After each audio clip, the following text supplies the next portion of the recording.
after his birthday to check if he would ever manifest his quirk.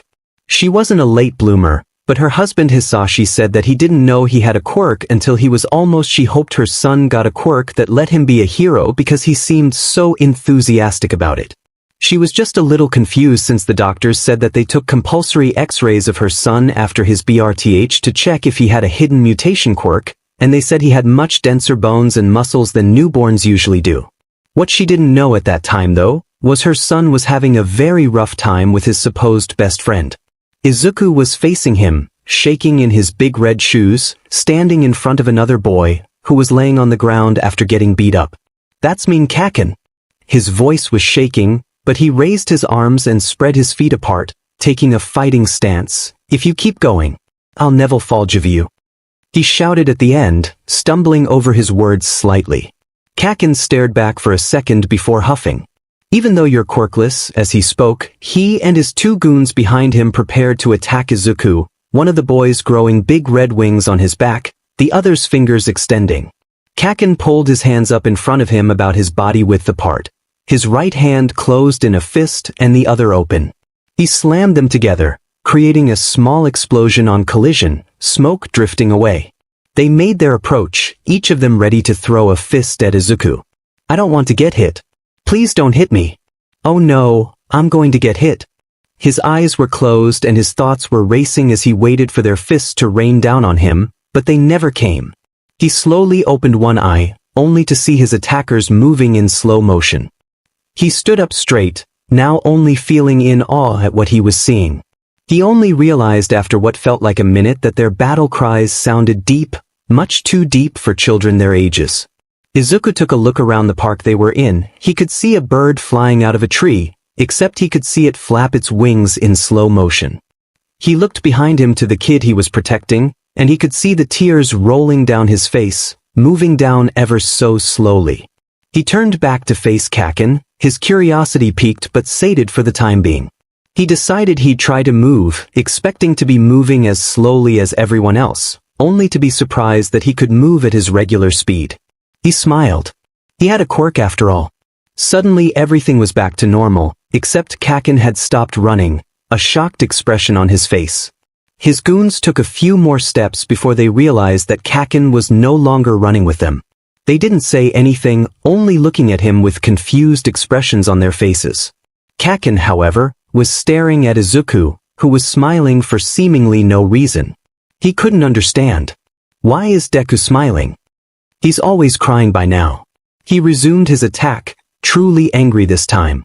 Izuku snapped out of his stupor and dodged by taking a step to the side, which only angered Kaken more. It went on for an unknown amount of time until eventually, Kaken was exhausted while Izuku wasn't even out of breath. The goons from before were staring wide-eyed in shock at the event that just took place. Just as Kaken was about to get his goons to help him, his mother and her friend Inko, Izuku's mother, arrived at the park to pick them up. Izuku excitedly ran up to his mother, much faster than she anticipated, since she had only seen a blur before he was in front of her and hugging her legs. She greeted her little ball of energy and said her goodbyes to her friend, Auntie Mitsuki. About a week after the discovery of his quirk, Izuku's mother took him to a doctor to help flesh out his quirk. The doctor ran several scans to check his muscle mass and density among other things, and a couple of scans to check his bone density. The results were incredible, since he had muscles denser than most adults, and his bones were super dense due to being partly composed of an unknown material. Thinking about the accounts of what he could achieve, the doctor got Izuku to eat food while hooked up to a machine to measure how much of the caloric energy he metabolizes, which was a shockingly high number, more than double that of the average person. He did a simple test after hearing from Izuku that time seemed to slow down when he used his quirk. He had Izuku stand to the side in a large room, while at the one end a machine would shoot tennis ball to the other side, at around 60 kilometers per hour. Painted on the floor spaced apart 1 m were white lines. The doctor said he wanted Izuku to use his quirk on his mark and tell the doctor how long it took the ball to travel between two of the lines. He was simply astonished at the number Izuku gave him. He almost couldn't believe that child could already have a quirk this powerful.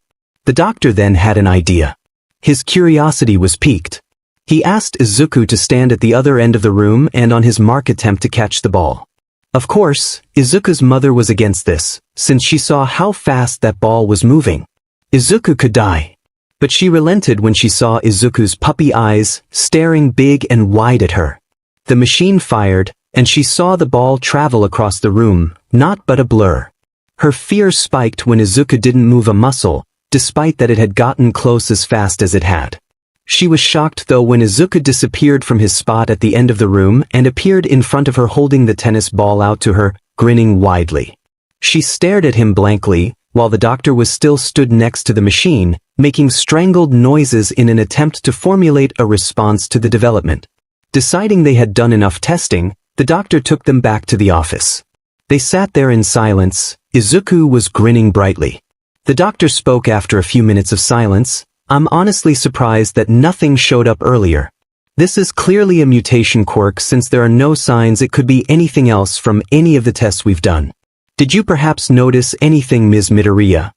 She was quiet for a moment, thinking of a response before she said something. After he was born they did some tests to check if he had a mutation quirk, and we were told he had extremely dense bones. That, and over the years I have noticed that he could always run faster and for longer than the other children. Both younger and older. The doctor had a contemplative look on his face. He was clearly thinking about what could have caused the boy's quirk to only act up now. Regardless, he needed to register the boy's quirk. All I can think of is it took a certain level of maturity for it, but that doesn't apply to mutation quirks. Regardless, do you perhaps have a name for your quirk, Izuku? The boy dropped his grin and adopted a very serious face, thinking about what to name his quirk. Super speed. No, that's not cool at all. I can't think of anything else though. Super speed, I guess? He finally said, face squishing in disgust. The doctor and his mother chuckled. With that, he could go about his life not having to worry about being bullied for being quirkless. The next day at kindergarten, Izuku ran into the class calling out for Kaken, seemingly having forgotten about the events that helped him manifest. His quirk. Kaken looked to the green-haired boy and smiled. When Izuku felt he was close enough he started speaking rapidly. Kaken, I have your quirk. It's so cool. Kaken, having gotten used to the boy talking quickly, managed to understand everything he said. He smirked and said, oh yeah, what is it? I bet it's weak because it's yours, Deku. Izuku frowned at that. It wasn't weak at all. I can run super fast. How do you think you can be a hero with that? All you can do is run away because you're just weak little Deku. Scared of everything. Izuku's frown only grew at the blonde's words. He wasn't sure that he wanted to be friends with Kaken anymore, suddenly remembering all the things he's had happen to him at Kaken's command. He thought in silence for a while, not noticing he was using his quirk to think at super speeds. Eventually, he came to a decision. Kaken, I don't think I want to be your friend anymore. You're really mean to me and I don't like that, so I'm going to do what my mom did to my dad and leave you. Suffice to say, Kaken did not like the words he just heard. His face turned into an angry scowl and his palms started lighting up with sparks. He growled, you don't quit being friends with me. I'm better than everyone. Especially you, Deku. He had caught the attention of the other children, but luckily the caretakers were busy doing something elsewhere, so he couldn't get in trouble. He lunged at Izuku, aiming his still sparking palms at Izuku's face. Izuku, on the other hand, stood still, not out of fear but out of courage, or stupidity, depends on who you ask. He just didn't want to prove he didn't want to prove Katsuki right. So instead of running away, he would fight. Of course, he wouldn't take the hits, since pain seks. So, he'll dodge and hit Katsuki in the gut, in the hopes it'll deter him from continuing. So that's what he did. He threw his little fist at Katsuki after moving to the left to dodge his attack. What he forgot to do though, was throw his punch at a normal speed rather than super speed. What he also forgot, was that his denser muscles made him stronger. Him forgetting these two key pieces of information sent Katsuki flying. Or he looked like he flew anyways. He was thrown back about 2 meters before landing on his back, out of breath from the impact. There was only a stunned silence as Katsuki groaned and coughed while he tried to get air into his lungs. At some point, The caretakers came into the classroom with a crowd of silent kindergartners staring at Katsuki and Izuku. They, of course, panicked. Though Izuku wasn't silent just because he was surprised by how much power he had hit Katsuki with, he was also silently contemplating the fact he had just made himself Katsuki's sole target for bullying for the rest of his life. Izuku found every day to be too slow for him, so he started to waste time going on a quick run every morning. He didn't really need to since his quirk always made sure every part of his body he needed to run was in top condition, but he did it anyway to pass the time. He started with a nice short 10 kilometers but found that it didn't take up enough time for him, so he bumped it up to 15 kilometers. He ran the same route and saw the same people every morning. It did SCK that he didn't have any good running clothes though, and his shoes always wore through too quickly when he went super speed, so he had to keep it to jogging speed. Recently he had started his 3rd year of middle school, and it was good. Somehow though, he had Katsuki in his class again. They always end up in the same class. It's like the school knows they're on bad terms and just loves to mess with them. Though it's not any real issue for Izuku since Katsuki was far too slow to ever bother him. He was worried about something today though. He hadn't seen his trainer at all. The man is almost always running with Izuku, so the fact he wasn't there made him think that training might have been cancelled. They hadn't exchanged contact details at all, so he wouldn't be able to ask. Izuku finished with his run, going back to his room and getting dressed for school. Once he was done he had breakfast with his mother, the two of them making casual conversation about what that day's events would likely hold. He then finished his preparations for school and walked to school. He got to an underpass of a train track though, where there was a villain with a gigantification quirk rampaging. He contemplated dealing with it himself but decided against it when he saw Backdraft, Death Arms and Kamui Woods. Kamui Woods was about to contain the villain with a special move when a hero came out of nowhere and drop-kicked the villain. It turned out to be Mount Lady, a new hero making her debut. She also appeared to have a gigantification quirk, though it made her much larger than the villain she defeated. Izuku filed the event away in his mind to record and write about in his journal later. He loved analyzing heroes and their quirks so much. He continued making his way to school, deciding to pick up the pace so as not to be late. Being late would be very out of character for someone with a quirk like his now, wouldn't it? He made it to class on time, taking his seat close to the back of the classroom. He sat there waiting for his homeroom teacher, who never made it a point to be on time, to arrive and start class. Eventually, he walked in carrying a stack of papers. The moment he got to his podium, he put the papers down and started yelling, "You guys are all 3rd years. It's time to start thinking seriously about your futures. I would hand out these future career forms, but..." He grabbed the papers again, turning around and throwing them behind him dramatically as he said, "I assume you all want to be heroes." The moment he finished, every student, sans 2 of them, erupted into a cacophony of noise, firing of their quirks. After a few seconds, the teacher thought they'd had enough fun and began to scold them for using their quirks. Just as he had got the students calmed down, one of the aforementioned 2 students, Katsuki, yelled at him, "Teach! Don't lump me in with these losers." He now had the attention of the whole class, so he continued, "As if I have anything like their crappy quirks?" This definitely got on the nerves of the other students because someone shouted, "Get over yourself, Katsuki," to which he shot back, "Shut up. Extras should just act like extras." It was then the teacher thought it'd be a good idea to say something. But he didn't try to get the class to calm down, he instead said something else, "Bakugo. You, of course, must be aiming for you ain't high school." That got the other students to shut up. They each made exclamations on how prestigious UA was, how it was difficult to get into, and that they accept almost no one. Katsuki decided it'd be a good time to take back control of the conversation. The stupid chattering of extras. I aced the mock exam. I'm the only one here with the stuff for UA. He was standing on his desk now, shouting at the top of his lungs, "I'll even surpass All Might and become the best hero out there. Not to mention I'll be one of the richest people in the world." You're also going for UA, aren't you, Midoriya? The teacher asked. Stunned silence struck the classroom for a moment as each student turned to look at Izuku as if he was some criminal. Then they laughed. Midoriya. No way. You can't just run your way into the hero. program. Students made exclamations of disbelief at the idea of Izuku joining the hero program, simply because they were only concerned with the fact his quirk was called super speed, not with anything it actually allowed him to do. Izuku tried to speak up, but they only got louder, except Katsuki, who was boiling with rage that Izuku even dared to think about becoming a hero. He decided he'd had enough and jumped towards Izuku, pulling his right arm back with his palm open. Izuku could see his sweat gathering in his palm, preparing to be ignited the moment it came close to Izuku. Izuku thought about possible solutions to the oncoming hothead. I could dry off his hand, that'd be funny. I could just dodge it too, but then I'd be proving them right. Alright, I'll just dry off his sweat.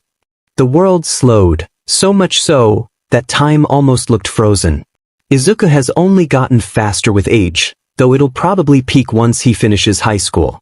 He grabbed a handkerchief he had on hand for something like this, and got up and walked around his desk towards the suspended Katsuki. He couldn't really reach Katsuki's hand well enough since he had jumped from off the top of a desk, so he hopped on a nearby chair and placed the cloth snugly and tightly against his palm. That's not going to stay there, I'll tape it on. So he did just that. He looked through desks until he found some, and got a sizable amount before he walked back to Katsuki, who had barely moved an inch. He took his time sticking the tape on. After all, it's not like they could prove it was him. Once his work was done, he went back to his seat, sat down, and leaned back to watch the show. Everything resumed at its regular speed. Katsuki descended, landing in front of Izuku's desk. His hand slammed down on top of it, but nothing happened except for a loud slap. Confusion took over Katsuki's features. It took a lot out of Izuku not to betray that it was him. Katsuki roared in frustration as he ripped off the handkerchief and tape from his hand. He didn't bother trying to make another explosion, instead opting to continue where he left off. You think you can stand shoulder to shoulder with me? How did he? No one said or did anything. The teacher especially didn't. His face just had, "I'm not paid enough to get blown up" written all over it. Izuku decided that he should answer Katsuki. Of course I can. Who do you think just dried up your nasty sweat for you? Izuku smirked at him.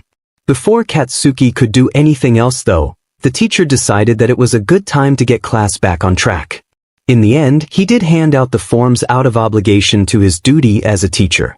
The rest of the day was pretty normal, except that Katsuki shot him a glare more times than he could be bothered to count. Izuku had spent the last 10 minutes of class looking through some of his notes in his latest hero analysis book, so when the bell went signaling the end of school for the day, he mindlessly packed up and didn't notice Katsuki and his two lackeys. He was about to pack his notebook in his bag when suddenly it's no longer in his hands. He looks up to see Katsuki looking up to him, slightly holding Izuku's notebook in his left hand. "Give it back, Katsuki," Izuku commanded, leaving no room for argument. "What if I don't wanna?" he asked, sneering at him. "Then I'll take it back, thank you," Izuku answered, moving his hand faster than Katsuki ever could, grabbing his notebook back and quickly put it in his bag. He turned to leave only to come chest to face as one of Katsuki's lackeys attempts to block the way there. "I don't have time for this," he thought to himself as he pushed the guy out of his way. The lackey stumbled at the unexpected force, but he was out of Izuku's path before he could do anything. Before Izuku could open the door to leave though, Katsuki slammed his hand next to it, creating a small explosion and charring the wall slightly. "Katsuki, I'm sure you have better things to do than try and threaten me into not going to you," Izuku said, stunning Katsuki. He left before the debacle could continue. Izuku was on his way to the training location he and his trainer use, which is some dump that used to be a beach. They'd only been training a month, but Izuku have already cleared about a tenth of it. Izuku was hoping his trainer was fine since no one else seemed to know how to help someone with natural super strength, even if it was only minor enhanced strength compared to people with strength enhancement quirks. Izuku decided to take a shortcut through an underpass. He was too absorbed in his thinking about what to do if his trainer wasn't there or he didn't arrive there, to realize that something was coming out of the manhole he had just walked over. It was only when he heard someone say something behind him that his attention was focused back on his surroundings. A disguise. Breathe in medium size. Everything slowed down to a crawl as Izuku turned to the source. He sounds tired, like he's been running. He also called me a disguise. Is this guy a villain? It'd probably benefit me to not get caught since there probably isn't much I could do against someone made of liquid. While Izuku was thinking, he was also fighting the urge to ask the apparent villain, "Are you a bad slime? Are you a bad slime?" He failed. The urge was just too strong. The villain clearly wasn't expecting to be asked a question as he stopped moving for a second, stunned. He continued onward, flinging himself at Izuku in an attempt to catch and cover him. Too bad he was much slower than him, so Izuku simply took a few steps back. "Stand still, you brat," the villain yelled at Izuku. "Now why would I do that when I can stall you until help arrives?" Izuku asked, turning to the side to dodge a disgusting dark green tendril. It was at this moment Izuku heard something else come from the manhole. It sounded like heavy footsteps. The villain screamed in frustration as the manhole cover behind him shot up and hit the ceiling of the underpass. A large silhouette jumped out and shouted, "Fear not." "Why?" "Because I am here." The villain seized up and Izuku stared at the apparent pursuer of the villain in excitement. "All Might. I've wanted to meet him my whole life. I wonder, is he faster than me?" As Izuku was in his head, All Might dispatched the villain with a Texas smash and was trying to get the boy's attention. What All Might wasn't expecting when he approached the kid was for him to be mumbling at what seemed to be supersonic speeds. "Kid, calm down, the villain has been apprehended." Izuku seemed to have heard him and immediately started fanboying. "Oh my god, it's All Might. Hey, All Might, what's your top speed? Actually, can I get an autograph? But really, what's the fastest you've ever run?" Izuku fired out the questions almost too fast for All Might to catch it. "Just like always, young Midoriya. You always have spoken at speeds that are rarely coherent. It's amusing sometimes. I don't know what my top speed is, young man, but I'm sure you could match it with hard work. Now, I must be off to hand this villain to the police." All Might spoke as he signed Izuku's book on the first empty page he saw. He then pocketed the villain who now resided within 2 empty soda bottles. Izuku noticed that they weren't very securely put in his pockets and decided to let All Might know so he can avoid any more incidents. He turned to All Might who was crouched and ready to leap into the sky. "All Might, the bottles. They're not secured properly in your pockets." This caught All Might's attention, and he realized that they were indeed not secured properly and almost looked like they would have fallen out the moment he took his leap. "Thank you, young Midoriya. That could have caused many issues." That could have been absolutely horrible. I'm already running short on time. Who knows what that could have done?" Izuku waved at All Might as he left, excitement all over his features. He stood there staring at where All Might was standing, then remembered he had somewhere to be. He continued on his way, now armed with a story to tell his mentor. Though he didn't tell All Might his name. Izuku arrived at the beach they were training at, Dagoba. It was a sad place really, covered entirely with trash. Recently though, it had been getting cleaner and was slowly gaining back its former beauty. Izuku walked through the piles until he got to a little clearing which was nigh impossible to spot from outside the beach. It was there that Izuku trained with his mentor. Izuku normally got there before him though, so as usual he got changed into workout clothes while he waited. After about 20 minutes his mentor arrived. "Young Midoriya. I see you're here on time as usual. How about we get started, yeah?" "Yes, Mr. Yagi." Izuku met Mr. Yagi on a morning run a little over a month before school started. He was about halfway done with his route when he saw a blond man hunched over gasping for breath. He ran up to the man and decided to strike up a conversation. "You okay there?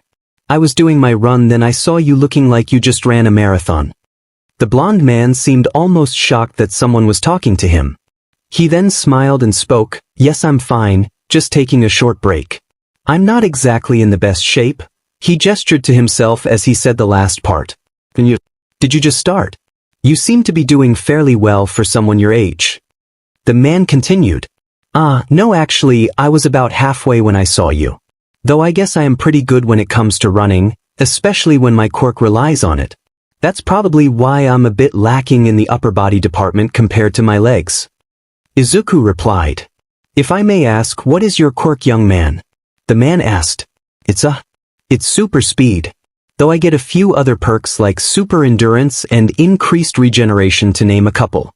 It's a mutation quirk too, so my legs are naturally well built, though my upper body is made to withstand the speeds I can, so I'm not exactly weak, Izuku spoke shyly. DMN. That's amazing, his quirk is perfect for hero work. That's amazing. I do hope you're aiming to become a hero. The man asked him. Izuku smiled widely and spoke, excitement clear in his voice. Yes, sir. I want to help people with a smile on my face. Just like All Might. The man smiled at that. Just like me, huh? I hope he succeeds. Well, young man, it was nice meeting you. Oh, and it may be a little late now, but my name is Yagi Tashinori. He offered his hand to Izuku. It was nice meeting you, Mr. Yagi. My name is Midoriya Izuku, Izuku said in reply, a smile on his face. Izuku turned away so that he could finish his run. Just before he could get going again though, Mr. Yagi called out from behind him, young Midoriya. Actually, I think I could help you out with some strength training. It's up to you though. Izuku took a few moments to think about it. I mean, I was already checking out some gyms, but if he's willing to help, sure. What did you have in mind? Izuku said in return to the offer. Well, I was thinking you could meet me at Dagoba Municipal Beach this Saturday. We can get started then, if that's all right with you, young Midoriya? Mr. Yagi answered. Mr. Yagi thought to himself, this kid seems like a good candidate for one for all. Hopefully, my judgment isn't wrong. Alright. Is 12 p.m. alright? I'm pretty busy up until then, but I can switch my schedule around after that. Izuku agreed, while also taking the initiative and deciding on the time. That's a little later than I'd have liked, but if that's the earliest you can be there, then that will have to do. See you there, young Midoriya. As he replied, Mr. Yagi turned around and continued his run. Suffice to say, Izuku was satisfied with his morning run. He managed to find someone who not only praised his quirk but also offered to train him. He was ecstatic when he got home, much to his mother's delight. They met up at the beach and decided that they would regularly meet up to train, though Mr. Yagi didn't do any training himself. He just supervised Izuku and gave him tips, while driving a truck to dump the trash Izuku moved. Mr. Yagi did eventually give Izuku a meal plan that would help build muscle. It was also around this time Izuku experienced a growth spurt, in which he grew several centimeters by the time school had started. Mr. Yagi also said that Izuku could get some training equipment for home if he felt like it, just in case he wanted to do some extra stuff. It was about a week after the sludge villain incident that Mr. Yagi had to cut one of their training sessions short though. Why is that, sir? Izuku asked out of curiosity. I have a meeting I can't miss. It's very important. Mr. Yagi answered plainly. Izuku hummed to himself in thought. Interesting. Well, if it's important there's no helping it.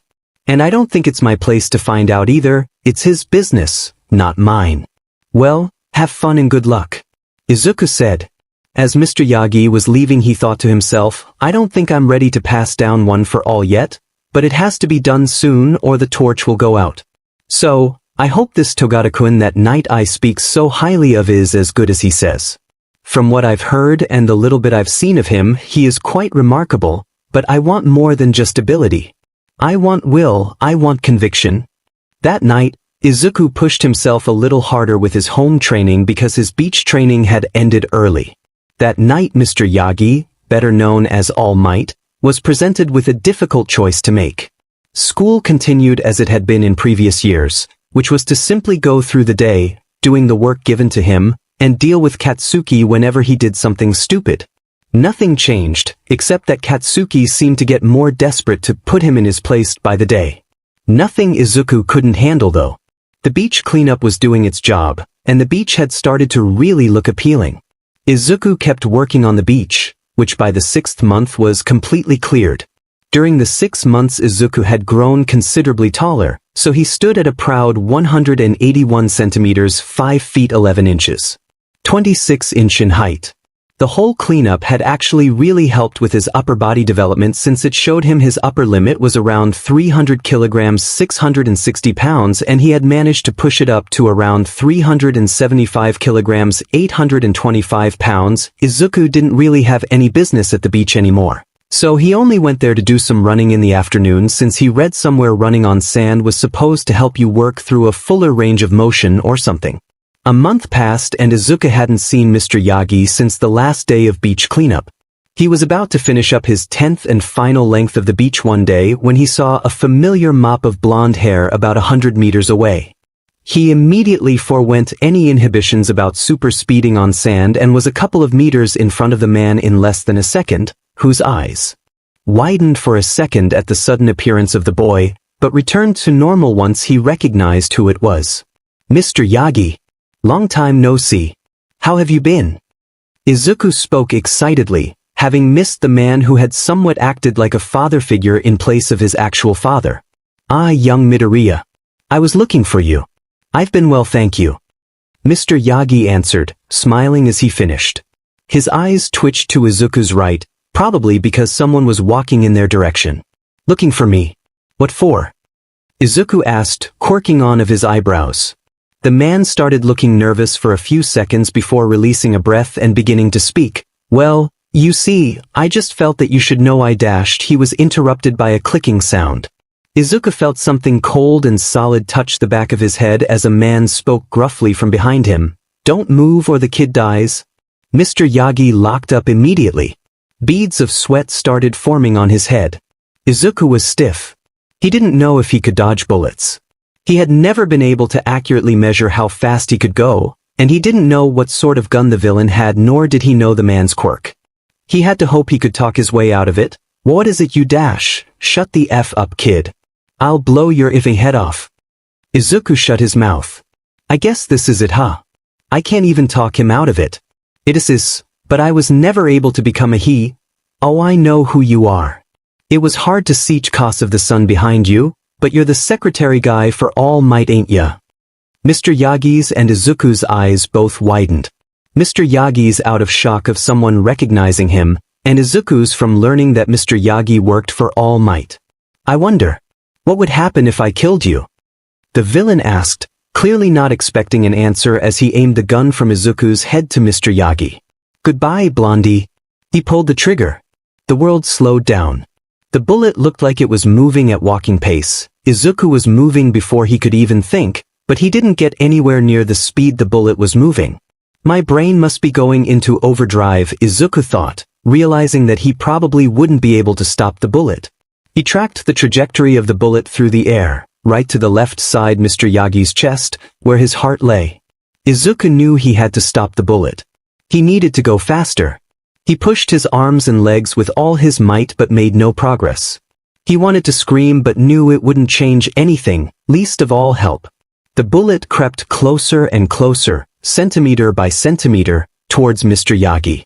Further and further away from him. He needed to go faster. Faster. Faster. Faster. Something inside Izuku clicked and he was imbued with power.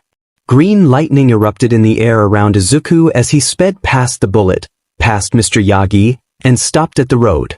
He immediately turned around and saw the bullet, no longer making its way to Mr. Yagi, instead staying suspended in the air as if something was holding it there. Izuku made his way back and nearly overshot it, unused to that level of speed. He stood in front of Mr. Yagi, the bullet an arm's length away. He pushed the bullet to the side, somehow not disrupting its momentum and other physics, redirecting it to fly past him and Mr. Yagi. Time resumed at its normal pace. The green electricity was gone from his body and he was exhausted and in excruciating amounts of pain. The villain was wide-eyed and frozen in shock for a few seconds before smirking and talking. So you're fast, huh? Pretty neat considering my quirk allows me to accelerate any and all projectiles that leave my person. How long do you think you can keep it up, brat? He began pulling the trigger again and again. Izuku tried to go as fast as he did before but he couldn't, so he did the next best thing after redirecting bullets, pushing the target out of the way. He threw Mr. Yagi away as quickly as he could as the bullets approached. He didn't notice that Mr. Yagi was a little more muscular than he was a minute ago. There weren't any more flashes from the gun, and Izuku could see 9 bullets in the air, so he guessed the villain used his full magazine.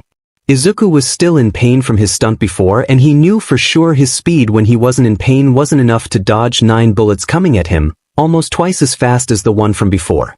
He realized that his life may just end there. He closed his eyes. He wouldn't get to be a save everyone with a smile like All Might, but at least he saved someone before he died. No. I will not let it end like this. I have to become a hero, no matter what it takes. Izuku's eyes flew open and he moved. His body screamed at him. He grit his teeth, turning towards the direction he threw Mr. Yagi, only to see that Mr. Yagi no longer there. In his place stood All Might, who was staring at the young man. Izuku would normally have screamed and tried and fanboy over his idol, but it wasn't the right time for that. He moved his legs, only for them to falter.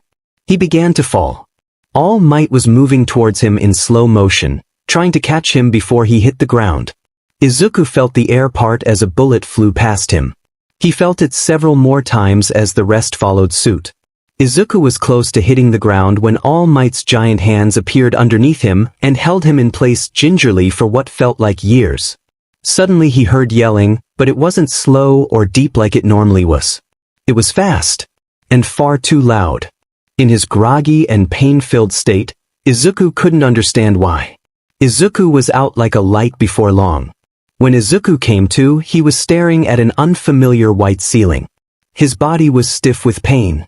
There was a sharp smell, and steady beeping somewhere off to the side. He tried to sit up but he couldn't move with the pain. He instead tried to speak, but his throat was dry and only strangled noises came out. There must have been someone else in the room because he heard quick footsteps soon after. Izuku. It was his mother. Are you awake, honey? He tried to nod but pain sparked through his neck when he did. Instead, he opted to grunt. Oh, thank goodness. I'll call a nurse so we can get you checked up. He grunted in affirmation.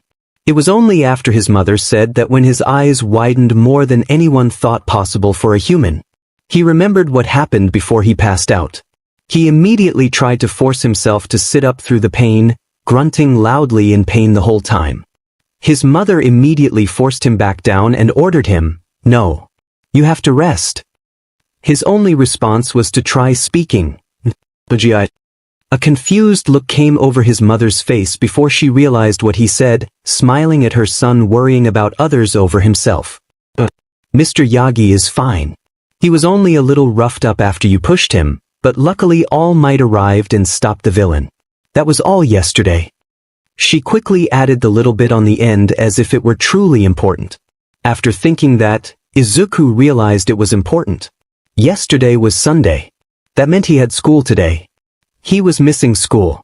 His mother must have seen the panicked look on his face as it dawned upon him that he was missing school. Don't worry, I've called the school and said you won't be coming in today or tomorrow. He calmed down at that. The only thing he could think of that really didn't sit well with him were the rumors that were going to spread about him. People were probably going to say he got attacked by a villain and was too weak to do anything and that's why he was in the hospital. Everyone was just going to treat him worse. Except for the teachers. They just ignored everything to do with him, unless it involved getting him in trouble, then they were on him like flies to a corpse. A nurse came in not too long after his outburst. She did some checkups, asked him some questions after giving him some water to hydrate his throat. Before she left she said she would notify the doctor who should be there in a few minutes. His mother slowly gave him some water to help his still dry throat. Some time passed and they sat and lay in comfortable silence. Izuku was about to ask his mother why he felt so tired and in pain when the door to his room opened. The doctor that came in was not the one Izuku was expecting. He immediately started gushing. Oh my god, it's Recovery Girl. You're so wait, Mr. Yagi? Only for him to interrupt himself when he saw who followed her inside. It's good to see you're well, young Midoriya. I called in a favor. It's the least I could do for the person who saved my life.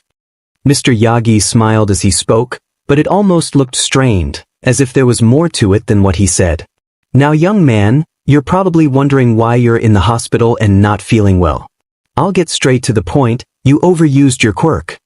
The confusion was the only thing Izuku could feel after he heard Recovery Girl say that. His quirk didn't work like that though. He could only overuse his quirk if he ran at super speeds for hours on end, which even then only counted as regular exhaustion from exercise. I can understand your confusion. Toshinori here told me there was a flash of green electricity before you appeared in front of him. From the research I've done on you and your quirk, that's not how your quirk works, considering it's a mutant-type quirk and not an emitter.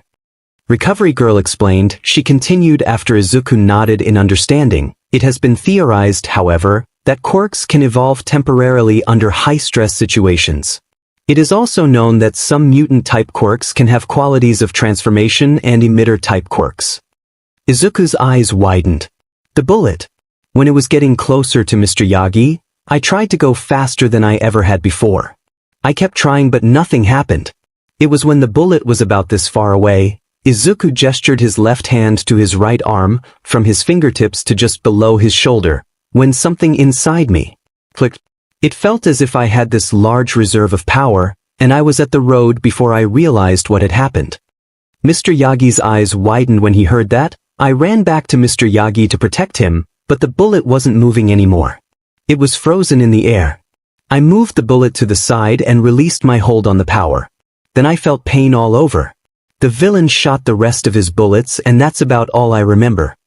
Izuku finished quietly, feeling a little ashamed of himself that was all he could remember. Izuku looked to his mother, who was sitting quietly, tears spilling out of her eyes. Izuku! He could hear the pride in her voice. Before he could say anything, she jumped on him and held him tightly in a hug. Even though it hurt, Izuku hugged her back.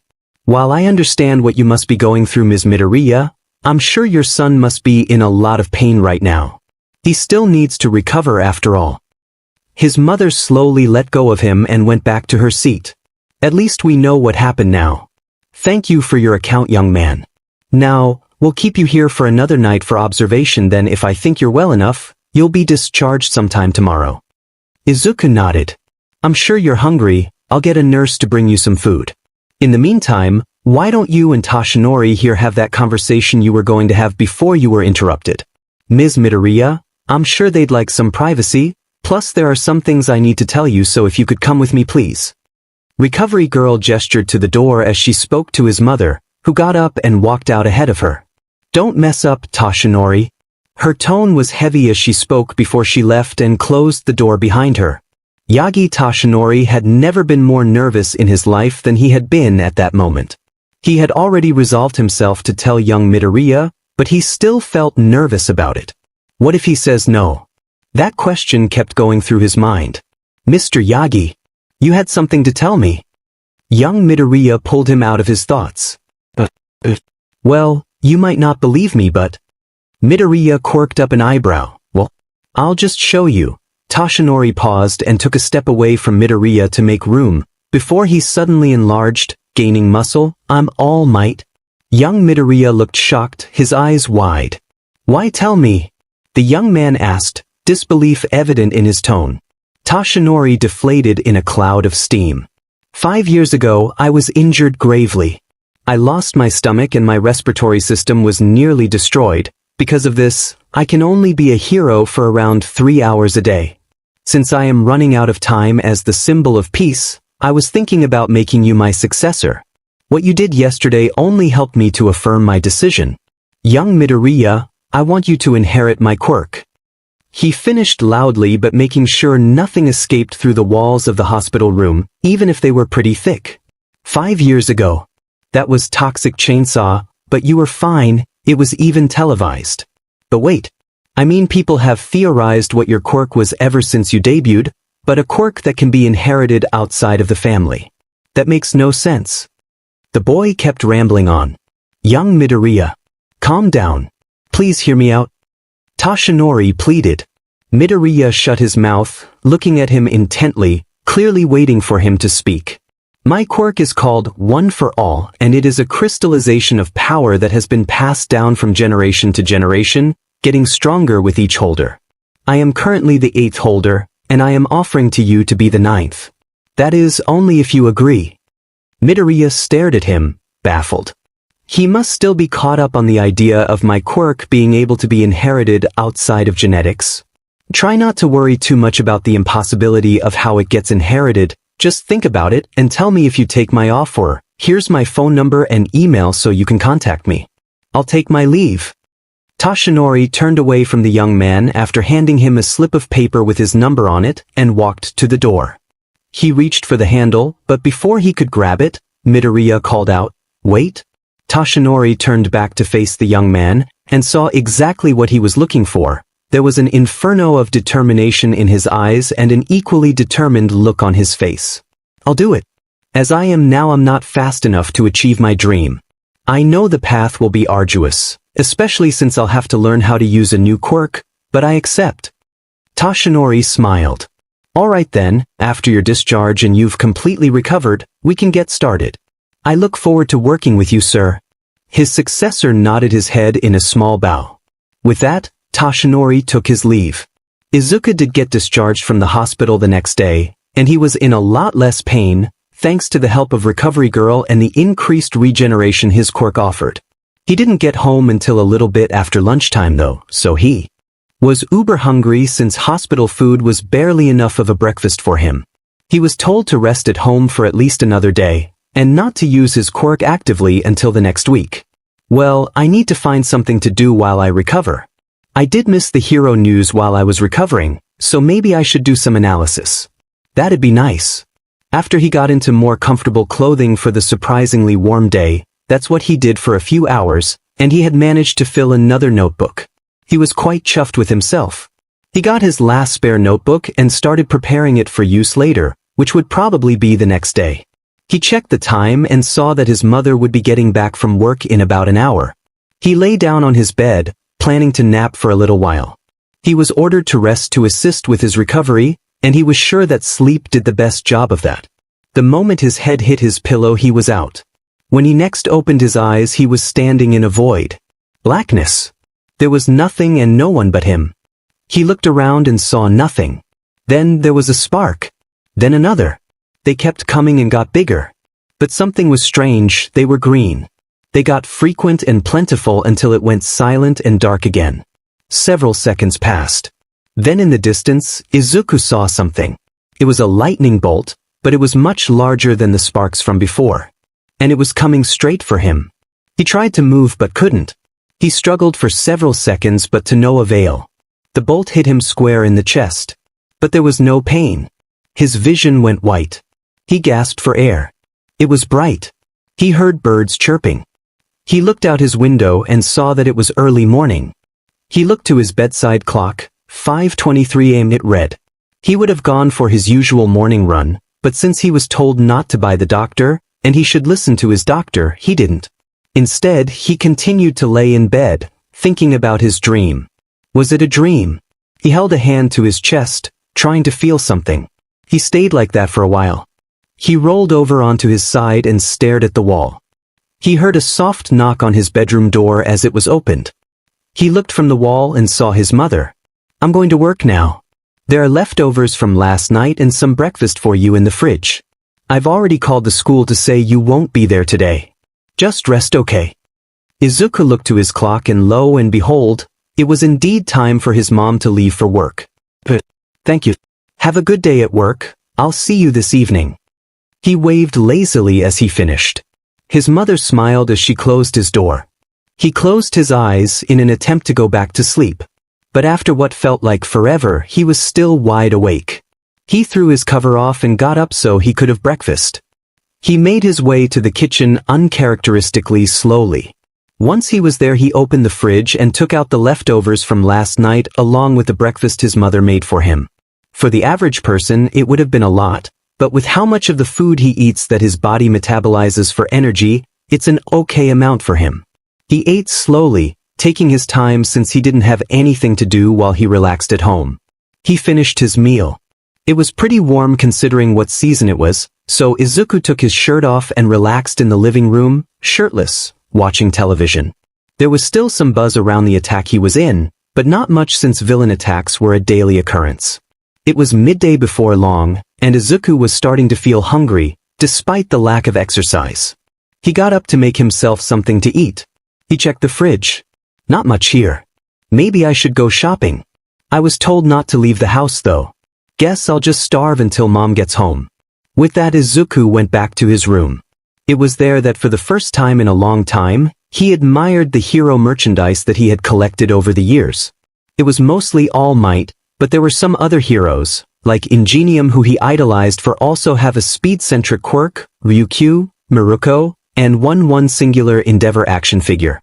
He wasn't the biggest fan of Endeavor since the hero was always rude to civilians and he looked so unapproachable, he made you want to walk an extra kilometer to get a different hero to help.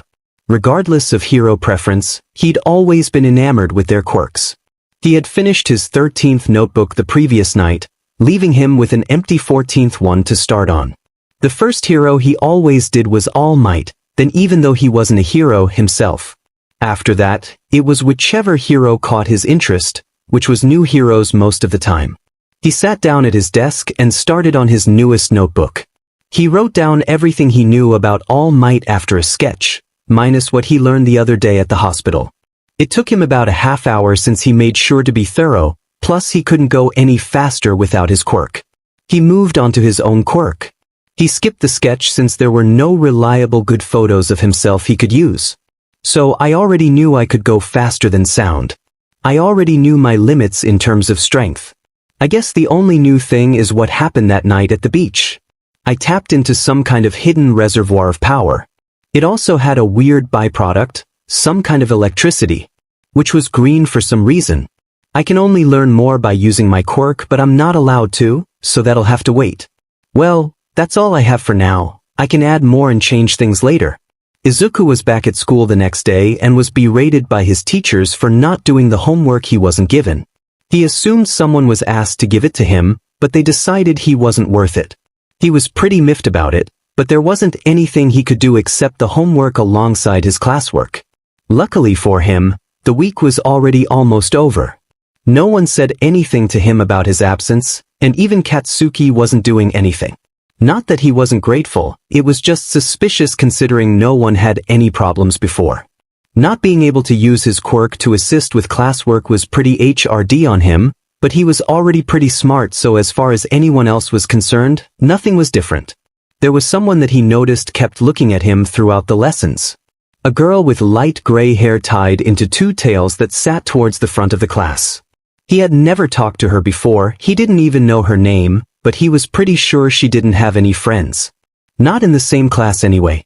He ignored her, not like it mattered what she was looking at him for. She might not have even been looking at him, could have been the kid to his right or left, or even the kid behind him. He got through the day and packed up his stuff in record time without his quirk.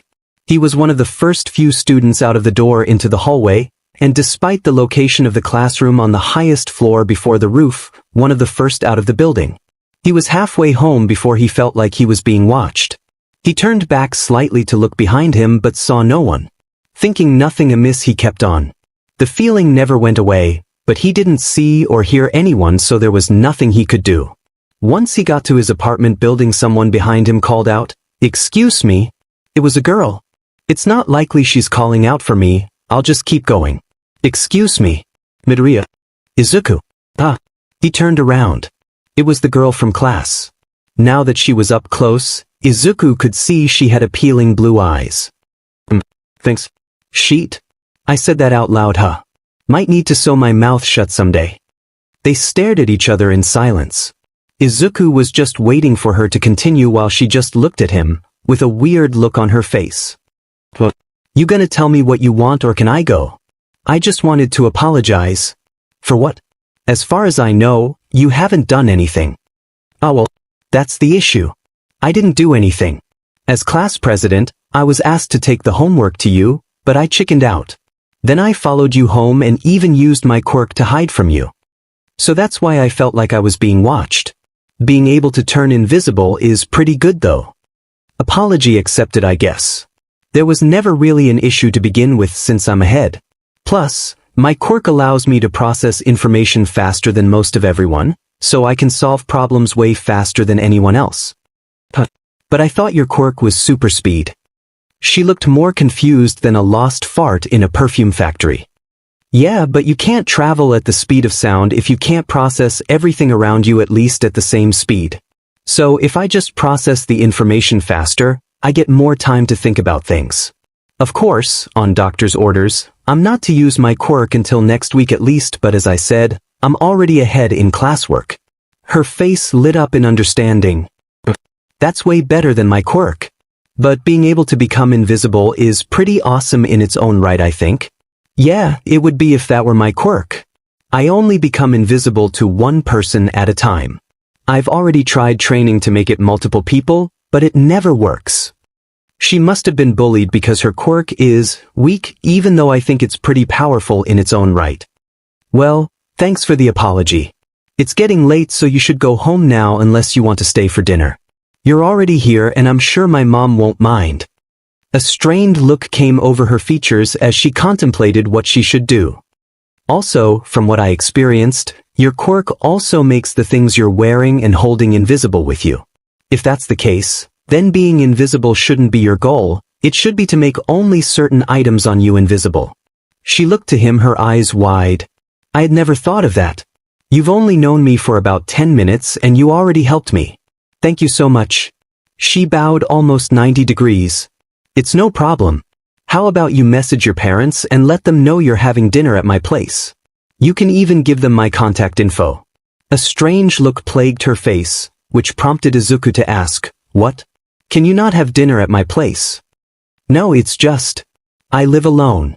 My parents aren't the most caring people. They found me a place to live and they pay for my rent, food, and tuition. Other than that, they don't have anything to do with me. I see. Then there are no problems if you stay the night too. I promise I'm not some creep, just trying to be courteous to the one person who approached for a reason other than to try bullying me. All right then. I'll accept. She smiled. God, she was appealing. She immediately started blushing. I'm going to sew my mouth shut before the end of the year if this keeps up. She laughed. He smiled. He loved that laugh. I never got your name, sorry, even though you're the class president. Izuku looked bashful. It's Tamori. Tamori now. She stood with her feet together and her hands behind her back while she leaned her head to her right and smiled with her eyes closed. She was really appealing and she was blushing. Wait, why was she blushy? I'm going to sew my mouth shut very soon. Now had never been more grateful for her quirk than she had been then. All she wanted to do was hide from this boy who not only didn't think there was nothing wrong with what she didn't do, he thought her quirk was good and that she was appealing. She couldn't bear to let him see her. They arrived at Midoriya's front door and he unlocked it. They walked in and he led her into the living room. Take a seat and make yourself comfortable. I'm going to get changed, then I'll be right back. He left. Now took a seat on the couch, feeling everything but comfortable. A few minutes passed in silence. She contemplated using her quirk and leaving, but felt bad doing that without saying anything. Please get home soon, Ms. Midoriya. Sorry, it took longer than I expected without my quirk. Midoriya walked in, wearing a tight-fitting t-shirt that said shirt on it, along with what looked like pajama briefs but was a size too small. Man, I need to get some new clothes soon, these are too small because of my growth spurt. Right? Now was having a hard time hiding her blush. I can see his abs. And he's jacked. His biceps are thicker than my thighs. You alright there? Where are my manners? Would you like a drink? Yes, please. Will tea do? Or would you like something else? Tea is fine, thank you. I don't know if I'll live to see tomorrow. He didn't know if it was showing, but Izuku was nervous. He was doing his best to be nonchalant, and he was hoping that it wasn't coming off as a-holish. I've never been home alone with a girl, let alone one as pretty as her. Here you go. He walked in from the kitchen and handed Tamori her teach thank you. She bowed her head slightly in thanks. I'm sorry, we're going to have to wait until my mom gets home to have dinner. I don't really know how to cook. He smiled nervously. We can talk until then, I guess. Tamori suggested cautiously. All right then. What do you like to do for fun? Izuku asked slowly, not sure if he was acting too familiar or not. Getting personal now, are we? Where the F did that come from? Personality shift. What the F is wrong with me? Oh. No. I just wasn't sure how to start the conversation. He was blushing like mad and waving his arms around all the while trying to justify his question. Cute. What? Am I the one talking out loud now? Thus. What? Play it cool. Act like nothing happened. No, why? Because nothing happened. Did you just say cute? She whipped her head around looking away from him to hide her blush. You must be hearing things. Yeah, probably. Why did he sound so sad? Oh well, to answer your question from before, I like to film things. Nothing in particular though, so don't ask. She hardened her voice as she finished, to emphasize that he shouldn't ask any more about her filming. What about you? What do you do for fun? I analyze heroes and stuff, Midoriya said simply. Now this is interesting. Yeah. I draw a profile of them, then I write down all their known capabilities with and without their quirks. Then using that information I try and figure out how their quirks work among other things. Can you do mine? Wait, what did I just ask? Actually, you know what, never me dash, sure? What? Sure. As long as you don't mind telling me everything about your quirk, like how it manifested and its limitations. If only because there is no hero data of you to analyze, like the underground hero Eraserhead. Well, I guess I'll start with when my quirk manifested. I was about 4 years old and I was playing hide and seek with some of the neighborhood kids. I was hiding and the seeker had come and had actually found me, but when he looked at me, he said, I thought for sure someone was here, and I was so confused. I called out to him and he looked back and the rest is history. Interesting. So what is your quirk called? I call it imperfect invisibility since you know. Right. Any known limitations. I can't use my quirk on myself. That makes sense. Anything else? None. He furrowed his eyebrows in thought. Is cute. He did that for a minute before he spoke again. Other than what I suggested before, do you know if your quirk works through or on cameras? It seems I missed something potentially crucial about my quirk, huh? She said, sounding slightly dejected. Yes, but don't think you're stupid or anything. Something like that is quite subtle compared to being completely invisible in a one-on-one fight. Another thing, can you only use your quirk on people you can see, or can it work on anyone you know is there? What do you mean by that? Alright, I'll put like this, let's say there's someone behind you, but you know they're there, would your quirk work on them? Maybe. I don't know. Should we test that? Sure. Here, stand up. She complied after he offered a helping hand which realistically she didn't need. Now I'll stand behind you and on my word activate your quirk on me. Midoriya moved behind her. Are you ready? At her nod, he gave her the word, now. The familiar sensation of feeling lighter came over her as she activated her quirk, but she didn't feel as light as she normally did when she used her quirk on someone. All she heard from the boy was strangled noises and a slapping noise. He hadn't said anything since she activated her quirk. Can I turn around now? She asked, her voice unsteady since she didn't know what happened. Please. The weight returned as she turned around and deactivated her quirk. So, did it work? She asked, a strange combination of curiosity and nervousness in her voice. Kind of. Not really. He had his face covered by his hands and Tamari could see red where it wasn't, and his lack of detail aggravated the girl slightly. Well, spit it out. She commanded, way more aggressively than she intended.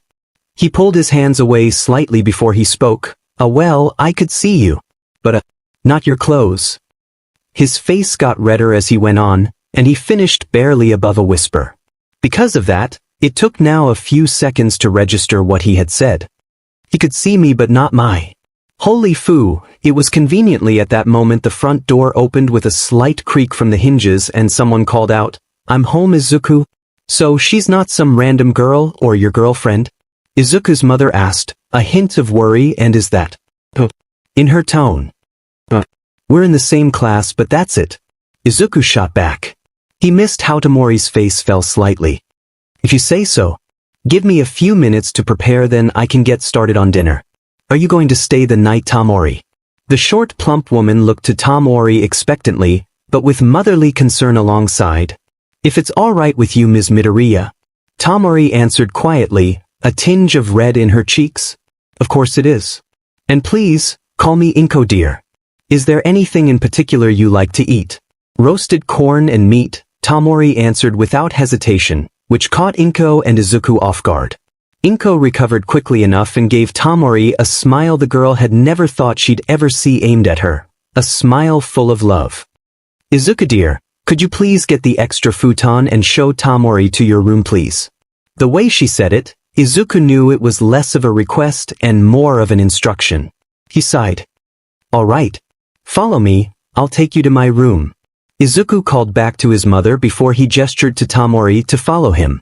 He led her through a short hallway and stopped in front of a door with an All Might-themed name plate on it with his name on it. He turned to her and said, "Fair warning, I'm a pretty big hero fan." He opened the door and stood to the side to let Tamori in. She walked forward slowly before she turned into the room. She gasped. It's like an otaku's room. She clearly hadn't meant to say that as soon after she slapped her hands over her mouth. She quickly looked at Izuku to see his reaction. His face was flushed. It wasn't exactly a compliment, but he was embarrassed nonetheless. Yeah, you're right. He stayed like that for a minute before he perked up suddenly and started speaking again. So, would you like to take my bed or the extra futon? A pensive look came over her face as she tried to decide. He waited patiently for her, though he had to admit he was definitely using the time to admire her. Several minutes passed and Izuku was about to speak before she answered with a confident look on her face. If it's no trouble, I'd like to take the bed. Sure. I was probably going to make you take it anyways, but you've saved me some time. I'll be back with the futon. In the meantime, you can explore my room, get comfortable, or you can go back to the living room. Without bothering to hear her reply, Izuku left his room and walked down the hall to the storage closet. He opened the closet and searched for the futon. After a few minutes of fumbling around, he managed to find it and get it out, leaving behind a small mess. He carried it back to his room quickly. He walked in to see Tamori looking through one of his earlier notebooks. He panicked. He forgot that he shouldn't be going any faster than walking pace and immediately zoomed in front of her, which shocked her into dropping the book. Izuku grabbed it midair and put it back, all while his face was almost a new shade of red. He didn't want Tamori to see his face, so he hung his head, keeping his eyes shut tightly. "I'm sorry," was all she said. "No, I should apologize. I said you could look around, but I always get embarrassed when someone looks at my notebooks. I always get made fun of for them," Izuku said quickly. "Well, I think they're pretty amazing. A bit on the over-explaining side and repetitiveness, but they're comprehensive, to say the least. Plus, your drawings are really good." He looked up, eyes wide.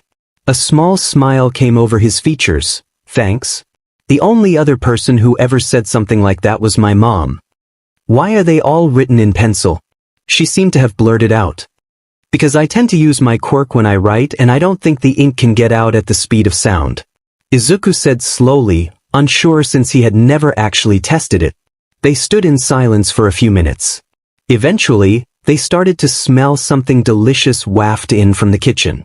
There was a low rumbling noise and Tamori's face flared red immediately. "Do you want to go have some food?" Izuku gestured behind him to his door as he spoke. He only received a nod for an answer. They walked in silence. "Oh, you're done. Dinner will be ready soon, you can just take a seat at the table." "Izuku, please set the table," Inko said after she heard their footsteps. Was all Izuku said as he walked towards the kitchen to get the cutlery and other things to set the table with. Tamori took a seat, her face still slightly red. After Izuku had set the table, he took his usual seat at the table, which happened to be close to Tamori. He didn't think anything of it. A few minutes passed before they heard the oven door open and close.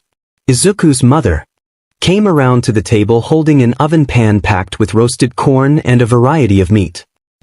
"Let's eat," Inko announced after she returned her apron to the kitchen and took a seat at the table. "Thank you for the meal," both Izuku and Tamori said at the same time as they picked up their plates and went to dish up some food for themselves. They ate in silence, the only sound was the clinking of cutlery on plates every so often. Izuku's mom stopped eating at some point despite her plate still being quite full of food. She folded her hands in front of her and looked at Tamori. "So, Tamori, is there anything you'd like to do in particular for a career?" Inko asked, her tone soft like usual. She waited patiently for a reply. Tamori swallowed her mouthful of food before taking her time to formulate a response. "I was looking at going into the film industry, but there are no schools nearby that my parents would be willing to pay for. Izuku's mother's eye twitched almost imperceptibly at that. That's nice. Why don't you go to UA? I'm sure they have an elective for that sort of thing, and from what I've seen, they aren't too much more expensive than your middle school. Tamori's eyes widened and she looked up to his mother so fast he thought she would get whiplash. They watched each other for what seemed like an eternity, Izuku's mother smiling lightly. Eventually, Tamori looked down to her plate and had a light dusting of red on her cheeks. I don't think I could make it in though, she said quietly. Why not? Izuku asked. Her breath caught in her throat. Izuku continued, I think you'd get in. I've seen you place well in all the tests we've done so far. I thought you didn't know me. I knew your name, but I didn't have a face for that name. Until today, of course. She didn't say anything. They all continued to eat in silence. Eventually, they all finished eating, and Izuku collected everything and took it to the kitchen to be cleaned and packed away later. Izuku, could you please show Tamori to the bathroom and prepare some clothes for her to sleep in? Let's go, Tamori. After Izuku had shown her to the bathroom and where the extra towels were, he turned to leave so he could get some of his old clothes for her to wear. Before he could shut the door behind him though, Tamori spoke. Please call me now. I think that after today it's only right. She couldn't see it, but Izuku had a small smile on his face. Alright then, but it's only fair if you call me Izuku in turn. I'll be back soon with some clothes for you now. He closed the door and left quickly. He heard the shower get going as he walked towards his room. Today has been quite strange. I don't mind though, he thought to himself. He grabbed some clothes that he had outgrown at the start of the year.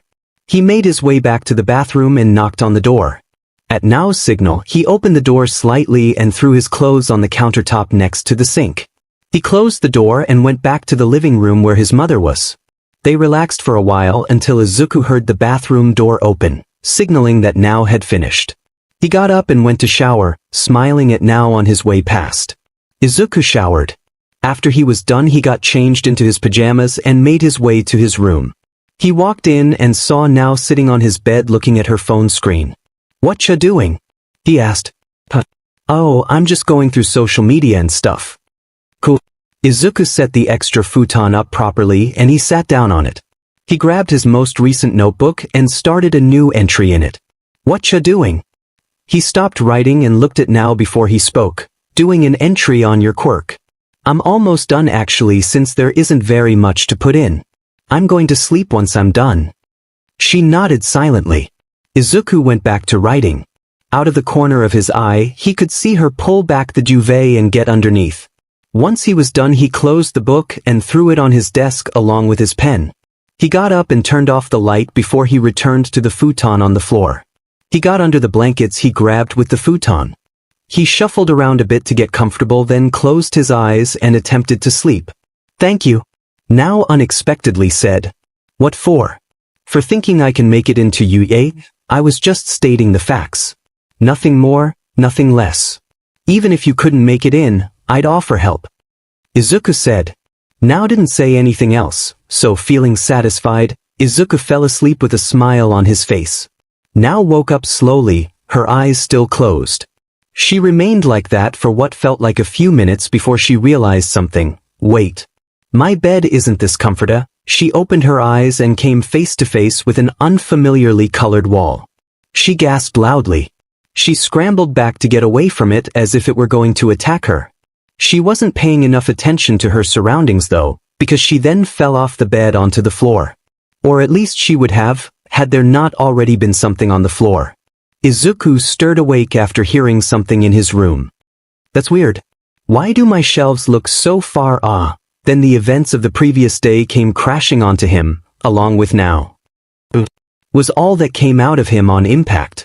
He was in pain and shock from having a whole but person land on him, even if it was only after a measly foot of airtime. Said person immediately disappeared into thin air after realizing what they had done. That did not, however, change the fact that she was still on top of Izuku's chest, struggling to get off. Footsteps running down the hall followed a door slamming into a wall as it was flung open several seconds after the struggle started. Are you guys okay? Izuku's mother yelled, and swung his door open and flicked on the light. It was after her vision focused though, that she saw now sitting on his chest, Izuku doing nothing. She seemed to visibly calm down but then was energized with something else as she closed the door, apologizing for the interruption. He heard her wail, "My baby boy is growing up so fast," as she made her way back to her room. Now had managed to calm down shortly after that and even remembered what happened that caused her to wake up in an unfamiliar room. "So, can you get off me? Please?" She practically leapt off his chest and back onto his bed where she was before the whole ordeal began. Of all the things I expected to happen this morning, getting jumped by a pretty girl was not one of them, Izuku said quietly. After realizing what he said, he began praying to whatever god was listening, that now hadn't heard him. He looked up to her and saw her with her face buried in her legs, arms wrapped around them. "Sorry," was all she said. "No, it's fine. Should we go have some breakfast? I for one am starving." After a little nod from her, Izuku gets up. He faced her and offered a hand. "Well?" She looked up and stared at his hand. Eventually, she took it and climbed off his bed. Neither of them let go. Izuku led her to the dining table, where he got her to take a seat so she could wait for him to use his less-than-stellar cooking skills to prepare a breakfast meal for the two of them. He attempted making scrambled eggs on toast, but that didn't turn out so well. On his first try, the toast was a little darker than brown, and the eggs had started shrinking in the pan at some point. Luckily, Izuku had enough tact to know that he shouldn't feed that to the only person that may potentially become his friend. So, on his second try, he kept close track of everything, somehow managing without his quirk, and made a nearly exact copy of his mother's. Of course, he did prepare a meal for his mother since she was likely to come in any time soon. "Good morning, you two." "Morning, Mom." "Morning, Ms. Midoriya." Now and Izuku spoke on top of each other, but being the superhuman mother she is, Inko caught both of what they said. "I said to call me Inko, dear." Now nodded slightly. "Also, sorry for interrupting you two earlier. I had no idea you were so close." She was smirking. "I wasn't like that."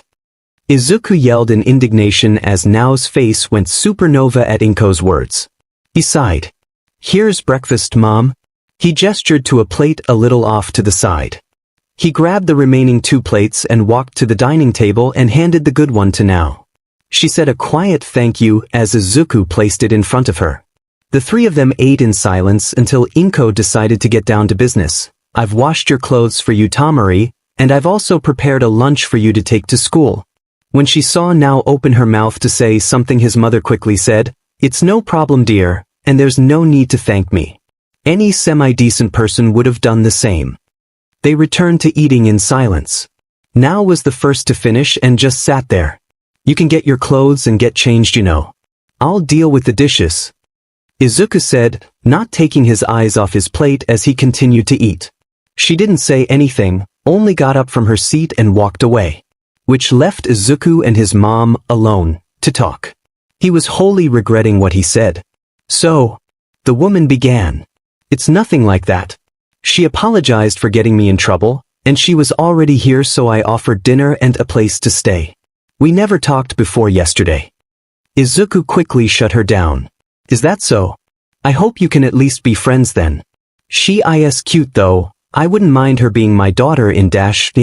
Meanwhile, Nao had heard everything they had said and was having a very hard time focusing on getting changed, especially since she realized she was wearing Izuku's clothes. The 2 of them stepped out the front door successively, Izuku first then Nao. They wordlessly started their way to school, Nao trailing a couple of steps behind Izuku. The atmosphere surrounding them was almost palpable, not helped by the fact neither of them attempted to say anything to the other. Izuku had decided he had had enough, so, "Are we friends now or like what?" That had seemed to actually have caught Nao off guard, shown by the fact she stopped walking. "I guess. I mean, if you want to be. I don't see why not. You're a cool person, you know. Plus, only having your mom and your trainer to talk to is pretty lonely." Izuku had stopped to wait for her as he talked. He looked her way all the while. She had a shocked look on her face for a minute before she got her bearings and spoke back, "I can get pretty rude when I get familiar with people. I guess what I'm saying is let me know then I'll stop talky dash. Nice. That opens up a lot of opportunities for banter. Plus, I can be an idiot sometimes so you can play the straight man, or would it be straight woman? But doesn't matter. He looked at her with a small smile on his face. She only stood still, clearly since she was still attempting to process his words. After a while, she giggled. His smile grew wider. Come on. We don't want to be late for school now. With that, they set off for school. The day was practically the same as every other. Only that time, Izuku's mind was thoroughly occupied with thoughts on what to do with the fact that he now had a friend. Under more preferable circumstances, he would know, but he hadn't gotten preferable circumstances, and thus had no idea what you're supposed to do with a friend. Lunchtime rolled around and Izuku had a bright thought. Friends eat lunch together. Thusly, he got out of his seat after grabbing his lunch from his bag and made his way to the front of the classroom, where his new friend sat organizing her notes from the previous lesson. The girl clearly hadn't noticed his approach, or expected because she jumped slightly when he spoke to her. "Wanna eat lunch together?" he asked, holding his lunch up as if to gesture that he wanted to do it then and there. Just let me finish my notes," she said quickly, not looking up from her book as she did. Izuku paid no mind to the slight redness he could see in her ears, thinking it was a trick of the light from the window. "Ha! What the F are you doing there, Deku?" "Oh great. Just what I needed." "The F you talking to Invisibit dash?" Izuku moved before Katsuki finished. Everyone left in the class stopped what they were doing when they heard a loud thud reverberate throughout the room.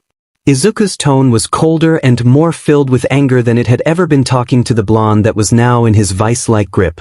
"Finish that sentence and I'll make sure you can't get into you." The ash-blonde boy was frozen in shock, but only for a brief moment before anger flared up inside him at the greenette's words. "You're just a Deku. You can't do jack shit. And it's not like she's any bet dash." A fist to his gut shut him up. Izuku let go of the other boy, which allowed him to hunch over in pain. He quickly turned to Nao, who had stopped working on her notes and was staring at Izuku incredulously. She opened and closed her mouth several times to try and formulate something to say about Izuku's actions. He walked over to her and spoke. "You gonna finish your notes? I'd like to get away from the crowd. Unless you don't want to have lunch anymore." His voice tapered off into sadness. He'd only known her a day. Why would it hurt if she didn't want to hang out with him anymore? "No, it's fine. I'll just put my stuff away." She hurriedly put her stuff back in her desk, then grabbed the lunch so generously prepared for her by his mother. They walked out of the still silent classroom. For several seconds after their departure, it remained that way, until someone muttered out a quiet, "What the F dash?" They walked through the halls side by side in silence. Neither one wanted to say anything about the events that transpired before their departure from the classroom. "You didn't need to do that," Nao said. Her voice had an edge to it that made Izuku feel a small twinge of guilt. "You'd be right, but you're my friend, so I had to." "What kind of friend would I be if I didn't help you out?" Izuku quipped, hoping that that would help her change her mind. She didn't say anything. The two of them continued walking, no real destination in mind. Eventually, they found themselves in a secluded spot behind the main building. It just so happened to have a set of stairs they could sit on. So they took their seats and dug into their respective lunches. Nao was the first to finish, which prompted Izuku to think, "Man, she has one hell of an appetite. And I thought I ate a lot. So how fast can you run? You said you can go at the speed of sound, but what's your limit?" Nao asked, definitely not the shy girl she had been previously. Exactly like she said. "I have no idea. Maybe Mach 2. If not, then somewhere between Mach 1 and 2. Izuku said, leaning his head side to side a little to help express just how unsure he was. He finished his meal, which by the time he did, lunch was almost over. Which meant they had either spent longer walking around than he'd thought, or he'd taken longer to eat than he expected. He hoped it was the former. They made their way back to class. They managed to get back in their seats right before the bell rang to signal the end of lunch and that students should make their way back to class. The rest of the day went off without a hitch. Not even a peep from Katsuki. School ended and Nao and Izuku walked most of the way home together. Nao decided she should go home, so she did, while Izuku decided to get her address later. They almost forgot to exchange numbers, but after a realization after turning the street corner, now ran back to Izuku. They laughed. Overall, Izuku's return to school was fruitful, even if said fruit started out bitter. It was Tuesday and Izuku only had one more day before he could get back into the swing of things, but it was also then he realized he hadn't done anything Quirk-related other than study his new friend's quirk. So, the night before he was supposed to meet Mr. Yagi, he decided to meditate. After dinner and getting ready to sleep, he sat on his bed cross-legged, elbows tucked to his side as he held his forearms out to hang over his knees with his hands in the OK shape. It was stereotypical, but he had no idea what meditating was supposed to look like. He sat still with his eyes closed for an indeterminate amount of time. It wasn't working, so he laid down on his back, on top of his covers. His eyes were still closed and he was having a hard time staying awake. Unconsciousness seemed to be clawing at his mind, and it was very tempting to grab back and run with it, but he had a task to do. He had still made no progress after a while, and thought it was a waste of time, but when he went to open his eyes, nothing happened. He immediately thought sleep must have crept up on him, but in the distance of the inky black expanse, a small spark of green caught his attention. He moved towards it, and it seemed to get bigger, until it seemed to be the size of his bedroom. He stopped moving and reached an arm out towards it. His fingers touched it and a tingly feeling immediately ran up his arm and throughout his body. He pulled his arm back out of surprise.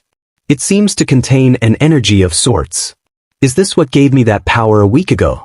Following that line of thought, Izuku realized that if it was a container of energy, how the F was anyone supposed to get anything out of it?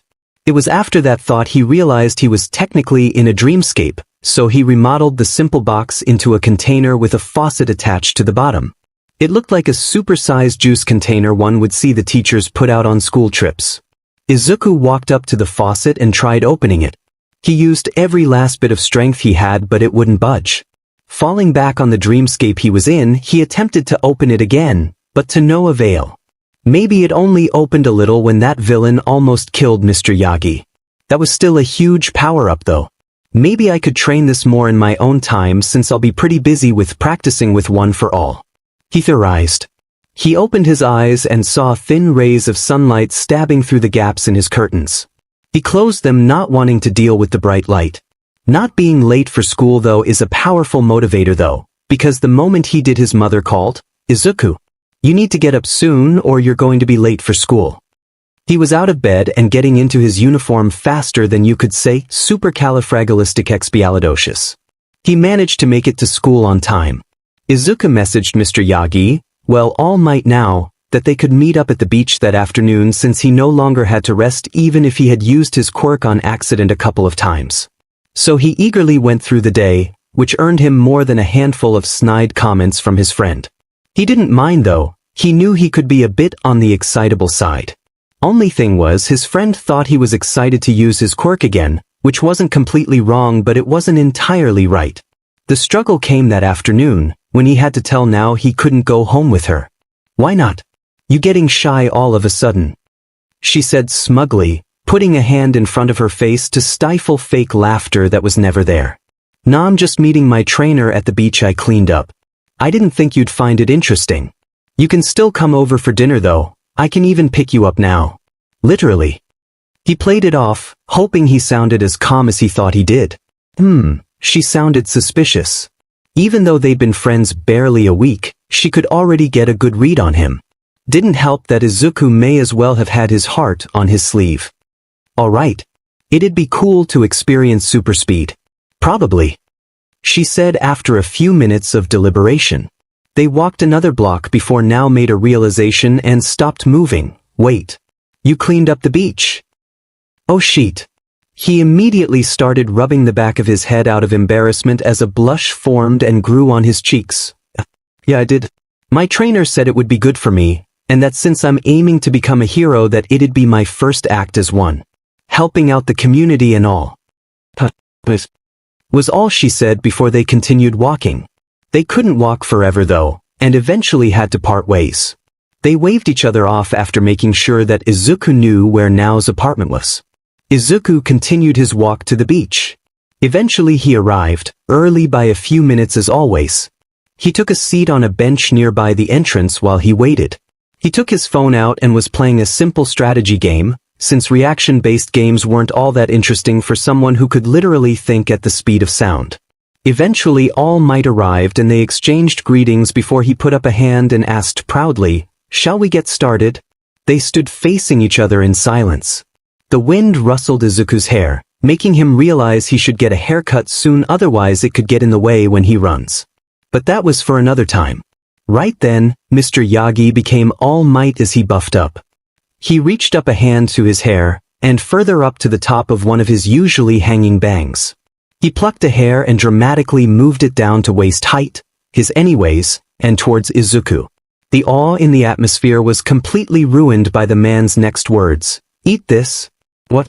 was all Izuku could say as his idol and trainer held out one of his hairs for him to eat. "All Might, while I'm definitely a fan and I know you know that I think this is a little dash," he immediately began rambling before he was cut off by All Might. "Young Midoriya? I understand your apprehension. I too was once where you are now, being offered this power. Frankly, I think this is disgusting too, but the only way for you to receive one for all is by consuming some of my DNA, and I thought this would be the least disgusting way to go about it." It was frankly almost a word vomit. Izuku was barely paying attention because he was still reeling from the shock of him being told to eat a hair. He nodded lightly. "All right then." He reached out and grabbed the golden hair. As he was working up the courage to swallow it, All Might spoke again. "Remember, this is your last chance to deny this power. I completely understand if it's too much for you, and I will not force you to go through with it." Izuku hesitated, but only for a moment. Before he nodded and looked at his mentor resolutely. He closed his eyes and practically shoved the hair down his throat. He gulped. "Got any water on you?" he asked desperately. "No, sorry. Guess I didn't really think that through." All Might answered nervously before he deflated into his civilian form. "So, when will the power manifest?" Izuku asked, raring to get started. "Probably not for another few hours since you still have to digest the hair." Mr. Yagi started, before remembering the more than slightly adverse reaction Izuku had to being told to eat the hair. "It'll probably be sooner than that, but we don't have much time. I guess we can start training tomorrow. I'll do some meditation tonight just in case," Izuku said. "Have you let your mother know that you came to the beach to speak with me?" Mr. Yagi asked. I'll do that now," Izuku exclaimed as he grabbed his phone and navigated his way to his mother's contact. After some back and forth between the two Midoriyas for a few minutes, Izuku pocketed his phone and looked at Mr. Yagi before he said, "My mom said that she hasn't met you under good circumstances yet, so she's invited you to dinner. Only if you want to though." Izuku quickly added the last part on. Mr. Yagi seemed to think about it for a few seconds before a smile came across his gaunt features and he said, "I'd love to." And with that the two of them made their way back to Izuku's house. By the time Izuku had arrived home with Mr. Yagi, his mother was home and had already started on dinner. He led Mr. Yagi to the living room before he went to his room to get changed into clothes he could run in comfortably. He said his goodbyes to the two adults and ran to Nao's apartment to pick her up. He arrived a few seconds later and knocked on her door. He heard footsteps for a few seconds before the lock on the door started shaking and rattling. The hinges creaked a little as the door opened a crack before a big blue eye peeked through it. "Give me a minute," was all Izuku heard before the door closed. "Patience. It's not that she's slow, it's just that you're fast." Eventually the door opened again to reveal Nao wearing a pink shirt underneath a light pink sweater, with a sort of frilly white skirt with a similar length to her school one. Izuku was shell-shocked. "What?"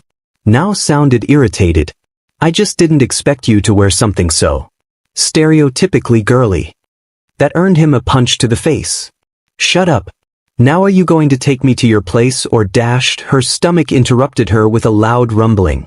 "Just take me to your place already," she said, with a bright red blush of embarrassment on her face as she looked down to the ground. Izuku went over to her and picked her up in a princess carry, his left hand under back while his right hand was under her knees. "Strange, I thought women wore BR. His face went so red it looked like it'd explode. "What?" Nao asked, seemingly having recovered from her bout of embarrassment from before. "Nothing at all." His voice cracked partway through his declaration of denial, which gave him away.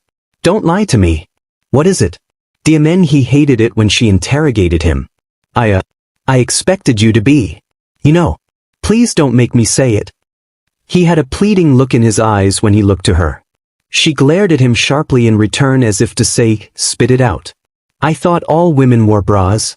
Her eyes widened comically while her previously dealt with blush came back full force. Just run, was all she said. Take a deep breath and hold it please.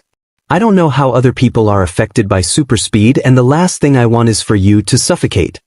She took a deep breath and closed her eyes as she was told and Izuku promptly started running. It took a little longer to get back with the extra weight, but only by about a quarter of a second. They were in front of his apartment door soon enough and tapped now on the shoulder as best he could to let her know she could open her eyes and breathe again. She did as much and quickly voiced her opinion. What the F dash? What? Izuku was thoroughly confused. I didn't even feel you move. 1 second we're in front of my door, then a small shake and a few seconds later we're at your place. I don't even feel sick. That's interesting. Might need to test that more. Well, it's a good thing you're not sick, right? I think it's fine. Let's head inside. Izuku gestured to the door, which he remembered leaving unlocked. It was as her hand touched the handle he remembered. Oh, and my trainer is having dinner with us. I hope you don't mind. She paused. Sure. He's just another person. As long as Mamadoriya is fine with it. Now shrugged as she opened the door to head inside. Mamadoriya. Yeah. Your mom is like a mom for everyone. It also sort of fits into your last name. Right? Whatever floats your boat, I guess. To say that Yagi Tashinori, Izuku's trainer, was a tall man would be an understatement. Now knew she was short, standing around 1.6 meters tall. But the man was easily over 2 meters in height. The shock from his height quickly changed to shock over his appearance. The short version, he looked like he'd drop dead any second.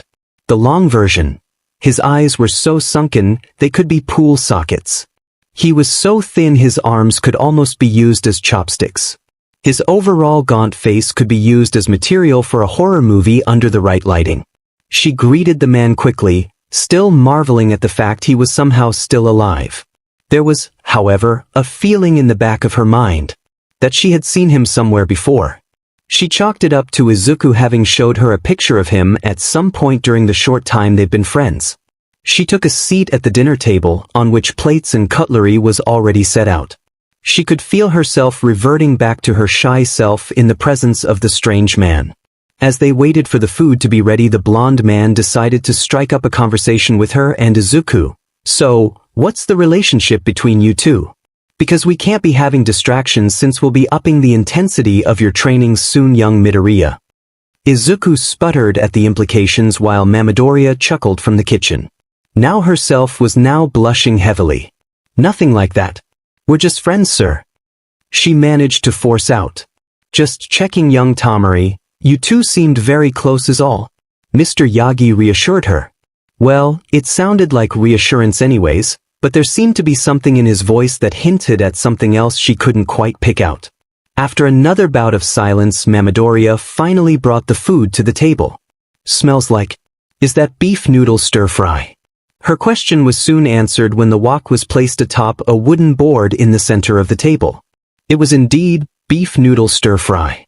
After taking her portion from the wok, Inko set out an order of progression for everyone to take some food for themselves. Like always now ended up with the largest portion, but Izuku's trainer strangely didn't take much at all. He must have noticed her staring because he asked, Is something the matter, young Tamari? Nah, it's just you don't seem to be eating much. She said, sounding uninterested despite being quite interested. What she said seemed to pique Mamadoriya's interest though, since she was leaning forward slightly while she watched Mr. Yagi intently. His eyes widened subtly. Yeah, that's because of an injury that made me lose my some. But that's old now. There's no need to worry about it. He tried waving off her concerns. But while he was busy looking at now while he said that, he missed how Inko's aura changed. She seemed to radiate some sort of motherly rage. A low rumbling noise of unknown origins could be heard. When Mr. Yagi turned back to his minuscule amount of food, he must have caught a glimpse of Mamadoria because he suddenly started shrinking in on himself as if he was trying to hide. Mr. Yagi, why didn't you tell me about your special dietary needs? Her voice was calm, but it was dripping with anger. Pardon. I didn't know there were any, he said meekly. Inko's aura dampened slightly, but was very much still there. Well then, starting from tomorrow you'll follow a special diet. If you'll give me your email, then I will send you a list of recipes for you. And I expect you to do everything it says. To understand? While the woman wasn't talking to either Izuku or Nao, they both cowered slightly at her tone. They could only imagine what Mr. Yagi was going through. Midoriya Inko was, as far as Toshinori was concerned, the perfect woman. Appealing, smart, capable, strong. Of all the things he expected from the woman upon hearing about his lack of a stomach, it was not anger. He was currently sweating bullets and cowering in fear. When she told him that he was going to be changing his diet, he didn't argue, only nodded and wrote his contact info on a piece of paper and handed it to the woman. The moment he did, the atmosphere completely changed and he released a breath he didn't know he was holding in. I look forward to what you have in store for me, Mrs. Midoriya, Toshinori said shakily. And please, call me Inko. She smiled. They finished dinner in silence. He was secretly amazed that young Tamori ate more than Midoriya. He had no idea where it went. Once dinner was finished, Toshinori was on his way home, but not before he said his farewells to Inko and young Midoriya and his friend, who was given a lift home by Midoriya. Overall, he had had a good night. Like he had said he would, Izuku meditated. He found himself in the same void, but instead of one pinprick of green in the distance, there were two. Only, one seemed to keep moving around while the others seemed to fluctuate in size. Izuku approached them. He got closer and saw the same green box of energy he had seen the previous night. Not too far away was something similar, though it looked far more volatile and was constantly changing colors. He reached out to touch the new one and it moved towards him as well, but right before they made contact, an invisible wall appeared. Upon closer inspection, Izuku could see the odd-minute spark. He looked to the original energy source and realized it had actually shrunk ever so slightly. Is One for All trying to merge with it, but it won't let it? Actually, I think it's more important to come up with a name for the DMN thing first. A sheet? Nothing comes to mind. Maybe later. He tried reaching out to the first source and there was no obstruction from anywhere. He completely squashed his body against it. He had no idea if it would do anything, but at that point, anything was worth a shot. Even dancing and singing. He continued to hug the big green power source for what felt like forever, until he started sinking into it. Surprised, he jumped back away from it, and saw an imprint of himself in it. Said imprint slowly got filled, which was kind of unnerving, but there wasn't really anything he could do about it other than look away, which he did. He turned back to what he presumed was One for All. He reached out for it again and wasn't met with an invisible barrier like he expected. He made contact with it, and sparks began to come off his body, which was similar to what happened when he used the first source, only instead of being around him it was on him. The feeling he got from One for All was different too. The first source felt energizing, powerful, while One for All felt inspiring and determined. Does that have something to do with the fact that it's passed on from person to person, or? He stopped when he heard a voice. It was familiar yet not. His shock from the unexpected event was so strong he woke up. Again, it was already morning, though he wasn't almost late for school. He got ready for school and had breakfast before he made his way to Nao's house so they could walk to school together. On the way he messaged Mr. Yagi. Mr. Yagi, so I meditated last night. Mr. Yagi, how did it go, young Midoriya? You remember when that villain attacked us and there was that weird lightning around me? Mr. Yagi, yes. What does that have to do with your meditation? Turns out that it's some sort of power source like One for All.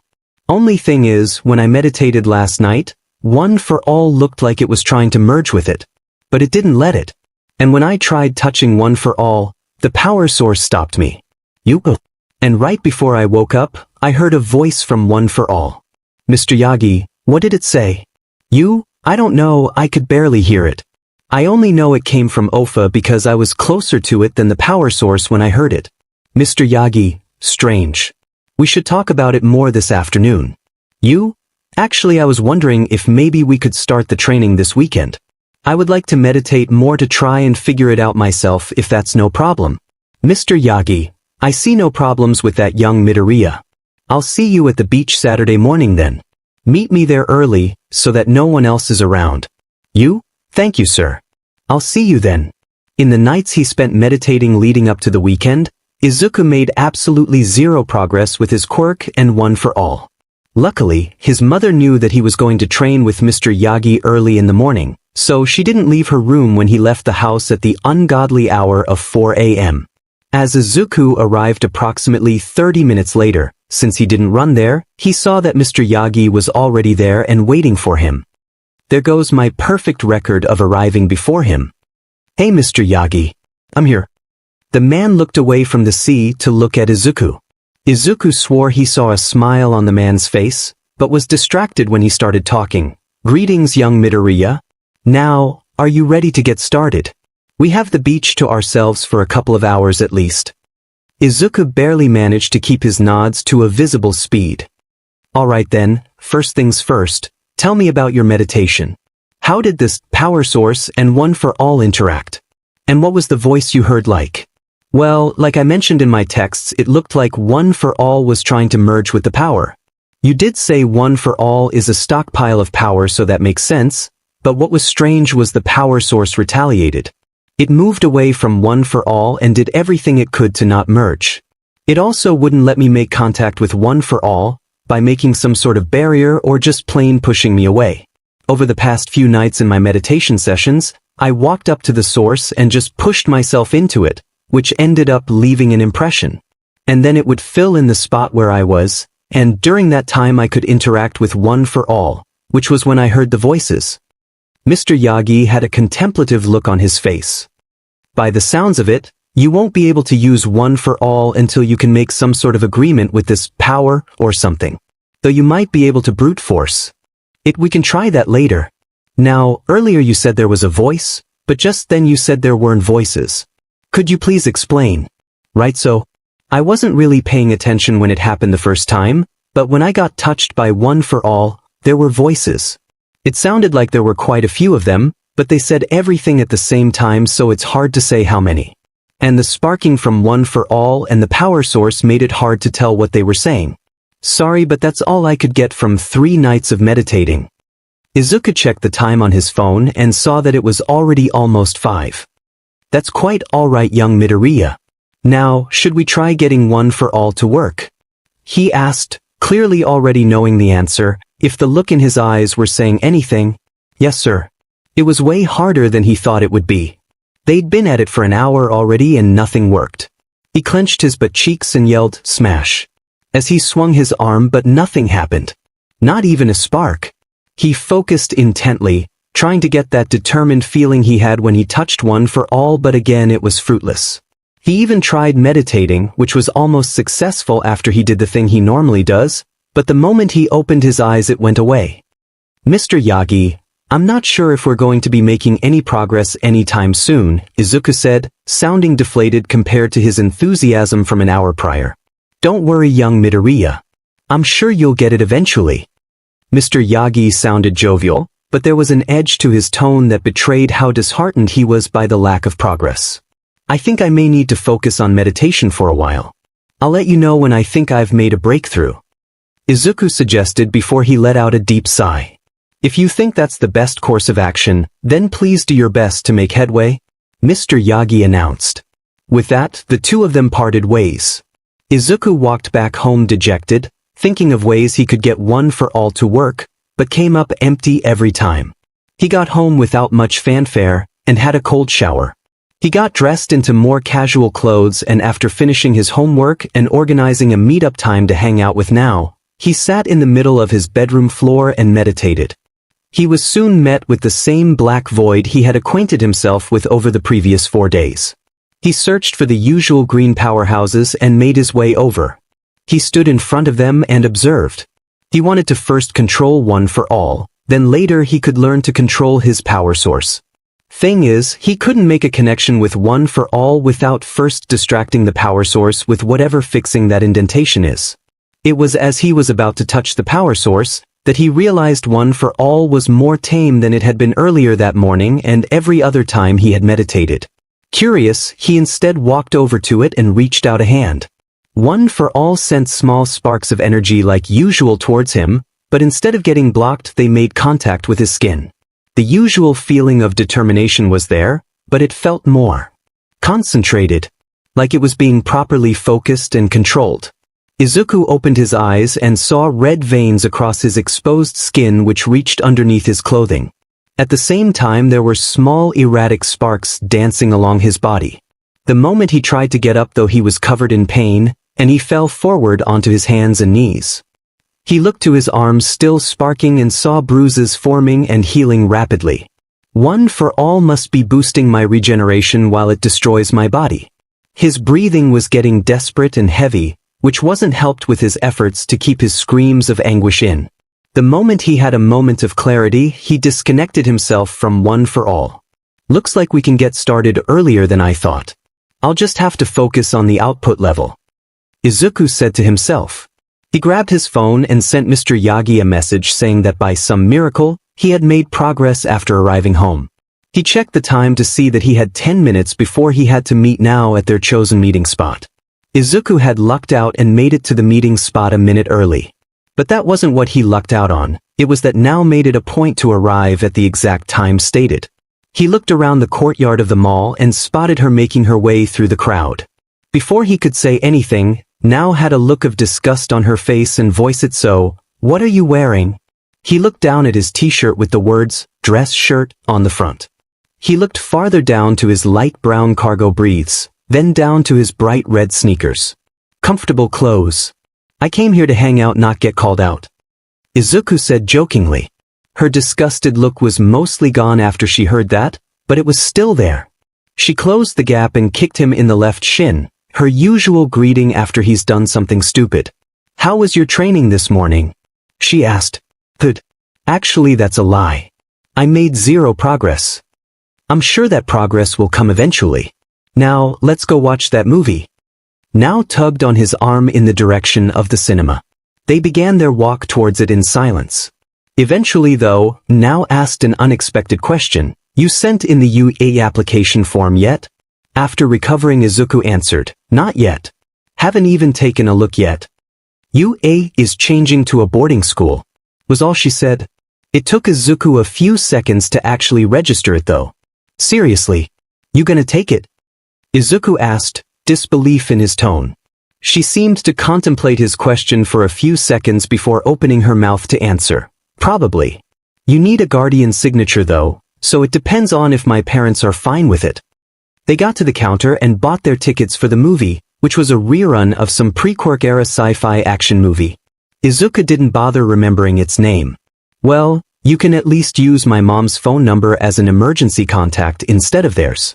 Besides, I think moving into their dorms would be good for you. Get some friends other than me." At her pointed glare, he quickly continued, "Not that I don't appreciate your friendship or anything. I just think everyone should have more than one friend is all." Whatever, let's watch this movie." They found their seats and sat down. Izuku didn't really understand any of it. It didn't make much sense to him. What were the antagonist's motives? Why didn't the protagonists just blow up the base instead of whatever it was they were doing if they were going to kill the bad guy anyways? He really didn't understand pre-Quirk era movies. The movie eventually ended and Now had never seemed more happy since he met her. Which admittedly wasn't that long ago, but that's irrelevant. He walked her home, despite his offers to give her a lift the whole way. After he got home, he finally took a look at the UA application form and saw that indeed, UA was turning into a boarding school, which did require the signature of a legal guardian.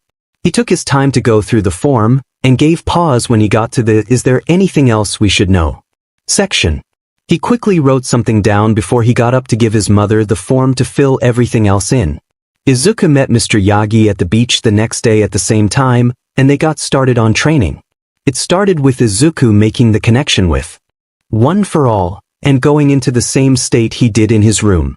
It was an on and off process that they made no progress with. Every morning of every weekend, no matter the weather and/or temperature, Izuku met with Mr. Yagi to train. There were no signs of progress after every session, until about 4 weeks in. "I think I'll try something different today, sir," Izuku said, sounding determined. "Go ahead," was all he got as a reply. Izuku closed his eyes and was immediately confronted by his now-named Speed Force and One for All. Over the weeks he had realized that the Speed Force was taming One for All, which was why he could make a connection with it at all. Weirdly though, his Speed Force seemed to be shrinking, or getting used up since the box was the same size but the amount of energy, for lack of a better word, kept shrinking. Regardless, his new idea involved him making a connection with the Speed Force which he hadn't been successful with in any capacity and One for All at the same time. He reached out his left hand to the Speed Force, and his right to One for All. He was met with the same familiar feeling of determination and will from One for All, and the not-so-familiar feeling of power from the Speed Force. He opened his eyes and saw One for All sparking around just his right arm. That's new. Normally it forces itself all across my body. Well, let's hope this works. He swung his arm to imitate a punch, and was met with the usual pain, but it wasn't nearly as intense as it usually was.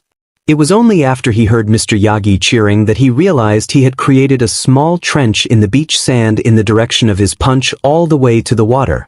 "How long did it take me, sir?" Izuku breathed out. Apparently, using One for All took more out of him than he thought. A little over 5 minutes.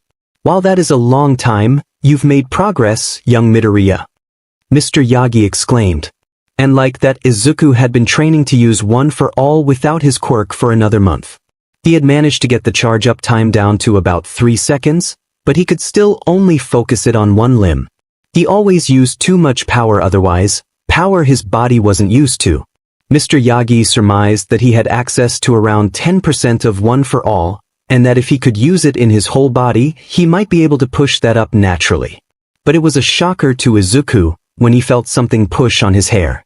On instinct, Izuku went super speed, and the world slowed down. He moved forward a little before he turned around to see a yellow. "Is that a boot? Why is there a hole in it?" Izuku stepped to the side and let the owner of the boot continue on his way. Said owner exclaimed as he landed in the sand. Mr. Yagi froze before he started shaking. He looked like he had the fear of God in his eyes. "Gran Torino, what are you doing here?" he asked shakily. The boot owner, now known as Gran Torino, stood up and dusted himself off. "I came to knock some sense into your successor. After that letter you sent me, I had my doubts about your teaching ability, Toshi." Izuku's eyes widened when he heard that. Gran Torino knew about One for All. Kid, stop muttering. It's creepy. "Sorry," he said meekly. "So, did you use One for All to do that?" Gran Torino asked. No. That was my quirk, sir. Without One for All I can travel speeds from Mach 1 to Mach 2, and can process information just as fast. I'm not exactly sure how fast I can go, but I'd like to find out. I have a few other abilities, but my quirk is centered around my speed." Izuku saw Gran Torino look impressed, but it didn't last long as he quickly went back into his grumpy old man persona and asked, "And where are you at with One for All?" Mr. Yagi said he thinks I can use about 10% of One for All right now. To prove his point, Izuku powered up his right arm for a few seconds before releasing it. Mr. Yagi had a betrayed look on his face as if mentioning him to Gran Torino would be his end. Gran Torino glared at Mr. Yagi for a few seconds before it was Izuku's turn to get glared at. Izuku could barely keep himself from quaking underneath the man's gaze. "And why, pray tell, are you using One for All so poorly? What do you mean? Do you need me to spell it out for you? Why are you only using it in one limb? And that charge-up time? You're not using your head, you numbskull." Izuku officially listed the man as terrifying, right beneath his mother when she was mad. "I can't use it on my whole body. Last time I tried, my body couldn't handle it. And how am I supposed to change the charge-up time? It won't get any shorter than it already is." "Toshinori said you were smart. Prove to me he was right," was all Gran said back before he shot over to the nearest bench and sat down to watch. Izuku stared at him in the hopes to get something more out of the old man, and after several minutes he finally got something. Do you think all might is all might all the time or something? Cost that's so helpful. Dimon old man. What do you mean, do you think all might is all mig-o? Alright then. Izuku closed his eyes and focused. He connected with One for All, and the familiar sound of sparking met his ears. He opened his eyes to see his arm the same as always when he used One for All. He fired off a punch, but instead of releasing his it like normal, he kept a hold of One for All. It was stable. How did I not think of this earlier? He said quietly. Now all you need to do is use a few more brain cells and get that going on the rest of you.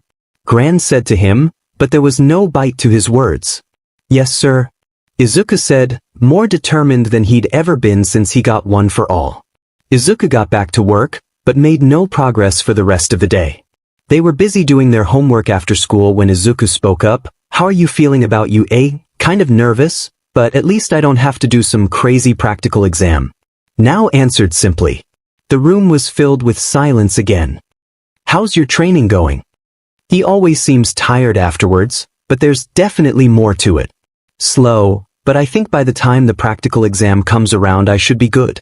Izuku answered, not looking up from his work which he should have already finished, but per some agreement they made he kept pace with her. I've been meaning to ask by the way. When are you going to get new clothes? She finally looked up from her work and saw him dressed casually, wearing cargo briefs and another tacky shirt which he seemed to have an infinite supply of. I don't mind the eye candy, and I'm sure the other girls don't either, but there's no way that those are comfortable. At first glance his clothes were fine, but upon closer inspection one could see his well-developed muscles through his shirt. His shorts became tight short shorts after his growth spurt. He stopped working and leaned back in his seat a little. He looked down at his clothes. You're right. I probably should get some new clothes soon. Wanna go shopping this weekend? I also need a new haircut, and since I'm dragging you along you can pick it out. No. You can't get rid of that fluffy hair. Her indignation must have shown on her face because he immediately asked, is that not good enough? Do I need to let you pick out my clothes too? No. Why are you getting a haircut? No matter who you ask, anyone and everyone will tell you to leave your hair alone. What? He looked genuinely confused. Your hair is... So, that's why. If you get it cut then you'll lose one of your best qualities. She hoped the message would get through to him. But alas, his obliviousness knows no bounds. Then I won't get it all cut off. Is that good enough? Why is she so angry? She sighed. Fine. I guess that'll work. Just help me with this problem. And with that out of the way, the two of them went back to their homework, the air slightly tense. It took a while but eventually, Izuku got One for All to work on his whole body without killing him. Mr. Yagi estimated he could use around 15% of One for All like that, compared to the 10% he could use on a single part of his body. Izuku didn't know how One for All affected him exactly, but he knew that it enhanced him. He also finally got some new clothes that actually fit him. He almost got away with getting his usual shirts, but now caught him every time, due to her using her quirk to help keep an eye on him whenever he disappeared. Though, Izuku noticed that people gave the two of them weird looks every so often. At some point he actually did some testing with what now told him about what it felt like when he ran with her in his arms or on his back. He started with a glass of water, and moved around at super speeds and noted that it acted as though he were moving at normal speeds. He then used the same glass of water and put on the counter and gave it a small push away from him. The same thing as before happened, it acted like it was moving at normal speeds. Izuku came to the conclusion that he had a passive emitter capability to keep people and objects in a sort of inertia-like state. It didn't cross his mind to check how gravity affected him at super speeds. Before Izuku knew it though, the entrance exams for UA were upon them. First was the general written exam, then a week later the practical exam for the hero course would take place. He was positively excited but also extremely nervous at the same time, since he didn't know what it would entail. He knew that he could probably pass without One for All, and definitely could with, but that didn't help quell his worries. Regardless, he spent every day training with One for All to shrink down the charge-up time so he could turn it on while running, and to increase how much of it he could use. He wasn't making much leeway, but he'd have much more time after the exam to train. Both in and out of UA. He just hoped that now got in. He knew how much it meant to her that she got in, so he helped her as much as she would let him, but he knew that nerves could always mess with you. He also hoped that UH had a film and media elective, otherwise all her work could have been for nothing. Izuku didn't bother to check since he was going into the hero course, which had its own compulsory classes on top of regular ones, which would leave him without any time for electives. He just hoped nothing would go wrong. The written exam was a breeze for Izuku. He made sure not to use his quirk when answering any questions, since it was against the rules and it would be obvious. He did, however, use his quirk when he was solving, since there was likely no easy way for them to monitor students using quirk that affected processing speed and/or power. He had already studied extensively, so he was confident, but the nervousness still laid at the back of his mind, chewing at him. Until he got in the exam anyways. He took his seat, and once they were given the go-ahead to start, he took a look at each paper and had to hold in a huff of air at the simplicity of each question. But that was a week ago. Now, Izuku was walking through the gates of UA again to take the practical exam for the hero course. He was several steps in before he stopped to admire the sheer presence the front building had. Until someone decided he wasn't worth walking around and slammed a shoulder into him as they walked past. "Get out of the way, Deku." Izuku turned to look at the familiar source of the familiar voice. Bakugo Katsuki. "Good morning to you too, Katsuki," was all he said before he took a step to the side, not wanting to cause a scene. Katsuki had actually been quite tame after the day he became friends with now, not trying to bully either of them. To their faces anyway. He watched the back of the other boy for a few seconds before deciding that it was as good a time as any to make his way inside for the briefing. Or at least he tried. His leading food got caught on his other leg and he started to fall forward. Time slowed.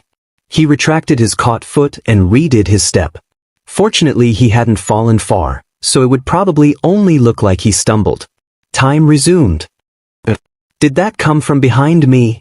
Izuku chanced to look behind him and saw a short girl, a little shorter than now. She had brown hair cut short and styled into a gravity-defying bob, with two longish bangs framing her simple but cute face. She had appealing brown eyes, and on each cheek was a small pink blush, which looked permanent. She had a hand extended in his direction slightly, as if she was going to grab him or something. "Is something the matter?" he asked as he turned to face her fully. No. It just looked like you were going to fall, but then you didn't." Was she watching me? "I see. Well, I'm fine, thank you. I think we should head into the hall though, don't you think?" Izuku half-turned and gestured with his right hand towards the UA building. She didn't say anything, instead opting to nod fervently before running ahead of him. What a strange, appealing girl. I hope she makes it in. The hall was lit up lightly when he walked in. After doing some soul-searching, he found his assigned seat, which unfortunately happened to be next to Katsuki. He took his seat, but not without getting reprimanded angrily for even being there by Katsuki. Soon after, the lights dimmed until they were off, leaving spotlights aiming towards the stage down at the front of the room. There was a dramatic explosion of fog that dissipated quickly and revealed none other than the voice hero, Present Mike, standing in front of a giant screen which displayed the U8 logo on a blue background. The man wore black leather breeds held up by a red belt, paired with an unviewable shirt which was underneath a black leather jacket with red studded elbow pads. Around his neck looked like a speaker of some kind, and he wore triangular sunglasses with headphones on his head. To complete the look, he styled his long blonde hair curving backwards and upwards, making him seem like a personification of a cockatiel. Welcome to today's live performance, examinee listeners. Everybody say hey. Present Mike sounded excited. To his disappointment, he was met with complete and utter silence. Well, isn't that a refined response? His voice was strained as he tried to stay energetic. "I'm here to give you a rundown of the practical exam. Are you ready?" he asked again, attempting to elicit a response. Not even a cough, sniffle, or sneeze was heard. Meanwhile, Izuku was fanboying as quietly as he could. "Oh my god, it's Present Mike. I listen to his radio show every week. It's inspiring. Maybe all the teachers are pro heroes." Izuku's words were heard loud and clear by the person to his right, however, and he received an angry, "Shut the F up, Deku." Present Mike was oblivious to the entire thing. As it says on the application requirements, you listeners will be conducting 10-minute-long mock urban battles after this. After he finished the first part, a picture appeared on the screen behind the man.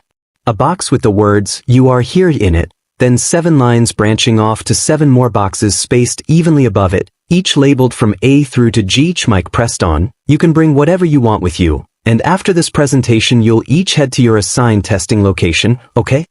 He was met with silence, which angered the man. "Okay." Katsuki quietly spoke, "Not really to anyone. So kids from the same school can't help each other out, huh?" Izuku didn't bother responding, instead trying to make sure he didn't mutter again. The last thing he wanted was to be reprimanded for that. Getting over himself, Present Mike continued with the explanation. There are 3 kinds of faux villains in each battle center. Behind him a block appeared with a few buildings on top. As he talked, 3 silhouettes appeared around the buildings, each labeled from 1P through to 3P. Different amounts of points are rewarded based on their level of difficulty. A short 2D pixel game-styled animation of Mike appeared on the screen. Pixel Mike moved forward until he came across a robot, recognized as the 1-pointer, before he defeated it and moved on. A number at the top right of the screen changed from 0 to 1. That repeated for the final 2 types of robots. Your goal, dear listeners, is to use your quirks to earn points by immobilizing the faux villains. Of course, attacking other examinees and other unheroic actions are prohibited. A student in front of Izuku stood up as he raised his hand, all before he spoke. "May I ask a question?" A spotlight turned on and focused on the young man. "Okay." On the printout, there are 4 types of villains, yet you have only mentioned 3. If this is a misprint, then you, the most prestigious school in Japan, should be ashamed of that foolish mistake. We examinees are here because we wish to be molded into exemplary heroes. He isn't wrong about that last part, but man who drove that stick up his butt? Was all Izuku could wonder. Thank you, Examinee 7111. The 4th type of villain is worth 0 points. A new robot silhouette appeared on the screen after it returned to the previous display. It had a label above it which said 0P. That guy's an obstacle, so to speak. There's one in every battle center. An obstacle that will go crazy in narrow spaces. It's not impossible to defeat, but there is no merit in doing so either. I recommend all you listeners try to avoid it. Thank you very much. Please excuse the interruption. The boy bowed at what looked to be a perfect 90-degree angle before he stood up straight and sat back down, after which the spotlight on him turned off. That's all from me. I'll leave you listeners a present, our school motto. The hero, Napoleon Bonaparte once said, a true hero is someone who overcomes life's misfortunes. Go beyond. Plus ultra. Now, everyone, good luck suffering. Over the next 15 minutes, Izuku and the other examinees got changed into their preferred clothing for the exam. He had no choice but to use his old jumpsuit because he had apparently forgotten to buy himself some new exercise clothes when he went shopping with Now. Once everyone was done, they were on the bus to the battle center in which their exam was to take place. Tenya liked to think that he knew right and wrong in every instance. He liked to think that people would go to him to decide if what they were doing or what they were planning to do was right or not. He was proud of that. He did know that he was often called a party pooper and stiff. That he should loosen up. But he never bothered to try because he was too busy training to be a hero. Now, he was preparing for the exam that would start soon. He looked around at his fellow examinees. He noticed one with his green hair cut in a similar fashion to his own, wearing a green tracksuit that was far too small for his size and build. You could easily see his well-developed musculature through his jacket, and his breaths were short enough that you could see several centimeters of his ankles. But that's not what caught Tenya's eye about the other boy. It was that said boy was eyeing up another examinee. A girl with short brown hair. The girl looked nervous, and the greenette looked like he was going to walk up to her to distract her from the task at hand. Looks like it's up to me to stop him. Tenya began to make his way. He managed to get to the other by right as he took a step towards the girl. That girl seems to be trying to calm down. Are you intending to interfere? That was probably a little too loud, but I need to get the message across. The boy turned around and stood to his full height, which made him taller than Tenya by a few centimeters. Oh. I met her back at the gate and I thought I might help her. Talking to people can help calm you down, and her meditating doesn't seem to be helping. Tenya was about to say something when he heard the familiar voice of Present Mike yell, "Begin!" Tenya and everyone else looked up to the source, which was a tower in the direction they had come from. No one moved. Tenya looked around before he realized that the greenette he was talking to was gone. Present Mike was talking, but he wasn't listening. He instead looked inside the battle center and saw robot parts strewn across the streets. Did they self-destruct? Or did that boy do it? But he can't be that fast, can he? Tenya turned around in time to see the other examinees start running to the battle center. Not wanting to fall behind, he started to run in as well. He was at the back of the group, but he knew that the moment they were inside, everyone would split up and he'd be able to let loose. The moment he heard Present Mike yell "Begin!" he was confused just like everyone else. But he didn't stick around long enough to question it. If he was given the go-ahead, then he'd go. He activated One for All and ran. He still hadn't quite gotten used to the new speed, since with the 15% he had control over, he could tell he could already go more than twice as fast compared to without it. He came across a pair of robots near the entrance that were relatively small. 2 pointers. He ran to the nearest one and tore its head off, which he threw at the second one and embedded it in its body. 4 points. Izuku planned on stopping one. He got 50 points, since that was likely to be around the cutoff. But since there wasn't much else he could do with the spare time, he was going to help out the other examinees. After all, what hero school didn't award people for being heroic? He had to get to that stage first though. The 1-pointers were pretty weak, compared to the other 2 robots. But they were fast. Or they should have been, but they may as well have been standing still for Izuku. He made short work of those, since it was much easier to dismantle them. The only thing that Izuku may have had trouble with was probably the RBB bullets the robots fired. Thing was, the robots had to know he was there to fire, so his speed kept him safe from that. The 2 pointers were tougher, with 4 armored legs, a long tail, and a head atop a long neck. Those ones seemed to be equipped with missile launchers instead of Gatling guns like the 1-pointers, but they were tankier compared to them, so it made sense. If only they posed a challenge. The 3-pointers were a different story altogether. The tankiest of the robots so far and equipped with missiles and a Gatling gun that shot RBB rounds. The only thing that kept Izuku safe was again his speed, but he could only take apart the 3-pointers without breaking himself due to the power-up from One for All. In the end, they weren't a match for him. By the 6th second of the start of the exam, Izuku had gotten his 50 points. It only took so long because all the robots were spread so far out from each other. He went back to the entrance and saw that the rest of the examinees had only just gotten started on destroying robots. They must have gotten confused and waited for Present Mike. Izuku took his time and ran up one of the smaller buildings so he could watch everyone. Time resumed. There were people with some interesting quirks. One guy had 3 arms to a side, who was scaling a building not too far from Izuku. The guy that was telling him off before the start of the exam had engines his legs, which indicated he had a mobility quirk like Izuku. Though not quite the same. He continued to watch and saw the girl from the entrance touch a robot before it started floating upwards. She put her fingertips together and said something before the robot fell to the earth, destroyed on impact. She can make things float. Or does it have something to do with gravity? If so, then is she removing the effect of gravity or does it become weightless? Those are all things I'll have to ask her later. There seems to be a lot of powerful students this year, huh? Claimed one teacher, whose head was rather cuboid. Yeah, thou, WH. What?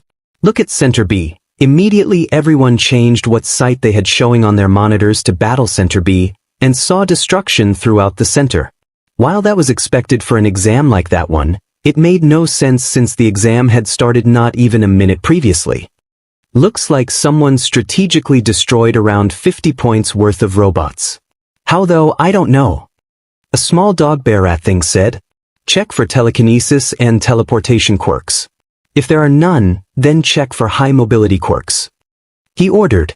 There was rustling from a few of the staff members for several minutes as they searched through the list of applicants at Site B. I found no applicants with a quirk of the first two types, but there are two with high mobility quirks. Go ahead. The first student is Ida Tenya Tensei's younger brother. Seems like it. His quirk is engine. It gives him engines in his calves which can be used for increased mobility. And the other, Midoriya Izuku. Quirk, super speed. Like Ida, it is a mutant type and grants him immense speed. His top speed is unknown. In his application form he said we should use high-speed cameras in order to accurately monitor him. I trust that was taken care of, power loader. At the nod of the orange-haired man wearing an excavator claw on his head, he continued, we'll have to keep a close eye on him then. At the back of the room sat a man with long greasy black hair. He wore a black jumpsuit with a gray scarf wrapped around his neck. Said man looked over to one of his colleagues, who was wearing a skin-tight red suit. He had tubes coming out of his left shoulder to his arm, which had a thick white vambrace on it. His colleague looked back. A silent conversation took place, before the man in red eventually conceded. I look forward to teaching you, Midoriya Izuku. He had mostly been saving people who weren't paying enough attention, or because they overextended and got caught up against too many villain bots. He did save a few people who had overused their quirks though, notably a blonde kid who spoke a foreign language every other sentence and could shoot a laser from his gut. This seemed to emit sparkles, which was pretty strange but not the weirdest thing Izuku had seen. He had gotten some points from doing it, which was nice. Not that he needed them, but he estimated that he stood at around 65 points. He could estimate how many points he got from helping people, since that was probably subjective. Not like it mattered anyways. By the 5-minute mark though, people seemed to get into a groove and there was pretty much no one for him to help. Thus, he opted to sit on top of a building. He watched everyone intently, attempting to figure out who his classmates could be, come the start of the year. He had just gotten relaxed, sitting at the edge of a building, when a deep rumble sounded from the other side of the site. A small shake of the building he was on had Izuku up and away from the edge in an instant. There were more shakes and Izuku took a look around to see if he could find the source. He eventually spotted green and black metal gripping onto the corner of a building. That must be the zero-pointer. Izuku ran down the side of the building once there were no more shakes. He technically shouldn't have been able to, since running down required gravity to assist him, but apparently that was something else he could change the effect of when he moved at super speeds. He reached the ground soon enough, and navigated his way to the scene. Upon arrival Izuku's first thought was, this is a mess. There was rubble falling down from buildings which the monstrously large robot had grabbed onto, and there was copious amounts of dust making its way down. Izuku focused on making sure no one got crushed, and did his best to redirect any rubble that looked like it would fall on or near anyone. When he couldn't get to the rubble easily, he just moved the affected examinees slightly so they were out of the way. He noticed, though, that there was a girl in front of the robot. It was the girl from the entrance. She seemed to be trapped under rubble, and was right in the path of the robot which seemed to be reaching for her. He could have easily cleared the rubble and carried her to safety, but he hadn't had the opportunity to really see what he could do with One for All yet, so he felt like showing off a bit. He ran under the hand of the robot, which was getting pretty close, and let time run its course. Everything got very loud the moment he did. The girl was groaning with the effort of trying to get free, and the robot, which was now on top of Izuku, had a very loud engine and equally loud hydraulics. This thing is lighter than it looks. Though I don't think I can push it off. Can you use your quirk? He asked the girl. She rapidly shook her head. Looks like I'll have to do my best then. He immediately started vibrating his arms and hands as fast as he could in an attempt to upset the robot's balance or at least push it back a meter so he could punch it in the face without risking the girl. Not that you would let someone die in an exam. He got his leverage a few seconds later after he gave a little shove to speed things up, and he jumped back enough to have a clear path to the robot's big green head. He crouched in preparation to jump. He had to get the height right, otherwise he'd overshoot, but he didn't want to use too little power because then he'd have to hit the most armored part of the med thing. He released One for All and leaped. He was staring at the robot in the face not even a second later. He reared back a fist and charged One for All back up, and threw his fist forward. The robot's head crumpled and folded in on itself. It started falling backwards as explosions erupted from along its large body. Izuku hoped that there wasn't anyone dumb enough to be that close to the robot, in front of it or... It was then he realized he had no proper way to land. He could have used air pressure to soften the landing, but that could have also endangered the other examinees. And sure, he had some powerful legs, but he hadn't practiced landing from 8 stories up. He braced for impact and put as much of one for all into his legs as he could so that he could at least regenerate. The last thing he was expecting, though, was for the girl he had saved to slap his back from atop a dead three-pointer's chassis. When he was about to make contact with the ground, there was some sort of burst of air and he started floating. He was unfamiliar with weightlessness, along with the force from the slap had him end up floating upside down. Surprisingly, there was no disruption of BLD flow. So that's how her quirk works. I'll need to write this down as soon as I can. He almost landed on his head though when the girl grunted out, "Release," then promptly turned away to throw up her lunch. He managed to catch himself and was on his feet and next to the girl less than a second later. He comforted her as she got her bearings and rested. Time's up. With those 2 words, the exam was over. Most of the students collapsed and let fatigue overtake them. The girl sighed in relief and Izuku continued to sit with her on the corpse of a robot. Eventually, Recovery Girl arrived to treat anyone she could. Recovery Girl had a few words for him though. "What did you do this time?" She walked over to the brunette and her lips stretched comically to kiss the girl. A pale green light enveloped the girl as his swollen ankle healed. "I didn't do anything. I only helped this girl." Izuku defended himself as he gestured to the now tired brunette next to him. "And I'm supposed to believe the zero-pointer behind you fell backwards on its own." She stared at him with a glare. "Whatever. It's not like it matters. Just go home so I don't have to see you." "Yes, ma'am. What's your name?" Izuku turned to the brunette beside him. She smiled and asked again, "What's your name? I'd like to at least know the name of the guy that saved me." "My name is Midoriya Izuku. And it's no problem." "Uraraka Ochiko." "Thank you, and nice to meet you, Midoriya." "It's alright. I only did the right thing." While the two of them talked, a few meters away stood Ida. He was watching Izuku, and was startled when he saw him appear underneath the hand of the zero-pointer to catch, before he threw it back and destroyed it, saving the girl. If this weren't an exam, I'm sure I would have done the same. Wait, speaking of the exam. Izuku was waiting at the gate of UA for Uraraka. He didn't have to, but he offered to walk her home. He was messaging now about dinner when Uraraka finally arrived. "Sorry I took so long. I had something to take care of," she said sheepishly. "It's no problem. Shall we go?" Izuku asked, but was walking before she even replied. She took a few quick steps to catch up and they walked to the station side by side in silence. It wasn't uncomfortable, but it definitely could have been better. After the station came into view, Izuku finally found it appropriate to ask, "So what apartment building are you staying at right now?" It's just in the middle of Mizudafu. You really don't have to walk me there, you know." Uraraka sounded nervous. "It's alright. My friend lives in an apartment building there. I was going to pick her up and walk her to my place for dinner. You can join us if you'd like. Then maybe now can have a girlfriend. I wouldn't want to intrude or anything." "No, it's fine. Really. Look, I'll ask my mom and then you can decide, alright." At her nod, he took out his phone and told his mother that they'd be having an extra guest. She was ecstatic that Izuku had a new friend, and was very happy to accommodate for another person. She said, "It's fine. You'll come, right?" She nodded again. "Why is she so quiet all of a sudden? Where are you from? What makes you think I wasn't born here?" They boarded the train as she asked. "I just got the feeling you aren't from here. No real reason other than that." He said it plainly, as if anyone and everyone would think that. She stared at him incredulously. "Nye Prefecture. My parents own a construction company there, and I'm staying in the apartment until I get my results for the exam." "I see. Do you think you passed?" "I don't think so.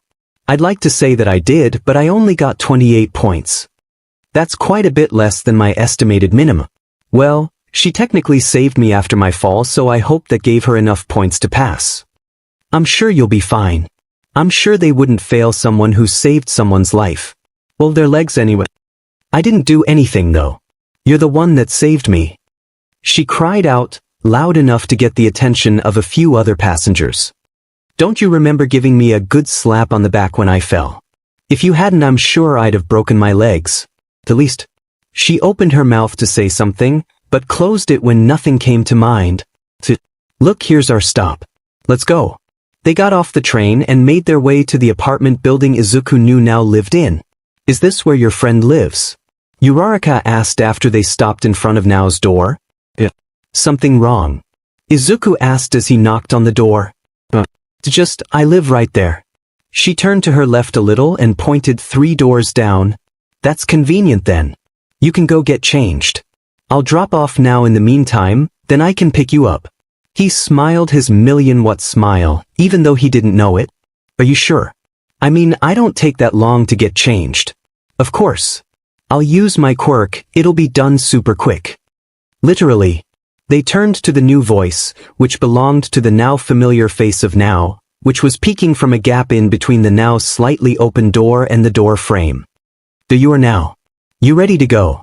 Yeah, but is this that Uraraka girl you mentioned? She seems. So. It's adorable and disgusting in a way. Uraraka looked hurt. Don't worry. She doesn't say it to hurt you. She's just a little prickly when it comes to other people our age. Izuku reassured her. If you say so. Well, if you're confident you won't be long, then I'll see you in 5 minutes. Izuku checked his imaginary watch and said, how about 6 seconds? Wait, when did you get faster? Nao asked in disbelief. I didn't train for nothing now. Really? Come on, let's go. Mom's waiting. At that, Nao opened the door fully to reveal her wearing a red shirt with no jacket, a brown skirt, and knee-high boots. It was a very fitting look, despite its overplainness. She stepped outside and closed the door behind her, locking it. Izuku walked over to her and picked her up in a bridal carry. Uraraka's face went bright red, to which Nao put on a smug look, though her face was also slightly red. See you in a few seconds, Uraraka. And he was off. Midoriya disappeared the moment he finished speaking to her, along with his friend Nao. In his arms. Achiko had barely made it to her front door when she heard the familiar voice of Midoriya behind her. So I'll wait out here for you, yeah? She turned around and there he was no longer in his school uniform, without his friend. Just how fast is he? All right. I'll be done as quick as possible. Take your time. He smiled. God, that smile was cute. She quickly unlocked her door and all but ran into her apartment, throwing the door shut behind herself. She navigated her way to her room so she could get changed. It was difficult to decide on clothes to wear, since she didn't have anything particularly nice available. In the end, she decided on a pink t-shirt, with a pair of loose jorts over some black tights. She wore casual pink high-top sneakers with a white trim. She stepped out her front door and refused to look Midoriya in the face. She locked her door behind her and stood there. Ready to go then? Not trusting her voice to work in her state of embarrassment, she nodded quickly. How would you like me to carry you? On my back? Or like I carried Nao in my arms? She glanced up to his arms, which were barely hidden under overshirt he was wearing. What she could see, though, was densely packed muscle. That would feel him as bad, Ochiko. Oh, on your back, please. He smiled again. That smile could power a house for years. He walked over to her before he turned around to face away from her, and crouched low enough to let her onto his back. Hop on, was all he said. She fumbled to get on his back, and in the process, came to regret deciding to get on his back. She didn't know what it was about his back, but the muscles there made her want some time to herself. Before she knew what was going on though, he had his hands under her thighs. He's so gentle. And was standing up. Hold on tight, yeah. Don't want you falling off now. His tone was serious, but he said it in a playful, friendly way. She only nodded, but after realizing he couldn't see her, she gave a quiet yes. Before she knew what he was going to do, there was a weird jolt and the world changed. But before she could even comprehend what was happening, they were standing in front of a completely unfamiliar door. We're here, was all he said, before he crouched again to let her off. She almost whined that he would no longer be holding her. She got off quietly and waited for him to lead her inside, which he did. They walked in, and after some quick introductions with Midoriya's friend, who she found out is named Tamori now, and his mother, who she had taken to calling Mamadoriya. The meal was an extremely delicious katsudon, in celebration of Midoriya completing the exam for UA. She had a lot of fun. The trip back to her apartment was the same as it was away. It sort of made her feel giddy to know that she was one of only a few people to have experienced being carried by him. Wanna exchange numbers? She didn't know where it came from, but the question was out of her mouth before she could stop herself. Midoriya's eyes widened momentarily, before he smiled and said, "Sure." So they exchanged numbers. Right before she closed her apartment door though, Midoriya called out to her, "Uraraka, wait." She opened her door back up. "I forgot to tell you to close your eyes and stuff when I carried you. You didn't get hurt or anything, right?" "What? That was a weird thing to ask." "Oh, I was perfectly fine both times." "Why, was something supposed to happen?" He looked shocked. He smiled though and spoke, "No, not at all. It's just there's more to my quirk than I thought is all." She smiled as he disappeared. It still amazed her that he had a super speed quirk and not a teleportation quirk. She had more fun than she thought she would. So much so, she wasn't sure she could care whether she passed the exam or not. Though she still did sorely hope she did. The wait for his exam results was, in short, torturous. He was confident he passed, but everyone had that grain of nervousness that inevitably grew until the results came in. He had distracted himself by hanging out with both Uraraka and Now, but as things always go, his thoughts drifted back to the results. He couldn't talk to Mr. Yagi either, since the man had gone silent, which sort of worried Izuku, but there wasn't anything he could do about it. The week-long wait had passed and the results were due in soon. It was just him and his mother having dinner that night, since the other two wanted to be there when their results arrived. It was a simple meal, but still good. Afterward, he went to his room and started doing press-ups. He didn't really have a reason to do them, since he could practically go forever before he had to stop. He didn't notice his mom worriedly looking over to him through his door as she walked past to the front door. He did notice, however, when she came running back and seemed to trip over nothing. She slammed his door open completely and called out to him frantically, Izuku." He froze mid-press-up and looked up to his mother with a mostly blank expression, the only emotion being disbelief. At his silence his mother continued, "It's here. The letter. It's really here." He stood up and grabbed the letter from her outstretched hand silently. He walked over to his desk and placed the letter on it and sat down. He turned to his mother who was watching intently from her place on the floor, and spoke, "Could I please open it on my own? I understand. I'll go," was all she said before she got up and walked out of his room, closing the door behind her. Izuku knew she would wait outside his door though. He sighed as he turned back to face the culprit of all his nervousness from the past week. Deciding to get it over and done with, he tore the envelope open. A small silver metal disc with two buttons opposite each other on the side fell out. Not wanting to risk damaging the clearly important device, Izuku grabbed it out of the air and placed it down gently. The moment he did, the device came to life and created a projection. It was a blank white rectangle for about a second before suddenly All Might's face filled the screen with "I am here as a projection. All Might. I thought this was from UA." Izuku looked down to the envelope and saw a few pieces of paper, but he focused on the seal of the envelope which was indeed UKISS. He snapped his head back up when he heard All Might continue speaking. "I'm in town for one reason only. To teach at UA." He paused. A hand appeared from the side and pointed at where Izuku assumed the camera was. There was a bit of back and forth between All Might and the unknown person, mostly about getting on with it. "Anyways, you passed the written exam with flying colors, with a score of 98%. This would be more than enough to admit you into the general education course. However, you applied for the hero course, and thus took the practical. You earned 50 points, earning you a place at UA." Izuku began tearing up, and ignored the leaderboard of what he supposed was probably the top 10 scorers for the exam. "That is not all though. What? Please watch here." All Might grabbed a remote from somewhere and stepped to the side, which revealed a screen with the UA logo on it. He pressed the only button on the remote. The screen immediately showed Uraraka walking up to what was probably the UA staff room with a worried look on her face.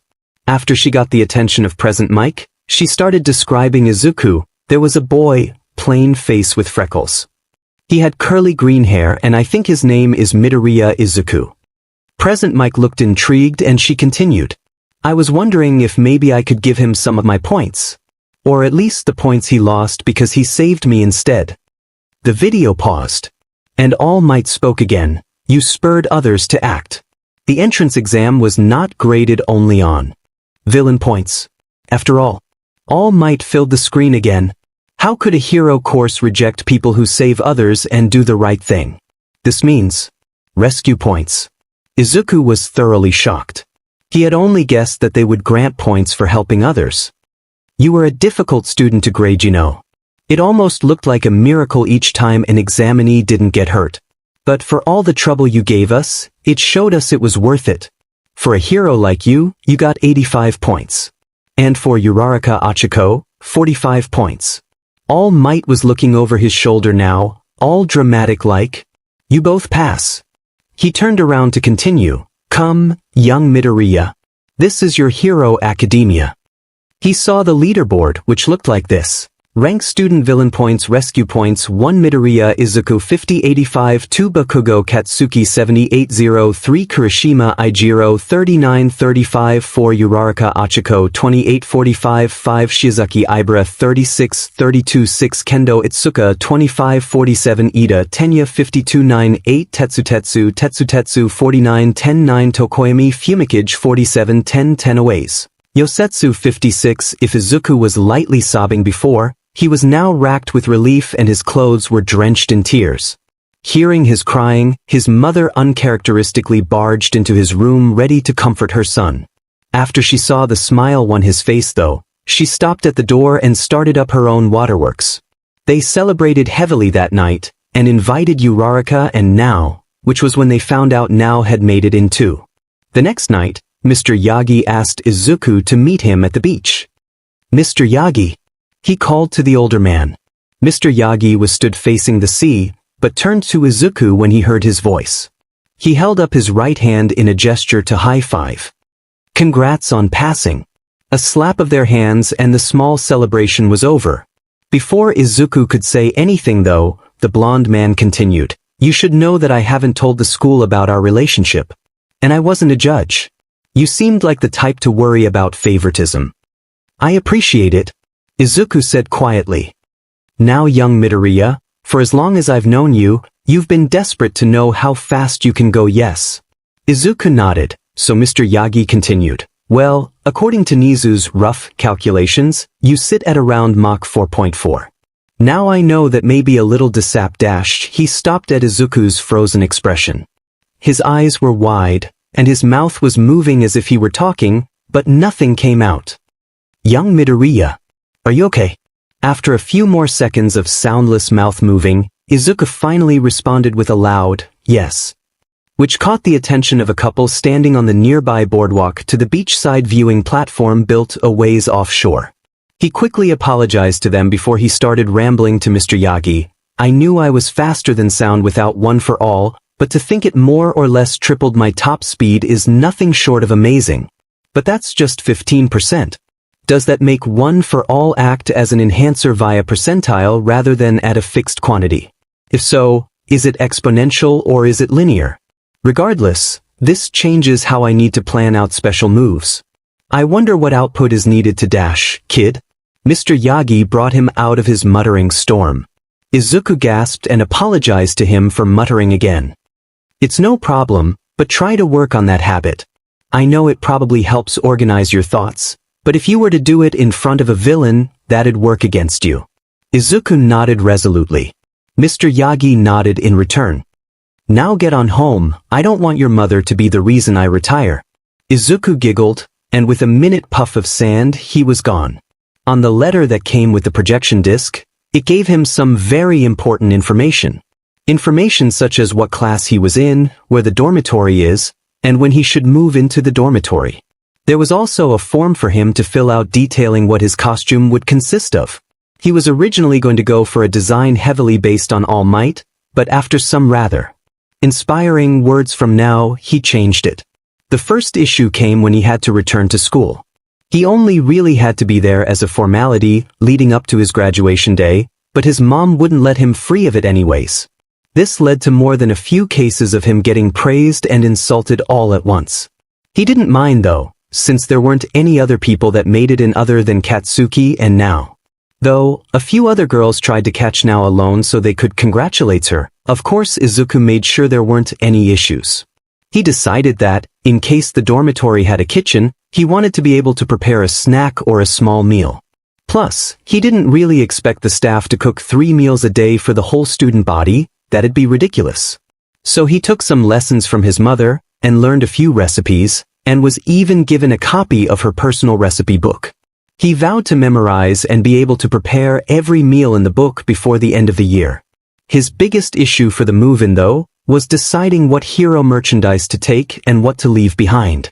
He wanted to take enough to satisfy his need to admire them, but not too much that he looks like some weird or creepy otaku. He even enlisted the help of his mom, Now and Uraraka, who hadn't even seen his room yet. That was an experience for sure.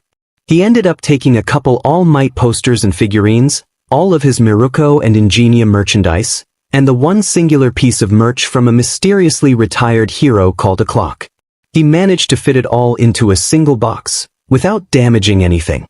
It took 3 more boxes to get everything else he thought he'd need for school, and anything that didn't fit into the boxes went into his backpack and duffel bag. He had to wait though, until his mom got home so she could help him take his stuff over to UA. They offered to help Now, but in a rare act of kindness her parents hired movers to take her stuff for her. Uraraka's did the same. It wasn't until 5 o'clock in the evening until he got to the dorms. He unloaded the boxes to the ground behind the car, and walked over to the driver's car door to say his goodbyes to his mother. "Bye Mom. Please don't go dying of loneliness while I'm gone, alright?" He was joking, but he knew that her living alone would hit her hard. Very funny young man. You don't go having kids, alright? I do want grandbabies, but wait until you've dashed me. She chuckled. Make sure to call at least once a week, alright? He nodded. Okay sweetie, I'll go now. Bye. He watched her drive away for a minute, before turning to the small pile of boxes. Now then, let's get you inside, shall we? He smiled as he picked up the boxes and walked to his dorms. He was excited to meet his new classmates. Everyone had the same idea of getting there as early as possible. Kyoka just sat on one of the large couches in the dorm rec room and watched TV with a few other students. She had already gotten acquainted with all the girls in her class, though she wouldn't really consider them friends yet. There was one guy with glasses who seemed to have a stick so far up his but he had 2 spines, waiting for the final student to arrive. Some guy named Midoriya or something. It was just after 5 though when the front doors to the door opened, and a bunch of boxes with legs walked in. Never mind, it was just a guy carrying all of those boxes. Holy shit, how strong is he? She wasn't the only one watching now, the other girls were too, clearly interested in the person that can carry boxes that easily weigh more than 100 kilos together. Ah man, am I the last one here? The guyest. Apparently he's the Midoriya dude everyone was waiting on. He was dressed pretty casual with light brown cargo shorts, red high tops, and a novelty shirt with dress shirts on it. He had dark green hair and bright green eyes. Yes. You should try to be more strict with your timing. Glasses said sternly. Engines.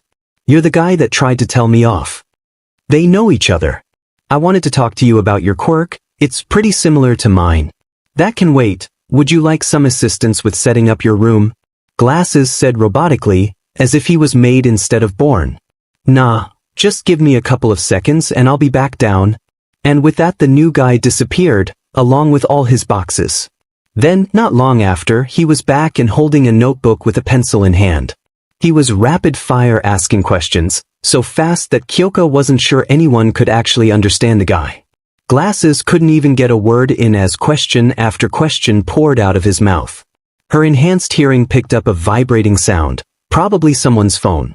Green stopped his torrent of questions and reached into his pocket to grab his phone. He clearly had a back and forth with someone, since he had been tapping on his screen for a few seconds at a time.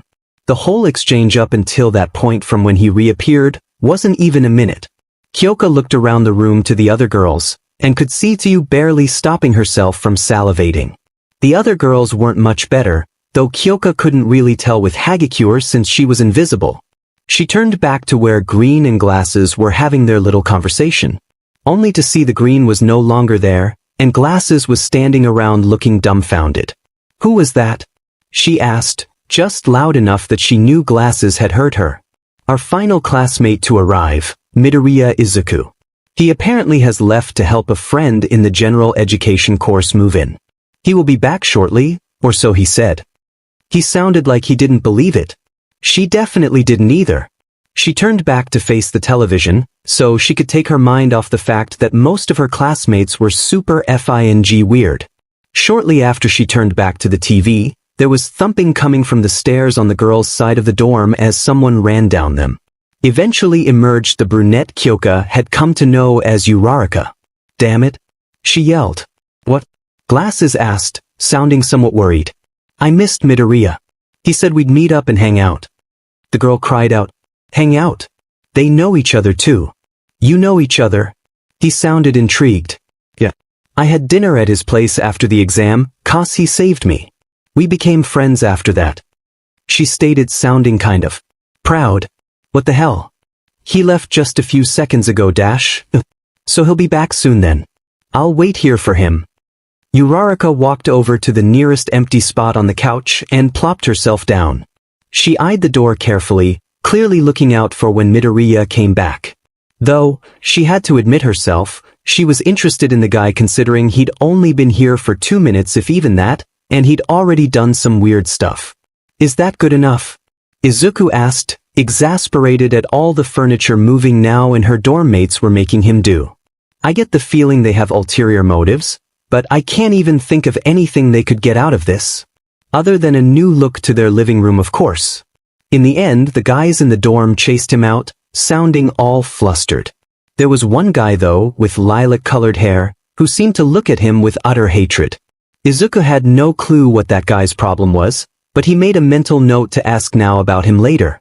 The last thing he saw was all the girls, including now, giggling as they watched him walk out of the building. He stopped right outside the doors to catch his breath. He couldn't see it as he did it, but when he ran back to his dorm, all the jaws of the Class 1C students, sans now, practically hit the floor. He couldn't help but smile as he remembered what Mr. Yagi told him his top speed was. Mach 4. His mind was still reeling over that fact. He barely felt the air part as he ran. He decided to do one quick test of his quirk, and jumped. He rose into the air and peaked before he fell. It didn't seem any different to if he jumped from normal, but the thing was, he was doing it at super speed, which meant he had more emitter abilities than he thought. Could I classify all the recorded effects under inertia? No, not the gravity. Is that maybe minor gravity manipulation? What would happen if Uraraka used her quirk on me then? I have to test this as soon as possible. Before he had realized though, he was back at the dorm. Not even 1 minute after he'd set up his room, Xenotation Spot asked a guy about his quirk, without giving him the chance to answer. Xenotation Spot moved the furniture in the Class 1C dorm around at the girl's request. Xenotation Spot said of one particular guy in Class 1C without actually doing anything to him. Xenotation Spot gotten kicked out of the Class 1C dorm by the boys for a reason unknown. Xenotation Spot found out his quirk has more capabilities than he first thought. Overall, his evening so far had been quite packed. His favorite part though, would be finding out everyone in his class's quirks. When he first walked in he saw engines from the entrance exam, then he saw a girl with cool as earlobes. He really wanted to talk to her about the logistics of her quirk. He walked through the doors and clearly wasn't paying attention, because he was caught off guard when something small slammed into him. He stumbled slightly before he looked down and saw the back of Uraraka's head. "Hey Uraraka. You met everyone else yet? Any cool quirks?" She looked up from where she was burying her face in his gut and pouted. "You didn't ask me how I was. What sort of a friend are you?" She asked rhetorically in fake indignation before she smiled. I've only met the girls and Ida over there. Listen to this. There's this one girl that's in this dash, Midoriya. I see you've returned. Uraraka was rudely interrupted by the now named Ida. I believe official introductions are in order. I am Ida dash. How about we do it as a whole class? Izuku interrupted. He phrased it as a question, but the way he said it left no room for argument. Izuku leaned a little to his left to look behind Ida, and on the couches in the dorm living room saw 4 girls. Wait, no, there's some floating clothes that have a very distinct shape of well-endowment on the shirt. 5 girls then. Ida seemed irked at first for being interrupted, but quickly seemed to brighten up in a way only a robot could as he agreed to the idea. He left to get all the boys from the boys' side of the dorm. Izuku walked over to the couches and sat as far away as he could from the girls. It wasn't that he hated them, he was just a little nervous around them. Boys started to trickle in, and each took up a spot in the living room. Izuku swore he could hear Katsuki yelling, but thought it was his mind playing tricks on him. Soon enough, there were 18 other people in the room. Izuku looked around and saw the guy with 6 arms, and barely managed to keep himself from running over and bombarding the absolutely gargantuan boy. There was an awkward silence until one of the girls, who had pink skin, matching hair and 2 small horns, jumped up from her spot on the couch. So we're going to go around and introduce ourselves. We'll say our name, our quirk, and something you like. She looked around the room to see if anyone had anything to say, but when no one said anything, she continued. I'm Ashido Mina, my quirk is acid and I like dancing. She threw one of her hands in the air and hopped onto one leg when she finished. Clearly, she was the happy-go-lucky type of person. Her quirk was what Izuku paid the most attention to though, after her name. Could she change the concentration? What about the vis? A poke to his cheek got his attention. You were doing it again, Uraraka said plainly. He smiled sheepishly as he rubbed the back of his head. Thankfully, someone else decided to introduce themselves. I'm Yaoyorozu Momo, my quirk is creation and I like to read. Izuku could barely hold back his muttering. What did her quirk entail, based on that name alone? Izuku was also grateful that the introductions got on swiftly. The girls minus Uraraka all went first. After Yaoyorozu it was Jiro Kyoka whose quirk was earphone jack. The girl seemed to be trying to act cool, but Izuku heard the nervousness in her voice. Her quirk was super interesting to Izuku though, since it was still weird that technology managed to find its way into the human genome. Hagakure Toru, who was invisible. She was extremely expressive, using her body to show her emotions. It was probably because people couldn't see her face. And finally Azui Tiu, whose quirk was frog. She seemed very calm and said she always spoke her mind. She also said to call her Tsuyu, which seemed very much like her. Next went the guys. Shoji Mizo was the guy who had 6 arms, and he called it dupli arms, which meant there was more to it. Izuku didn't notice it until it went away, but Shoji had transformed one of his hands into a mouth to speak. Kaminari Denki was kind of an airhead, but his quirk electrification made up for it a bit. Shiro Hanta was plain, but he had odd-shaped elbows, which was apparently because of his quirk, tape. Mineta Minoru was the one Izuku hated the most, because the guy kept giving the girls dirty looks, and not even his quirk pop-off could make up for it. Koda Koji was bulky, but ultimately seemed shy, and his quirk Ani voice definitely caught Izuku's interest, like all command-type quirks did. Ojiro Mashireo almost seemed more invisible than Hagakure, since a bird-headed boy almost talked over him. Ojiro's quirk was pretty obvious though, being a rather muscular-looking tail. Izuku's avian-headed classmate from before introduced himself as Tokoyami Fumikage and didn't really give a name for his quirk, instead saying a demon of darkness lived within him. Ida Tenya, the guy with engines in his legs, was very robotic and a pain. His only redeeming quality was his quirk, as far as Izuku was concerned. Kirishima Ijiro had fiery red hair and a personality to match. He seemed sort of disappointed when he said his quirk, hardening, like he didn't like it. Despite the fact it was one of the more versatile quirks Izuku had seen in the past. The aloof Todoroki Shudo was next, and his quirk half hot half cold definitely got Izuku's attention. It's CKD that the next words out of the classmate's mouth was that he refused to use the fire half of his quirk. Guess studying that part of it would have to wait. In contrast, was the sparkly boy from the exam, Aoyama Yuga. His quirk naval laser was interesting enough.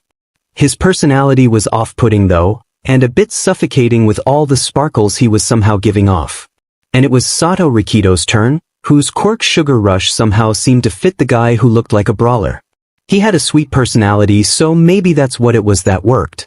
Then Uraraka decided to finally introduce herself. Izuku already knew her, so he wrote in his notebook instead theorizing about his classmates' quirks based on their names alone. It took a slap to the face and almost literally getting sent flying by Uraraka to get his attention so he could introduce himself. Sorry. He apologized, not for the first time that evening.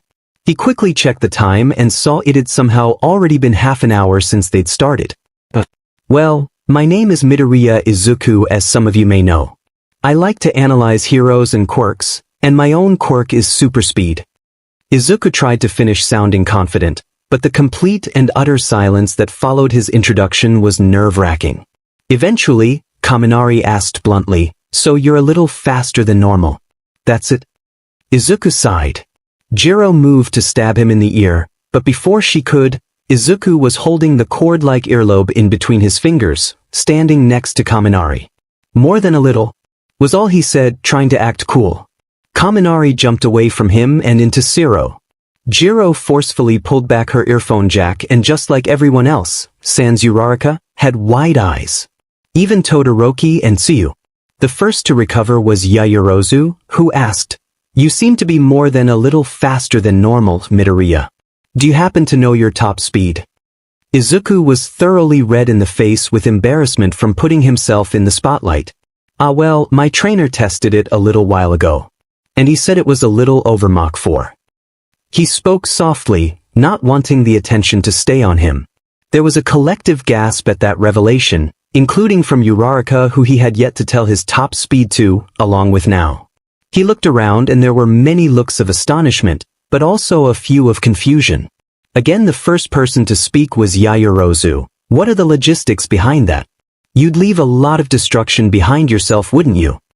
"Yeah, but I obviously have some passive emitter abilities which work to ensure that doesn't happen.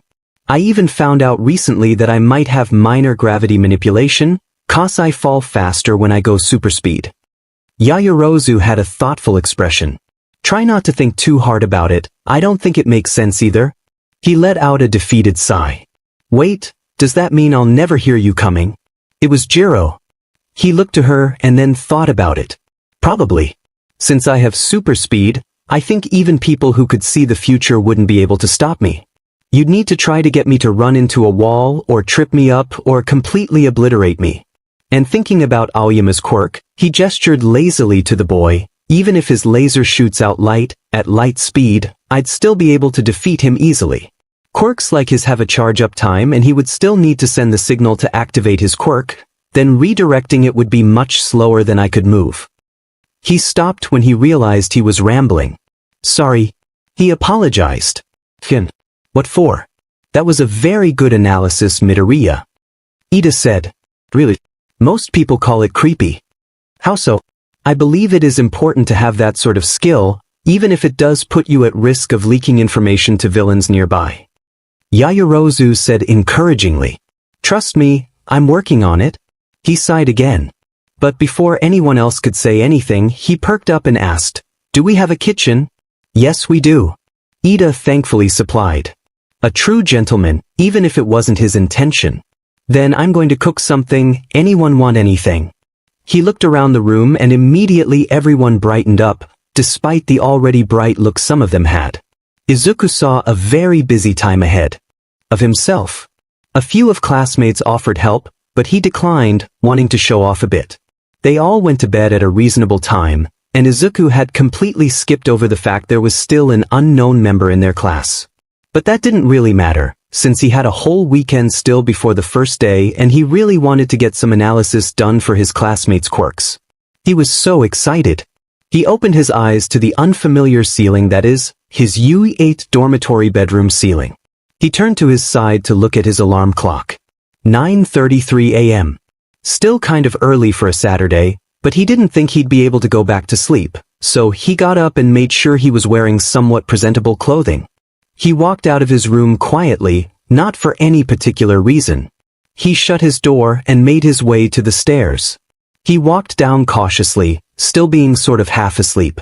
He was abruptly moved into full consciousness though, when a lovely aroma met his nostrils. He raced his way down the rest of the stairs and into the kitchen, and found Sato making pancakes. "Whoa, I didn't know you could cook," was all he said as he approached the counter behind the taller student. "Oh yeah, it helps with my quirk sort of," was all he said before going silent. "That reminds me, what does your quirk do?" Izuku asked after a while. Sato quickly finished what he was doing before he turned around with a contemplative look on his face. "I'm not the brightest guy, so my explanation might SCK. Izuku nodded for him to continue. "So, as the name implies, I eat sugar and I get stronger." Somehow, Izuku had a notebook and was furiously writing notes. "Is there a quantity requirement? How much stronger do you get? What are the side effects?"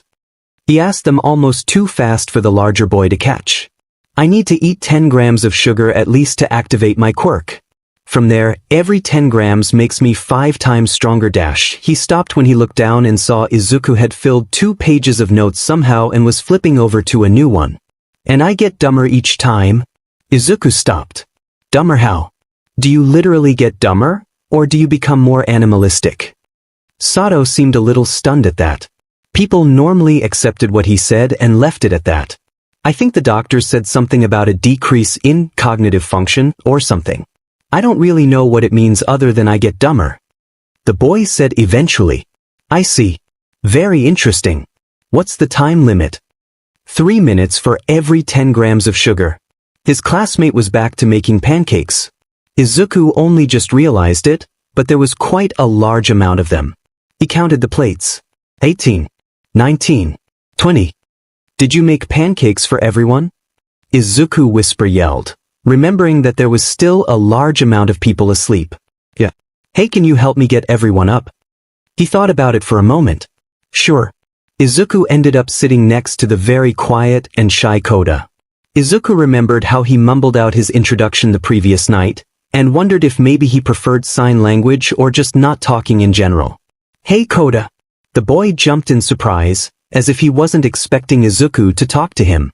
He didn't say anything, and just turned to look at Izuku. He had an unsure look on his face. "Do you know sign language?"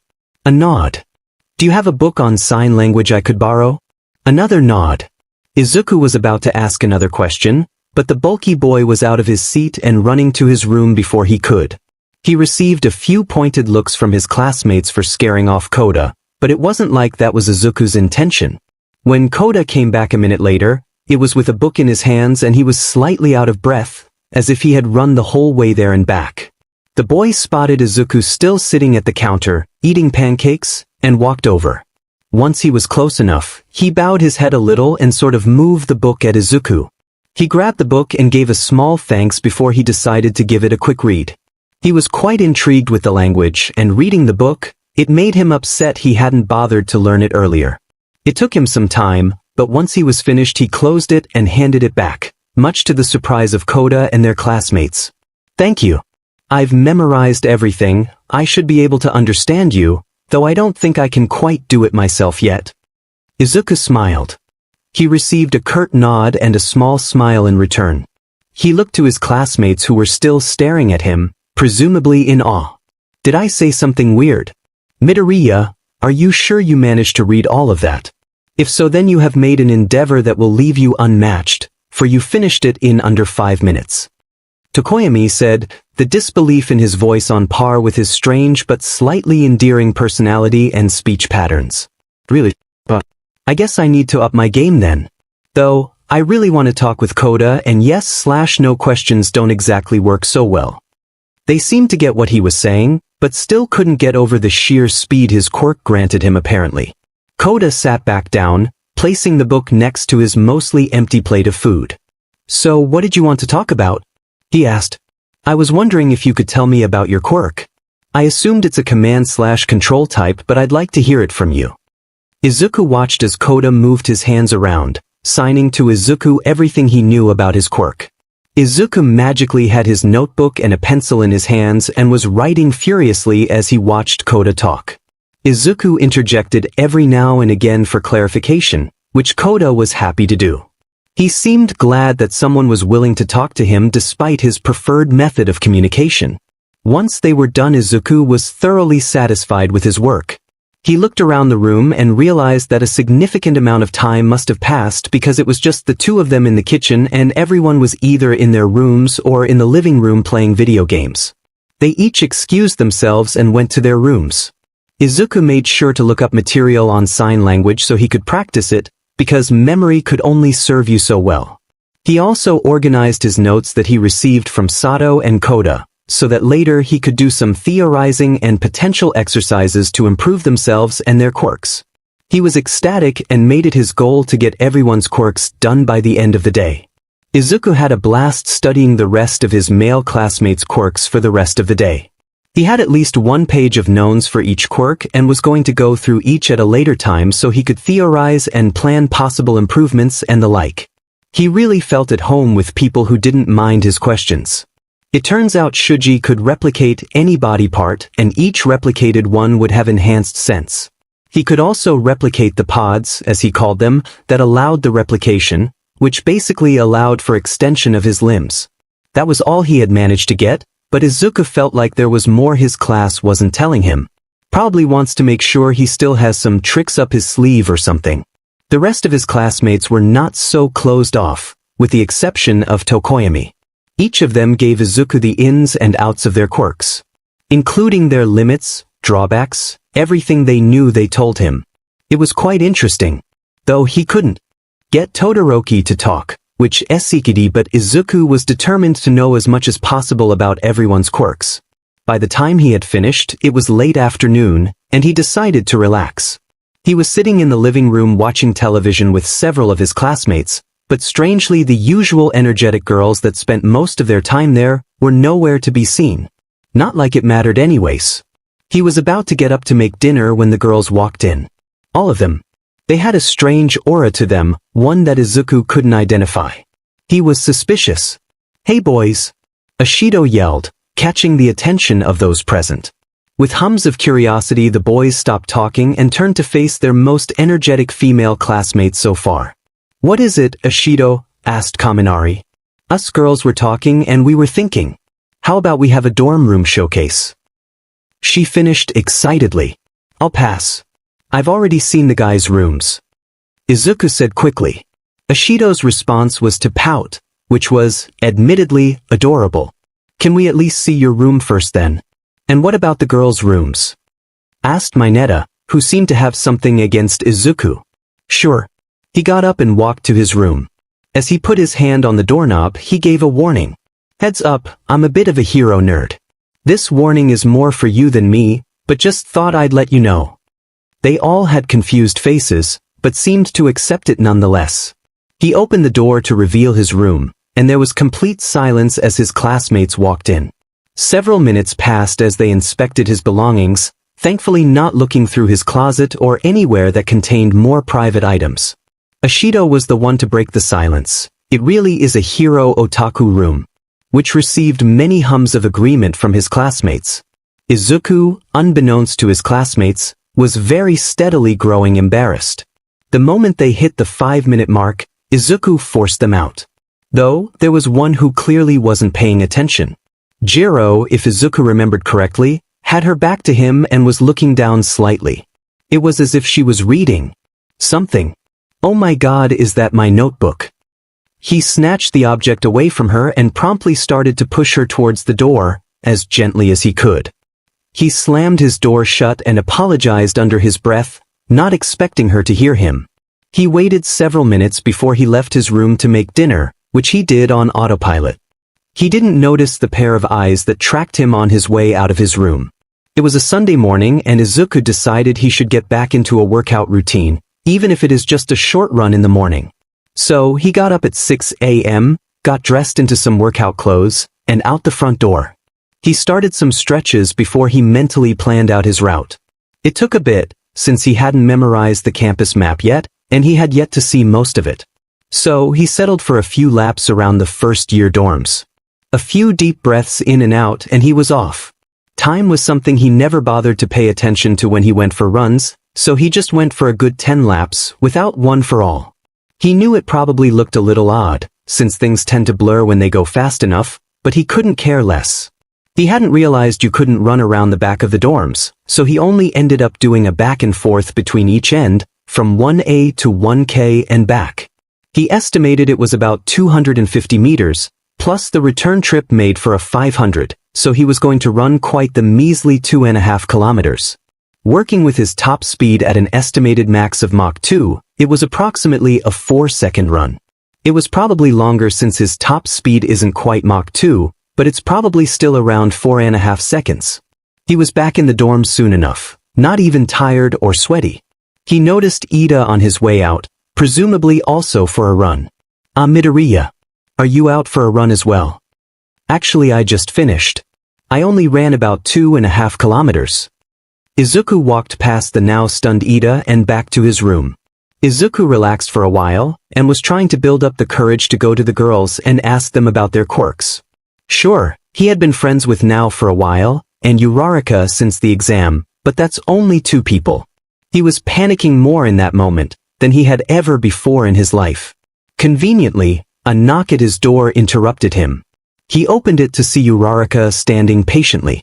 He smiled at the familiar face. Hey Uraraka, what's up?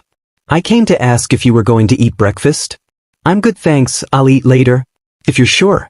So, what have you been doing in your room? She asked teasingly, having picked up a bit of the attitude from Nao. He blushed a little, just trying to work up the courage to ask the other girls about their quirks. An unidentifiable look came on her face, before it was gone less than a second later with a mischievous grin. Is that all you want to talk to them about? If his blush was small before, it definitely wasn't now. This? If you say so. She sounded skeptical. Why not just go up to them and ask? It can't really be that hard, can it? Yes it is. Because they're all so pretty. He trailed off, before he started talking again. And what if they're in their rooms? I don't want to bother them. Uraraka was very unimpressed. I don't think they'll mind.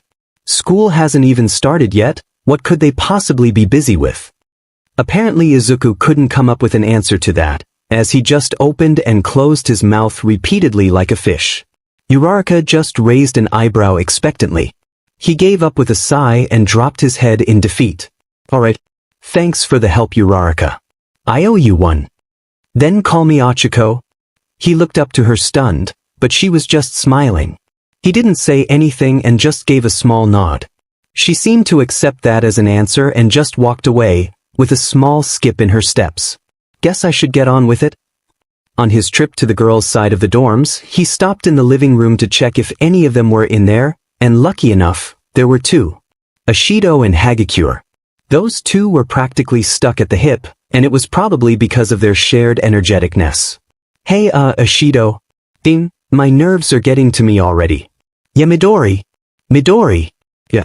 Don't you like it? I guess it's fine. Moving on, I wanted to know if I could ask you some questions about your quirk. Sure. What do you want to know? You said your quirk was acid, right? A nod and a hum of approval. Can you control the viscosity and concentration of it? Also, does your appearance tie into your quirk at all? Yes, yes and yes. I don't know why my skin is pink really, but it does make me pretty resistant to acid, so it's alright. Can I ask you about your quirk too, Hagakure? Sure, I guess. Do you know how you're invisible? Whether light passes through you or around you? A quick no. Obviously you can still see. But can you see yourself? A yes. Alright, and building on that, have you tried expelling light? Silence. Since you can see and you can see yourself, light is still reaching you, so I was wondering if you could maybe, well, not quite expel it, but send it away from you? I don't know. She sounded excited. Maybe I should try that when we start our hero training. A hum of approval from Ashido. Thank you for your time. I'll be studying these, I can let you know if I come up with anything. A couple of loud shouts of, yeah, later, and Izuku is searching for the rest of the girls to ask them about their quirks. It was quite a nerve-wracking endeavor, since he was still pretty nervous around girls. There ended up not being much to learn about Tsu. He could barely call her that, and most of the time he just calls her Azui, much to her ire, since like his quirk it's a mutation type. He had already done Yura Achiko's, so he ended up skipping her, but that meant he went straight to Yayorozu. Her quirk was extremely interesting, being able to turn one's fat stores into anything. It was impressive, though the requirement of needing to know the molecular makeup of the things you wanted to make was a huge drawback, but she wouldn't be there if she hadn't worked hard.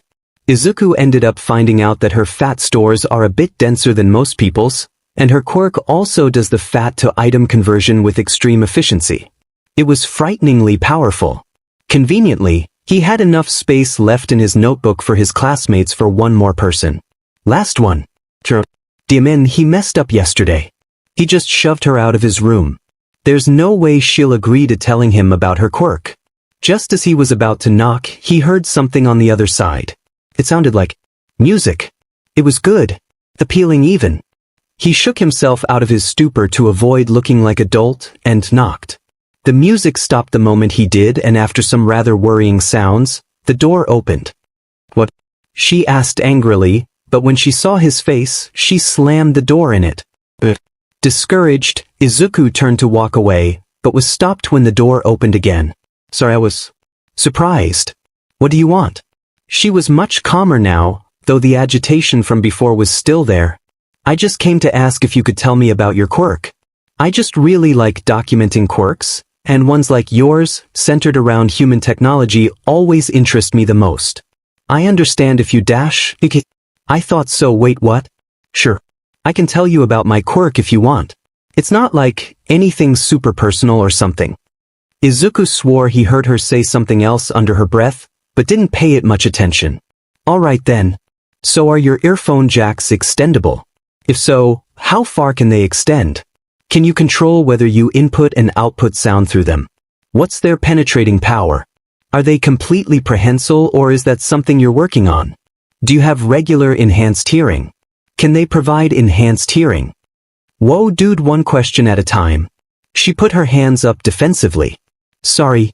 He rubbed the back of his head, and unknowingly, the short sleeves of his shirt revealed his biceps, which flexed with the motion.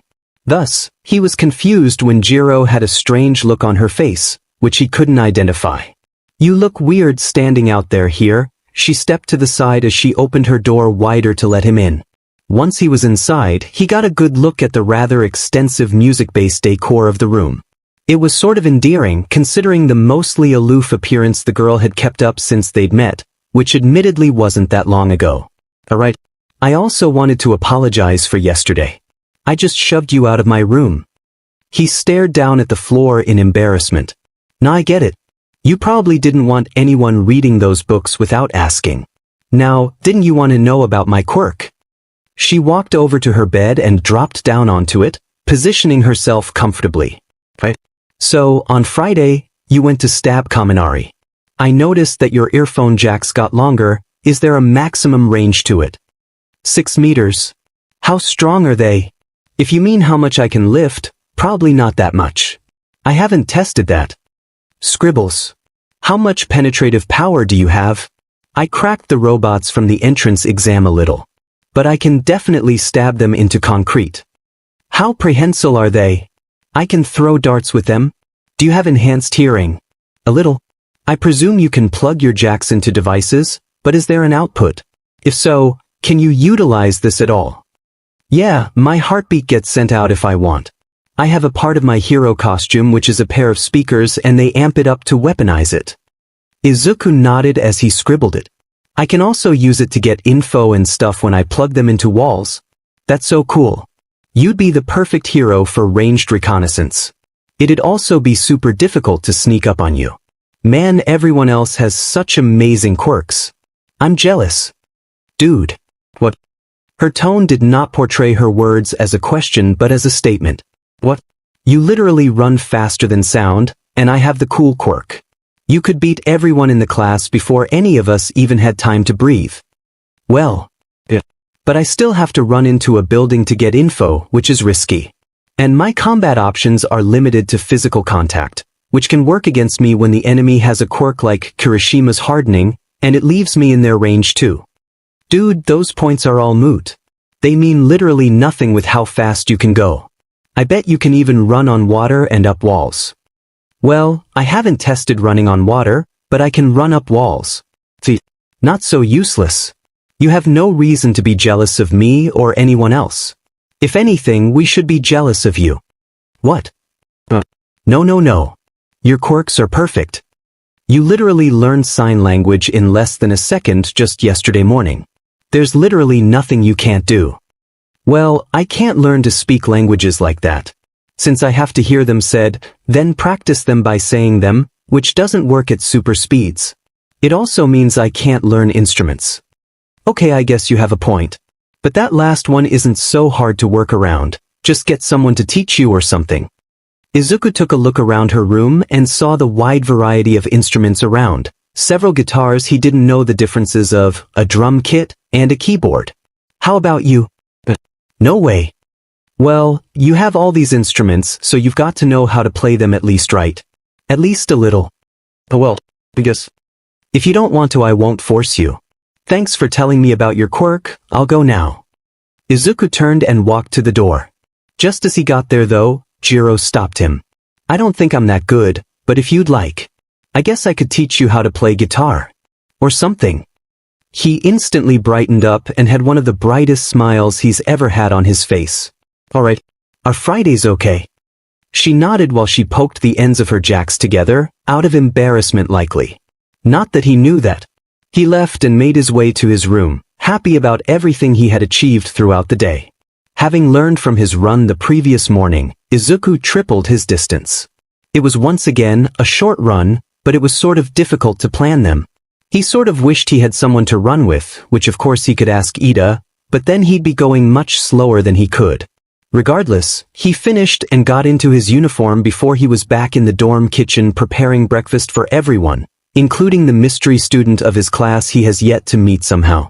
He finished his own breakfast, and finished preparing for classes that day, and with Achiko at his side, made his way to class. They had made it to class soon. After Ida, who was vehemently lecturing everyone on punctuality. There were 10 minutes to the start of class when most of everyone was in their seats, waiting mostly in silence. The door opened, and in came the final student of 1A, Bakugeki Katsuki. The universe seemed to have something against Izuku, because there would otherwise be no way he would be in the same class as Katsuki. What the F are you doing here, Deku? Of course he singles me out of everyone in the class. I'm a student of UA. You knew that already, didn't you? That was apparently the wrong thing to say because he started making explosions in his palms as he angrily walked towards Izuku from the door. Thankfully he was stopped when a very tired, very angry voice stopped him. If you're here to beat up your fellow classmates, you can leave now. The class stopped and looked to the still open door, to see a yellow caterpillar on the floor. Immediately after though, it rolled over to reveal the face of a very tired, long-haired hobo-esque man. A zipping sound and a soft grunt of effort later, and the caterpillar has been revealed to be a regular hobo-looking man in a black shirt and matching breathes, topped off with a very large-looking gray scarf. I'm Aizawa Shoyuda, your homeroom teacher. Homeroom teacher. He reached into his now revealed to be sleeping bag, and pulled out a UA gym uniform. Sort of weird, but he had only been so since his first appearance. Get changed into your gym clothes and head out to the grounds. Quickly now. Most of everyone was out on the field, standing in a group in front of their hobo-inspired pro-hero homeroom teacher. Quiet chatter ran from student to student as they waited for the last of their classmates to arrive. Still, no one had any idea what they were supposed to be doing out here, but who were they to disobey the orders of their teacher? Once everyone was there, the tired man spoke. Now, we're going to be doing a quirk assessment test. What about the entrance ceremony? Or the guidance sessions? Achiko called out. If you're training to become heroes, you don't have time to waste on pointless things like that. He turned and walked to what looked like a throwing pitch, the kind used for physical assessment tests from middle school. He turned his head around to give the students a rather intimidating sidelong look as he continued. UA is known for its freestyle education system. This applies to us teachers as well. Mr. Aizawa looked straight ahead again, hiding his face from view and dimming his voice's volume a little. Softball throwing, the standing long jump, the 50-meter dash, endurance running, side-to-side stepping, sit-ups and the seated toe touch. You did all those in middle school, your standard no quirks allowed gym tests. The first thought on everyone's mind was that this guy was straight to the point and took no sheet. The second was that he was being really dramatic. Conveniently for their over-the-top teacher, there was practically no wind to ruin the mood he was trying to set. He was facing them again and continued his lecture rant. The country continues to insist on prohibiting quirks when calculating the averages of those records. It's not rational. The Department of Education is just procrastinating. He looked directly at Katsuki before singling him out via calling out his name. Bakugo, how far could you throw in middle school? Probably because he got the most villain points, typical, was what came into Izuku's mind when he heard Katsuki get called instead of Izuku. 67 meters. He threw a regular softball with some sort of electronic device wrapped around it to Bakugo. Do whatever you need to, just don't leave the circle. Give it all you've got. Bakugo nodded as he caught the ball and walked into the circle Mr. Aizawa was talking about. He spread his feet apart as he rotated his body a little, moving into a throwing stance. He did some light swinging to prepare himself, before he drew his arm back at a 45-degree angle to the ground as possible, to maximize the distance and psyched himself up with his usual Katsuki thoughts TM. With a crack and a bright orange-yellow flash of light, dust was kicked up and the ball flew away from the blonde into the distance. Everyone waited for Mr. Aizawa to say or do something, but he was staring at a device in his hand, clearly waiting for something to happen. It was around the half-a-minute mark, when a small ding was heard and Mr. Aizawa was speaking again. It's important for us to know your limits. That's the first rational step to figuring out what kind of heroes you'll be. He held out the device so everyone could look at the screen, which incited several excited yells from the students. Whoa, this is awesome. 705. What the hell? So we can use our quirks for real. Man, the hero course is great. Most of the students were excited, but Izuku could see a few who were looking unsure. Namely, Achiko, his new guitar instructor Jiro, and, well, he would say Koda, but the bulky boy always looked unsure and shy. No one noticed when Mr. Aizawa released a deep sigh. Awesome, you say? Everyone fell silent at his words, and turned to face him. You're hoping to become heroes after 3 years here. And you think it'll be all fun and games. Mr. Aizawa had a tired, bored look on his face, but the aura he was emitting was extremely terrifying as far as Izuku was concerned. That's it. I've decided that the one with the lowest score across all 8 events will be judged hopeless. And will be expelled. There were cries of indignation from most of everyone. Izuku was about to complain about the unfairness, but he didn't want to incur the wrath of the man, so he swallowed his words with a gulp. The man used a hand to push the hair out of his face, and revealed a creepy smile which only amplified the fear factor of the man. Welcome. This is the hero course at UA. It was a welcome, but it felt anything but. Apparently, Achiko didn't share his apprehensions for pissing off the man, because she immediately called him out on the unfairness of it all. The last scorer will be expelled. It's only the first day. I mean, even if it weren't, that's totally unfair. The intimidating aura was gone from the man, and he was back to just being tired.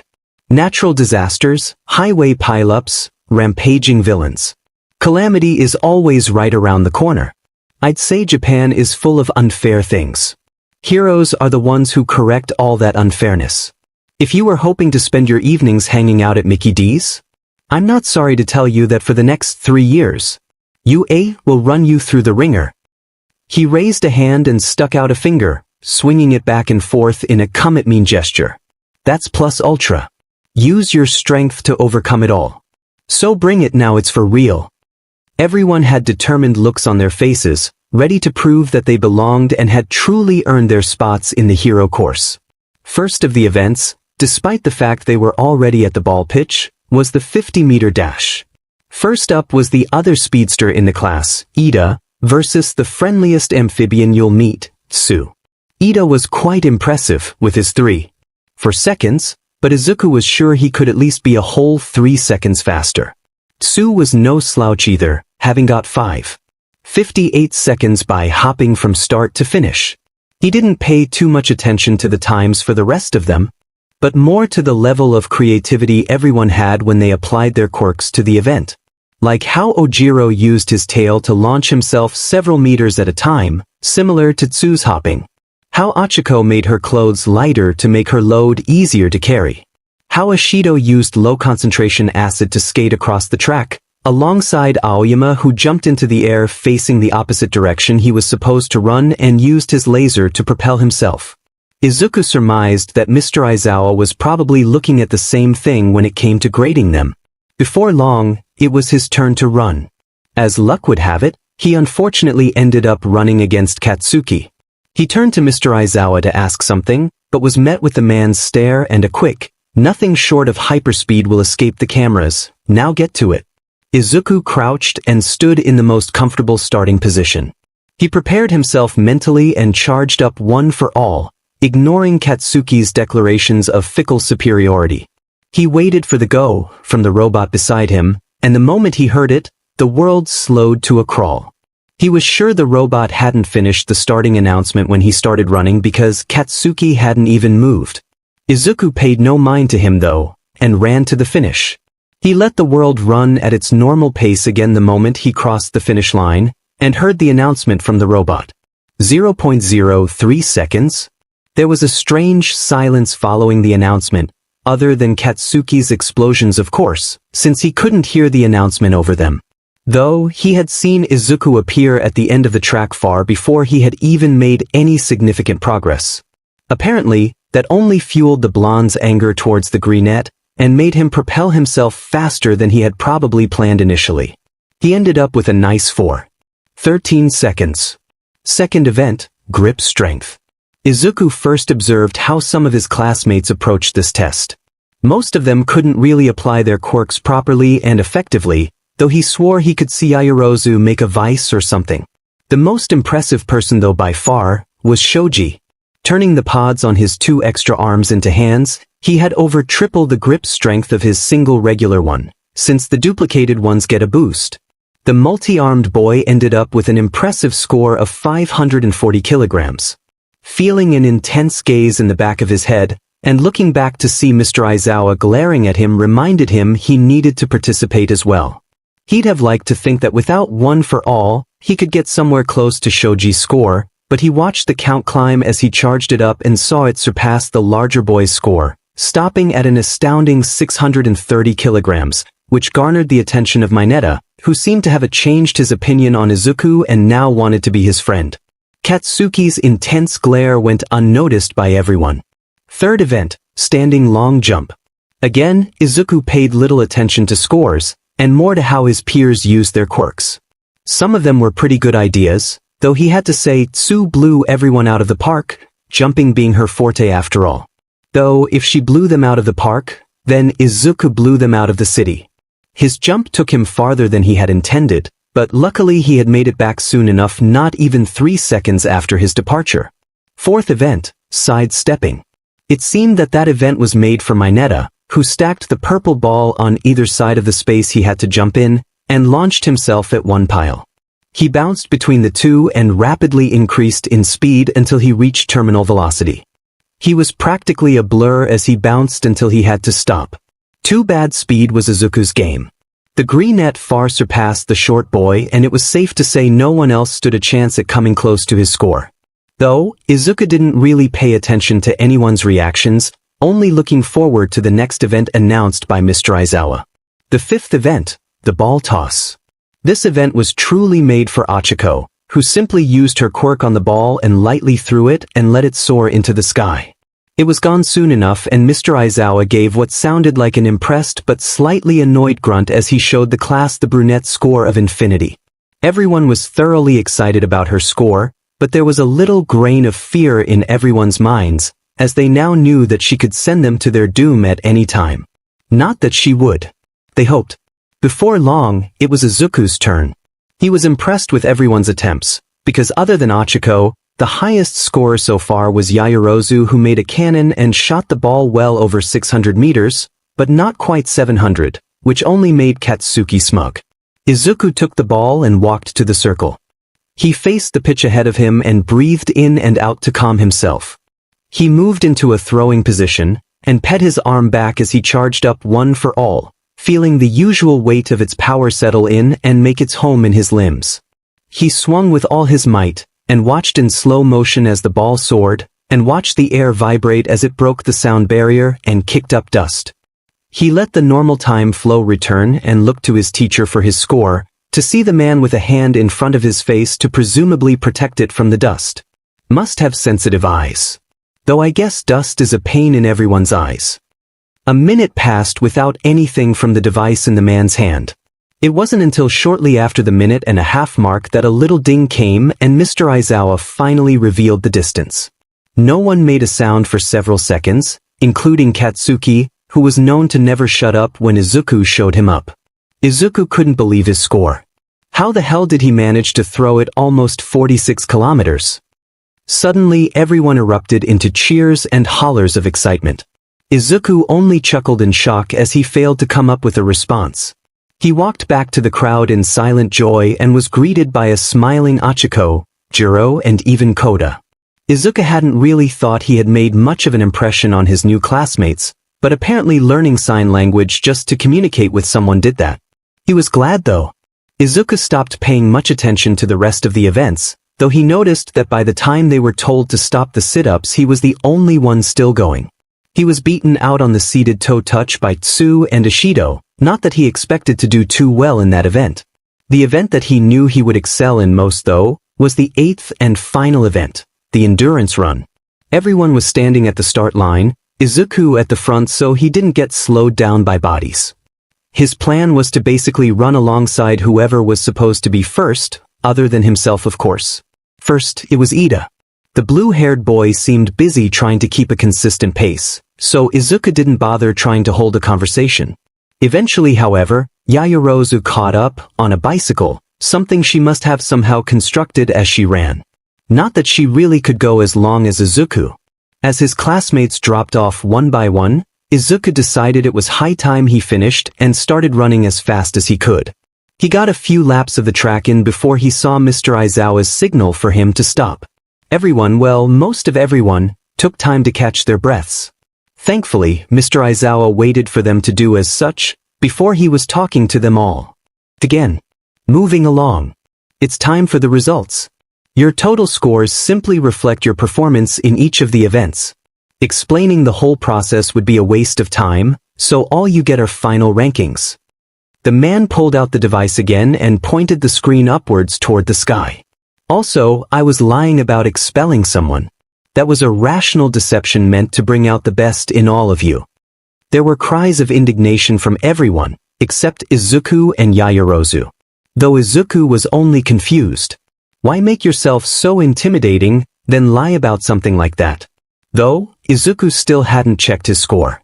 Overall, the scoreboard was as he expected. Midoriya, Izuku, Yaoyorozu, Momo, Todoroki, Shudo, Bakugo, Katsuki, Ida, Tenya, Tokoyami, Fumikage, Shoji, Mizo, Ojiro, Mashireo, Kirishima, Ijiro, Ishido, Mina, Uraraka, Ochako, Koda, Koji, Sato, Rikido, Azui, Tsu, Aoyama, Yuga, Siro, Hanta, Kaminari, Denki, Jiro, Kyoka, Hagakure, Tor, Mineta, Minoru. Your documents about the curriculum and all that are back in the classroom.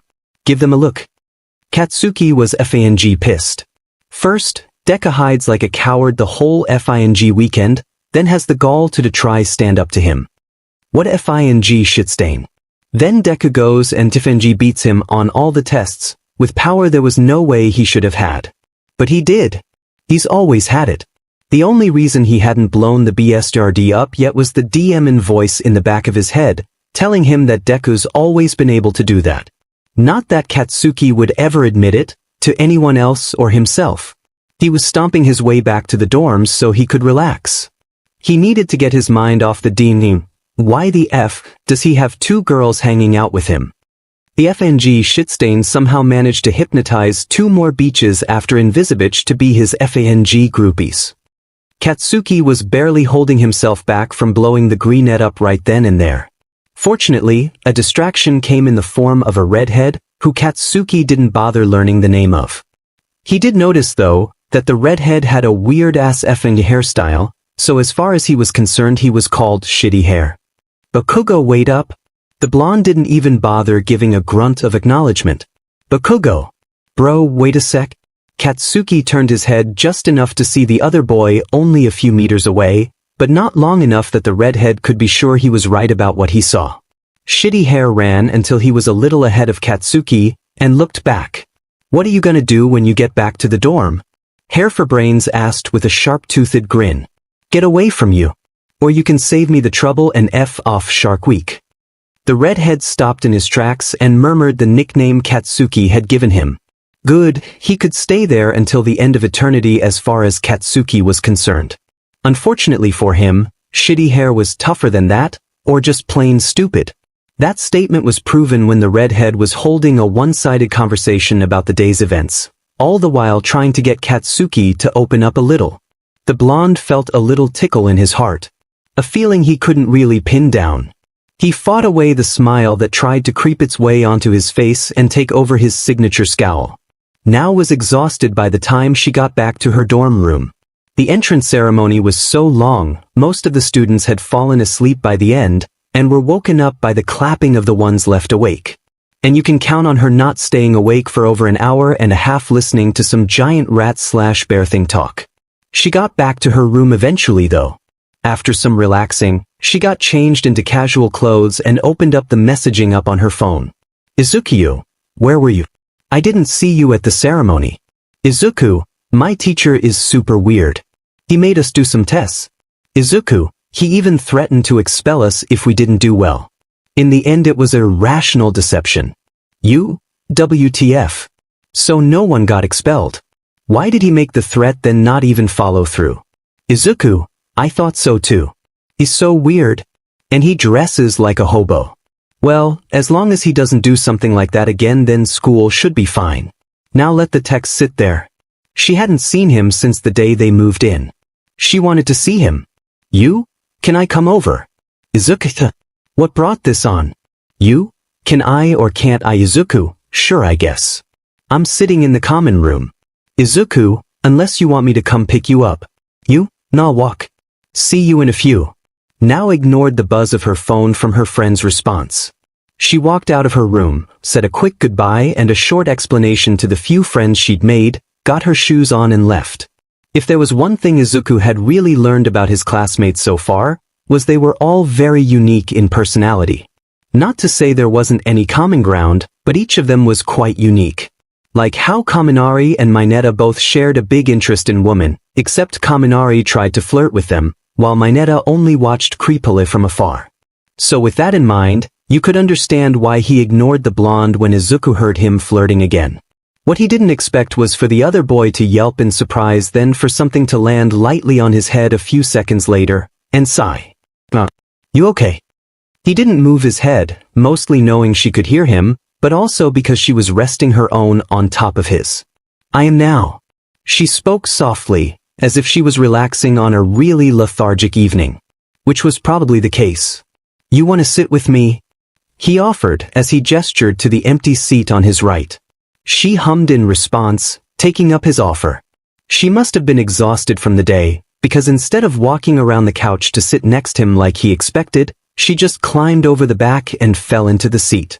They sat in silence, and Izuku was pretty sure he heard soft crying and whispers of anger, both of which sounded like Mineta and Kaminari respectively.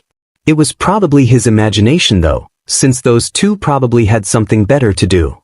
Izuku looked over to now every so often to see how she was doing, and every time he was pretty sure she just looked away. Regardless, she looked relaxed and happy. Eventually she had to leave though, a fact which she did not look happy about. Izuku had to admit, it SCKD only being able to hang out during lunch and after school. He had time though. If she couldn't make it to him, then he'd make it to her. All he had to do was run. It was their second day of school, and Izuku couldn't have been more excited. It carried him through the morning classes, which were extremely normal. It was easy to tell that almost no one missed them, But of course there were a couple who didn't mind and even liked the lessons, including him. Then at lunch, Izuku sat with Achiko, Jiro, Nao and Ida. The latter two seemed to have problems with the other though, which Izuku should have seen coming. They got to eat good quality food made by the pro-hero lunch rush, for dirt cheap. Achiko seemed particularly grateful for that. Though, Ida brought up a pretty good question. If Lunch Rush cooks food for the entire student body at lunch, why not prepare meals for the student body for breakfast and dinner? He didn't sound annoyed, just curious. Izuku hummed in thought. Maybe the school wants us, as students, to learn independence and to be able to cook for ourselves. He mused. Perhaps. Though I'd like to think it is not the case, they could just as much not care. If they didn't care, then why give us the food to cook for ourselves? Jiro countered. That's a fair point. I see now that my worries were for naught. Ida smiled. They ate in silence, and once they had finished eating and the bell to signal the end of lunch rang, they went back to class. Everyone sat in the class, making noise as they nervously discussed the coming lesson. It was supposed to be their first heroics lesson, and they were trying to figure out what it would be and who their teacher was going to be. Soon enough though, some of the students with more sensitive hearing heard a thudding approach. Then, a very loud, very familiar voice yelled, "I am." The class held their collective breath in anticipation. As soon as they did, the door slammed open, and All Might was on the tips of his toes with his arms on each side of the door frame so he could lean in dramatically. Coming through the door like a normal person. The class exploded with excitement as they admired the truly larger-than-life man. The man who was likely most of everyone's inspiration to become a hero. Exclamations were made about how amazing the lesson was probably going to be, about the number one hero's current attire and more. The giant man strutted over to stand in front of the teacher's podium, extravagant as could be. Hero Basic Training. The class that'll put you through all sorts of special training to mold you into heroes. He explained joyfully. No time to dally around. Today we will be doing this. He stuck his right arm behind his back for a split second, and he moved it forward, presenting a card with Battle on it. Battle Training. Whispers of excitement ran rampant, but the pro-hero in front of them was unfazed. And for that, you need these. He pulled a remote from somewhere behind him, and pressed the single red button on it as he aimed it at the wall to his right. Said wall was apparently not a normal wall, as a hiss was heard and 4 panels came out to reveal racks with cases in them. Each one was numbered from 1 through to 20. Every single student could no longer hold in their excitement, and expressed it openly. After you change, come out in ranking order to ground beta. With his loud voice, All Might managed to calm down the class and give them their first task of the lesson. He was answered with a resounding "Yes, sir" from the students all at once. Each and every one of them was looking forward to the lesson to follow. Though Izuku thought he took his time getting changed, on the basis All Might was nothing like their homeroom teacher, he was still the first boy out at the training grounds. He took the time to admire his hero costume. It was pretty simple, an emerald and pine green palette suit made of highly abrasion-resistant material. It also had strong protective fibers weaved in to protect him in the case he were to get hit by something or someone. He had a mask attached that he could pull off to reveal his face, but even with it on his hair stuck out of a hole left on the top, a design choice now refused to change. He made sure that his boots and shins were particularly reinforced, since that was where he had most of his attacking power and he didn't want to hurt himself while fighting. He also had small blunt protrusions on his knuckles to imitate knuckle dusters. Overall, he was proud to wear something designed by his best friend. He didn't notice Achiko walking up to him from his side, and was thusly surprised when she threw her shoulder into his arm lightly as a greeting. They quickly fell into conversation as the rest of their classmates arrived. After a while Izuku noticed a small commotion out of the corner of his eye, but before he could turn to see what was happening, All Might started the lesson. They say the clothes make the pros, and you lot are the proof. From this moment forth, you are all heroes in training. The large man boomed cheerfully. Every student turned their attention to the blonde, who only puffed his chest out more in probable gratitude before he continued his over-the-top speech. Today we will be doing indoor any-person L battle training. Villain battles are most commonly seen outdoors, but statistically, the most heinous villains are more likely to appear indoors. He dropped into a dramatic pose with a hand on his chin as his whole body was turned away from the crowd of students. Between confinement, house arrest, and black market deals. In this hero-filled society of ours, the smartest villains out there lurk indoors. He turned his head a little, to add a bit of flair to his speech. But he didn't hold his final pose for long before he whipped around and was facing them all with his hands on his hips. You'll now be split into villain teams and hero teams, and face off in 2-on-2 indoor battles. So no basic training. Tsu interjected, croaking at the end. All Might clenched a fist in front of his face, sort of in a yes pose as he answered, practical experience teaches you the basics. The distinction here is that you won't be fighting disposable robots. The giant man paused for a moment, presumably to allow the students to ask questions. An opportunity which was taken advantage of. Several questions were asked at once in the first second, and more followed soon after. Some of the ones Izuku heard included, what determines victory? Can I just blast everyone away? Are you threatening to expel someone like Mr. Aizawa did? And how do we proceed to divide ourselves into teams? He was sure he heard someone asking about a cape, but didn't want to make any assumptions. All Might had a strained look as he ordered students to ask one question at a time. He pulled a small sheet of paper out from somewhere Izuku didn't really want to know the whereabouts of, and started reading off it. Listen up. Here's the deal. The villains will be hiding a nuclear weapon in the hideout, and the heroes have to go and take care of it. That sounds like it was ripped out of one of those Western comic books. The heroes have a limited amount of time to either capture the villains or secure the weapon. The villains must either capture the heroes or protect the weapon until the time is up. He put the sheet back from whence it came, and pulled a rectangular box with the word "Utluts" on it with equally unknown origins. Your battle partners will be decided by drawing lots. Is that really the best way? Someone in knight armor asked loudly, and from the speech pattern and voice, Izuku identified the person as Ida before All Might could even respond. Izuku was answering his classmate's question. It makes sense, because pros often have to team up with heroes from other agencies on the spot during emergencies. There was a gasp of understanding within the white sharp-angled helmet of the first boy, before he yelled again, I see. I apologize for getting ahead of myself. My mistake. Which All Might simply brushed off with a "it's fine," plus a smile and a thumbs up. Everyone walked up to the box and each grabbed out a slip of paper with a letter on it, from A to J. Once there were none left, they were ordered to search for their partner, which took far longer than it needed to, but what more could one expect from a bunch of first-year high schoolers? Izuku managed to get a slip of paper with the letter D on it. He contemplated who his teammate could possibly be, and hoped that it would be anyone but Katsuki. Or Mineta. Anyone but those two would bring relief to. His prayers must have been heard, for he ended up on a team with the quiet Koda. They greeted each other and talked a little about who they may be facing. Izuku also took the time to see some of the other teams, and felt sorry for Ida, who had managed to get paired with Katsuki. After giving the blue-haired boy a silent prayer, he continued looking at his classmates' teams. Tsu ended up with Tokoyami, Achiko with Yaoyorozu, Mineta with Aoyama, Shiro with Kirishima, Ashido with Sato, Shoji with the stoic Todoroki, Ojiro with Hagakure, and lastly Jiro with Kaminari. He started planning against each team when he was interrupted by All Might. Moving on to the battle matches themselves. First up are these.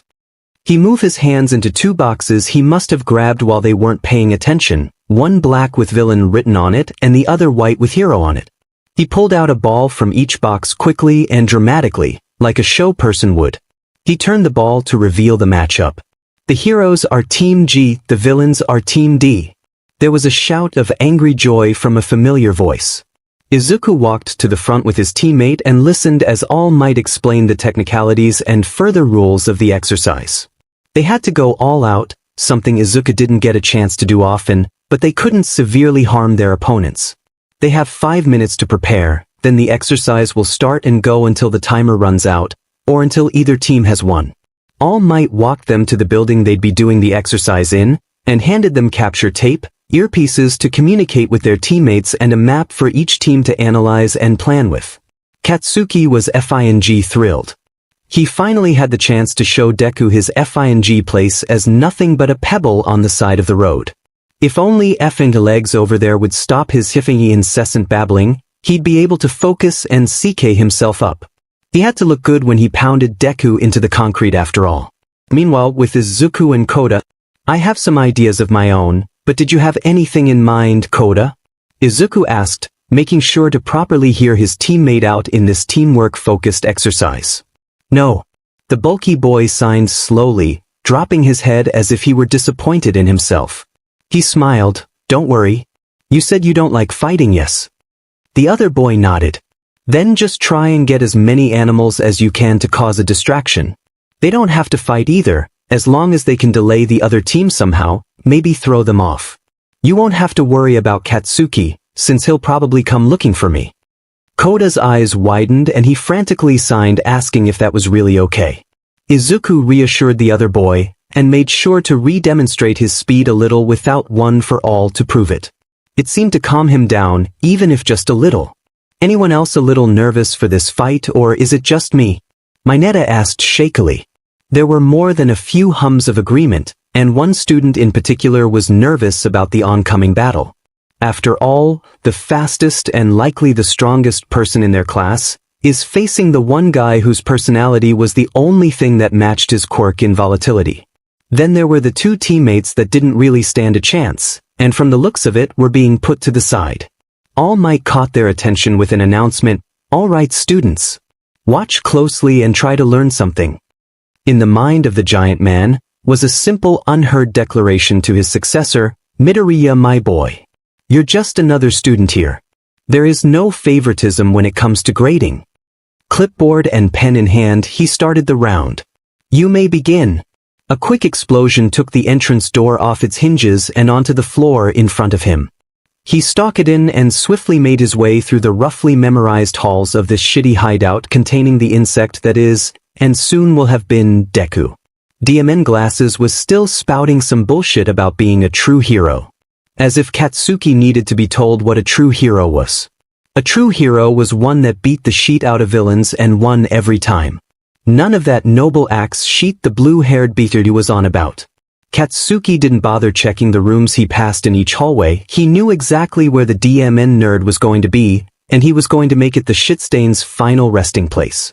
If only those DMED noises would stop. What the F was making all that racket? He barely restrained himself from prematurely using his gauntlets to demolish the source, which was somewhere close, but not easily identifiable in location, but he knew it was somewhere on that floor.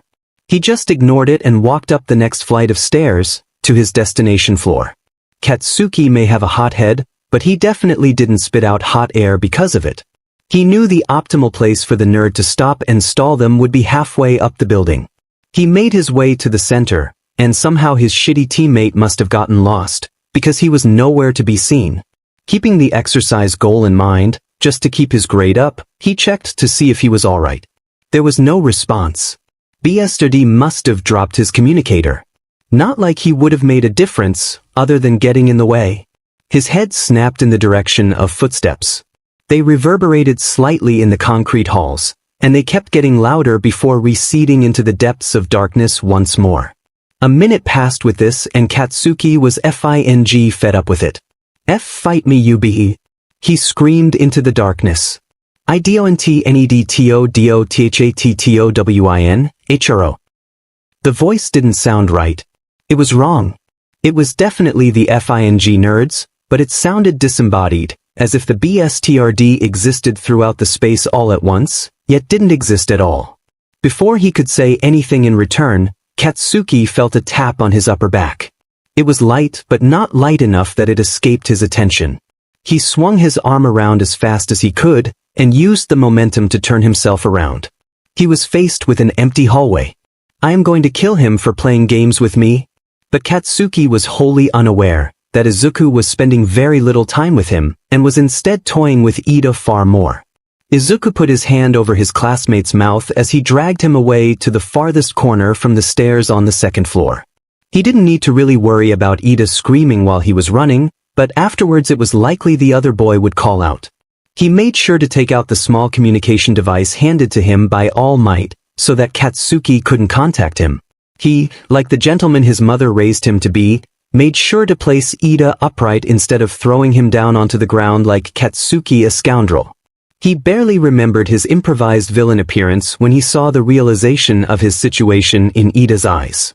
He managed to figure out during the preparation stage how to vibrate his body without actually moving. The technique was difficult to maintain, so it was convenient he only needed it while he was standing still. It made him, put simply, blurry. His features were hard to make out, and his voice changed to sound rather ominous. It definitely had a villain vibe to it. If he were a vigilante, he would definitely use that to keep his identity a secret. The effect was visible because when he let the world run its course, Ida seemed to shake slightly, as if he were attempting to imitate Izuku Hyang's Hiro. APLSURETOETYOU, BUTLAS, YOEWLFAILTOSTOP He spoke a little slower than normal, so Ida would actually be able to make out his slightly distorted words. His voice was shaky, but he stood his ground and did what heroes presumably do, try and do everything the villain says they can't. Why, you're wrong, villain. My partner and I will defeat you and send you to your rightful place in jail. He finished with an engine-supplemented kick, aimed right at Izuku's side. No doubt it would have hurt, but Izuku was much too fast to get hit by an attack like that, even if the other boy's quirk gave him a form of enhanced speed. FUFUFU. FOLISHU.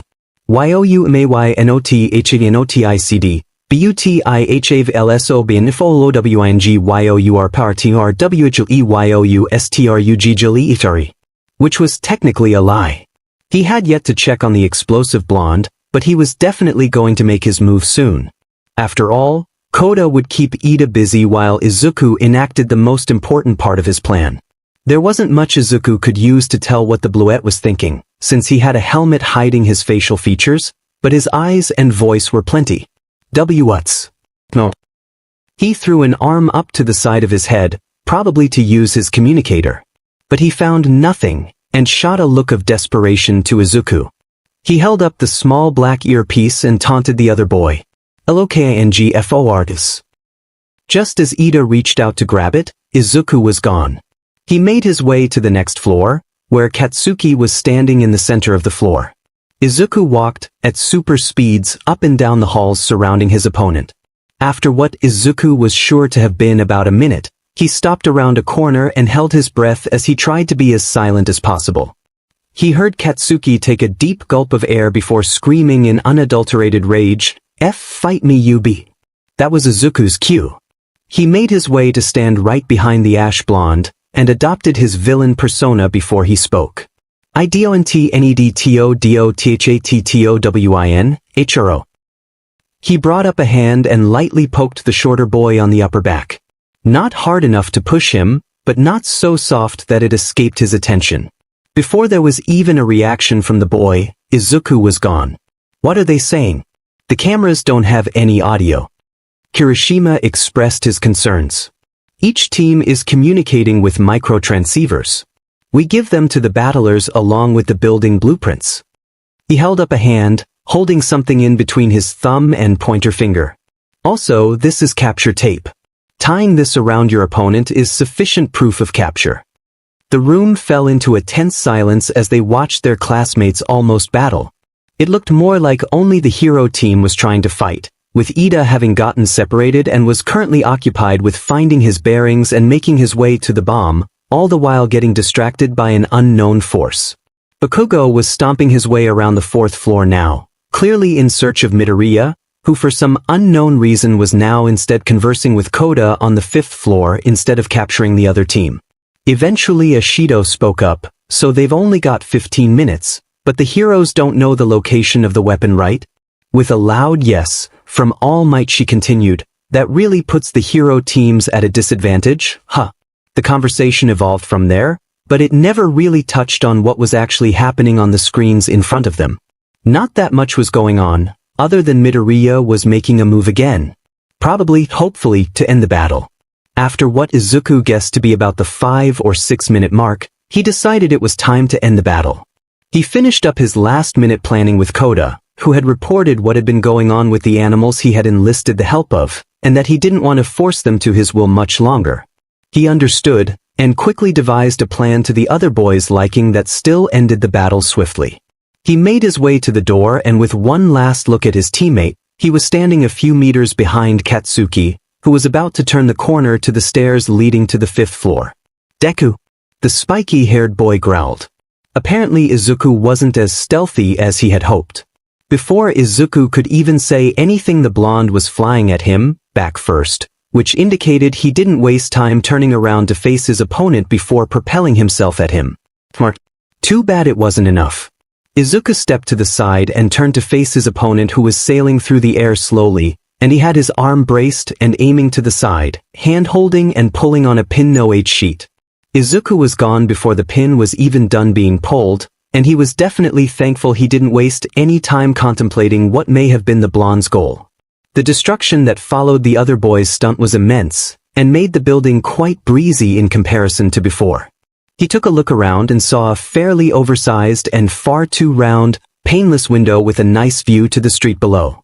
On the other end of the hall was Katsuki, who was standing up as he gasped for air. Apparently, he needed to brace himself properly when he used that attack, and because he was in midair, he was launched into the wall. To keep damage to the minimum, he needed to deal with Katsuki as soon as possible. He ran towards the still recovering student and disabled his other gauntlet, on the assumption each one could only get one shot out before it needed to recharge. He didn't need to be told how the gauntlets operated. A childhood spent with the blonde was enough for him to know how his quirk worked. Explosive sweat. Large quantities ignited at once via the gauntlets was sure to have been a workaround for his limited output. He made sure to carefully but quickly wrap the boy's hands and legs together with the capture tape he was given. After laying the boy down, who had recovered and was screaming profanities whilst thrashing in his rather weak prison, Izuku made his way down a floor to find Ida. When Izuku spotted him, he was about halfway through the 3rd floor, having managed to find his way despite the disorientating displacement from Izuku and the distractions from Koda's friends. Izuku silently apologized as he grabbed the boy and tied his feet together after standing him upright. Izuku hoped that despite the inertia-like state his quirk seems to give sometimes, that he managed to kill Ida's walking momentum. Izuku relaxed, and the first thing he heard other than Ida's quiet, "What?" was All Might announcing the villain team's win. They were all instructed to make their way to the monitoring room for a post-battle evaluation. Once all the students were assembled, the evaluation began. All Might first started by congratulating each team for their efforts, but the win ultimately went to Team G. Now, I'd say the MVP of this battle was Ida. The large man stated excitedly. There was a gasp of shock from the boy, who had felt disappointed by his performance in the battle. Sue was the first to question All Might's choice, not Midoriya or Koda. Even though they won. I wonder why. Does anyone know? I do, All Might. Yaoyorozu raised a hand as she spoke, but instead of waiting for a chance to talk, she pressed on, confident she already had the attention of the teacher and the class. It's because Ida appeared to try the hardest throughout the exercise. From what I saw, Bakugo was motivated by a personal grudge, which affected his every action. And while his final attack was well thought out to counter Midoriya's speed, it was brash and caused severe damage to the building. Midoriya could and should have ended the battle as soon as he could have, and was also indirectly the cause of the destruction created by Bakugo. Koda, to put it simply, did little to assist his teammate. She took a moment to catch her breath before she continued her so far very impressive analysis. But Ida, while still outmatched in raw power, and lacking a cooperative teammate, tried to make it work. He did not give up after being disoriented, and while being apparently distracted, and pressed on. In the end, he was only too slow to get moving again, which proved to be his downfall. There was a stunned silence as everyone took the girl's words in. She said it better than I could. was all that went through All Might's head after he heard his students' thought process. As a teacher though, he felt he needed to contribute himself. His drive was most certainly impressive, but a hero must also know when to give in and call for backup. But otherwise, you're 100% correct, Yaoyorozu. The girl talked about building oneself from the bottom up, and that growth was best achieved through peer review and cheering each other on. She wasn't completely wrong, but there was something to be said about self-satisfaction that one just won't get from others. The next battle was called Team A as the villains versus Team C as the heroes. It was Ojiro and Hagakure on one team, which was apparently the villain team as they saw them walk into the building. The hero team was comprised of Shiro and Kirishima. The first thought that crossed Izuku's mind was that Shiro would have been better off as a villain, having been able to set up traps and easily capture the hypothetical hero team. Kirishima fits anywhere. He's like the Joker card in a game of rummy. But it wasn't like they were a weak team-up by any means. Ojiro would likely be matched up against Kirishima, who would tank most hits and retaliate every so often. Hagakure more or less kept to the shadows, and did her best to ensure that Shiro never made it to the bomb. It was pretty futile though, because in the end, Shiro caught Hagakure and captured her. Ojiro was tired out from his brawl with Kirishima, and even though he tried his best to stop Shiro, he just didn't have the energy. He at least took his main opponent down with him, since the other boy's quirk relied on stamina. In the end, the hero team won the battle. Izuku was the first to raise his hand to point out places for improvement, much like Yaoyorozu did for his battle. It wasn't long before the next battle went underway, with Tsu and Tokoyami as the villains against Mineta and Aoyama as the heroes. Much to the purple-haired boy's ire and everyone else's gratitude, Tokoyami took Mineta on while Tsu handled Aoyama. The battle itself wasn't particularly interesting, lasting only a few minutes. Mineta's performance was less than stellar, having panicked more than a few times and just aimlessly throwing his sticky ball at his opponent. There was a hole left behind by Aoyama, but other than that and a couple of broken walls, nothing else was destroyed and the victory was granted to the villains. The fourth and apparently most anticipated battle arrived, with Todoroki and Shoji playing as the villains while Kaminari and Jiro were the heroes. A few students complained about the unfairness, with Todoroki's overwhelming ability to freeze his opponents whenever he felt like it, and Shoji's ability to track them the entire time. Nobody really gave much thought to the potential of Jiro or Kaminari's quirks, or how they applied them. Jiro herself had speakers on her legs she could use to blast sound out, which could be used to disorient Shoji, or at best, upon closer range, the both of them. Kaminari could probably, given the chance, electrocute both his opponents. He would be unable to do that if he were frozen though. The battle went mostly like the class predicted. Todoroki had Shoji notify him when the heroes were on the second floor, before he froze the building from the fifth floor down. Understandably, Jiro and Kaminari were surprised, and thus ended up having their feet frozen to the floor. Conveniently, Jiro's speakers were untouched, so she waited until her opponents were close enough that she could catch them with her sound. Her plan worked, for the most part. She definitely disoriented them, but in his dazed and slightly panicked state, Todoroki froze the hero team almost completely, only leaving their shoulders and above untouched. This would have been fine for Kaminari if the blonde was alone, since he could have just electrocuted his enemies, but he had Jiro with him, so he couldn't fire off an attack. Disappointingly, the class's prediction about Todoroki's overwhelming power was right. The villain team won, and made it look fairly easy. The lesson was nearing its end, marked by the announcement of the fifth and final battle. Ashido and Sato as the villains versus Achiko and Yaoyorozu as the heroes. The fight was pretty unpredictable, though everyone that talked put their money on Yaoyorozu's team winning. But there was some sort of crazy ingenuity behind Ashido's team's tactics. She covered the stairs with extremely low concentration acid, but made sure it was slicker than pre-Quirk era actor Leonardo DiCaprio's hair. Apparently though, instead of having Sato make first contact with the hero team, Ashido would, and Sato would be left to defend the bomb directly. It is then that the hero team bypassed all the staircases and went straight to the fourth floor via zero gravity and a grappling hook. Taking the large yellow-suited villain by surprise, Ishido was left to race back to the bomb to catch them before the enemy team could win and end the exercise. It was close, but in the end the hero team won by incapacitating Sato via immobilizing him and making him float, and touched the bomb before Ishido managed to make it to them. Once again they were all gathered at the entrance and exit to the training grounds. Everyone had had their turn to partake in a battle, and everyone had learned something. Well, almost everyone. Toshinori looked over the faces of each of his 20 gathered students, and only lingered on Bakugo and Todoroki for a moment longer than the rest. The two were powerful in their own rights, but one lost his cool and definitely seemed like he'd need counseling of sorts for something. He wasn't yet sure what. The other student was cold. Far too cold. No child that age should be acting like that, and on top of that he refused to use half of his quirk. But they would have to wait.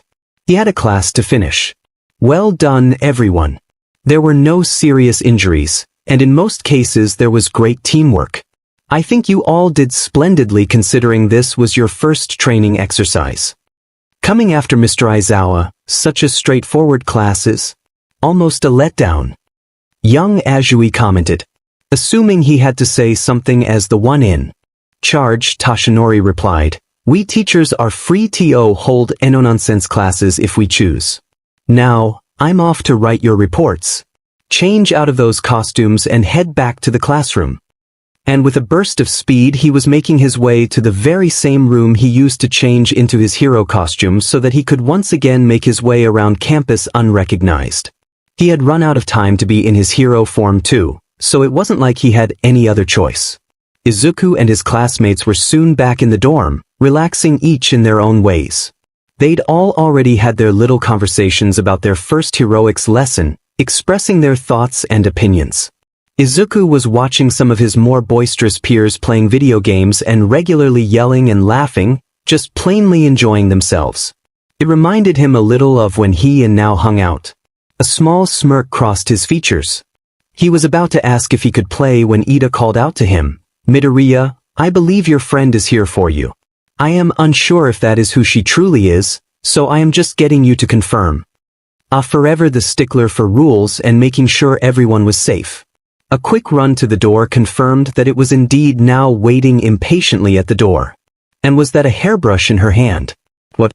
He made his way back to his seat on the couch and responded to Ida. Yeah, she's cool. Just open the door, she'll find me. I see, thank you.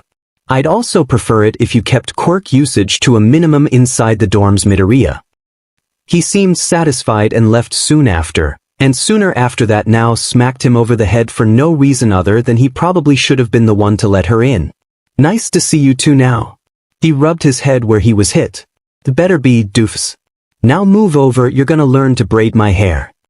He obeyed, but not without making inquiries of his own. Cool I guess, but why? She only glared at him before throwing the hairbrush into his hands and a couple of hairbands. He looked to his nearby classmates who were just confused as he was, and only went back to playing their video game after Now angrily, and rhetorically, asked, what? So, you gonna give me any instructions? Or do I have to figure it out myself? Comb my hair first. Be gentle about it, alright? He only hummed in response as he grabbed the hairbrush and grabbed some of her hair as gently as he could, before running the bristles of the brush through. The few times he came across knots, he strategically sectioned that bit of hair off before continuing to fix it with the brush. Once he was done he sighed with pride at a job well done. You ain't done yet, Granny. Apparently he was slower with his work than he thought. Wordlessly, she took a hairband back and put her hair into a single ponytail, positioned at the center of the back of her head. Split the ponytail into 3 equally sized parts. Then cross them left over middle, then right over middle, and repeat. Leave a little bit of hair at the bottom. He silently followed her instructions as best he could. But he was still wondering why she suddenly was making him learn how to braid hair. It was like they were characters in some story having a cutesy moment, but that would make no sense since they were just friends and he was sure she had no interest in him. It took some time for his inexperienced hands, but eventually he was done. He left a couple of centimeters at the bottom, like Now had said, and held the hair in place.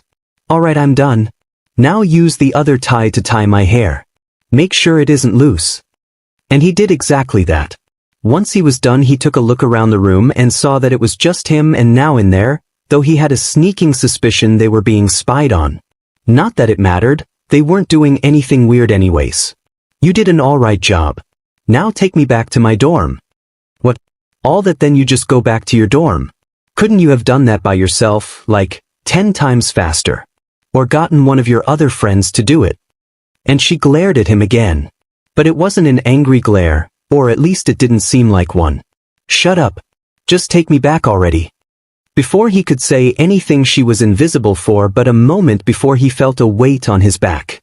He sighed in defeat, which only earned him a quick hum of triumph from his friend. A quick run over to her dorm, and he dropped her off. After checking that now didn't require anything else of him, he made his way back to his dorm to make dinner and finish his day. It was pretty exhausting after all.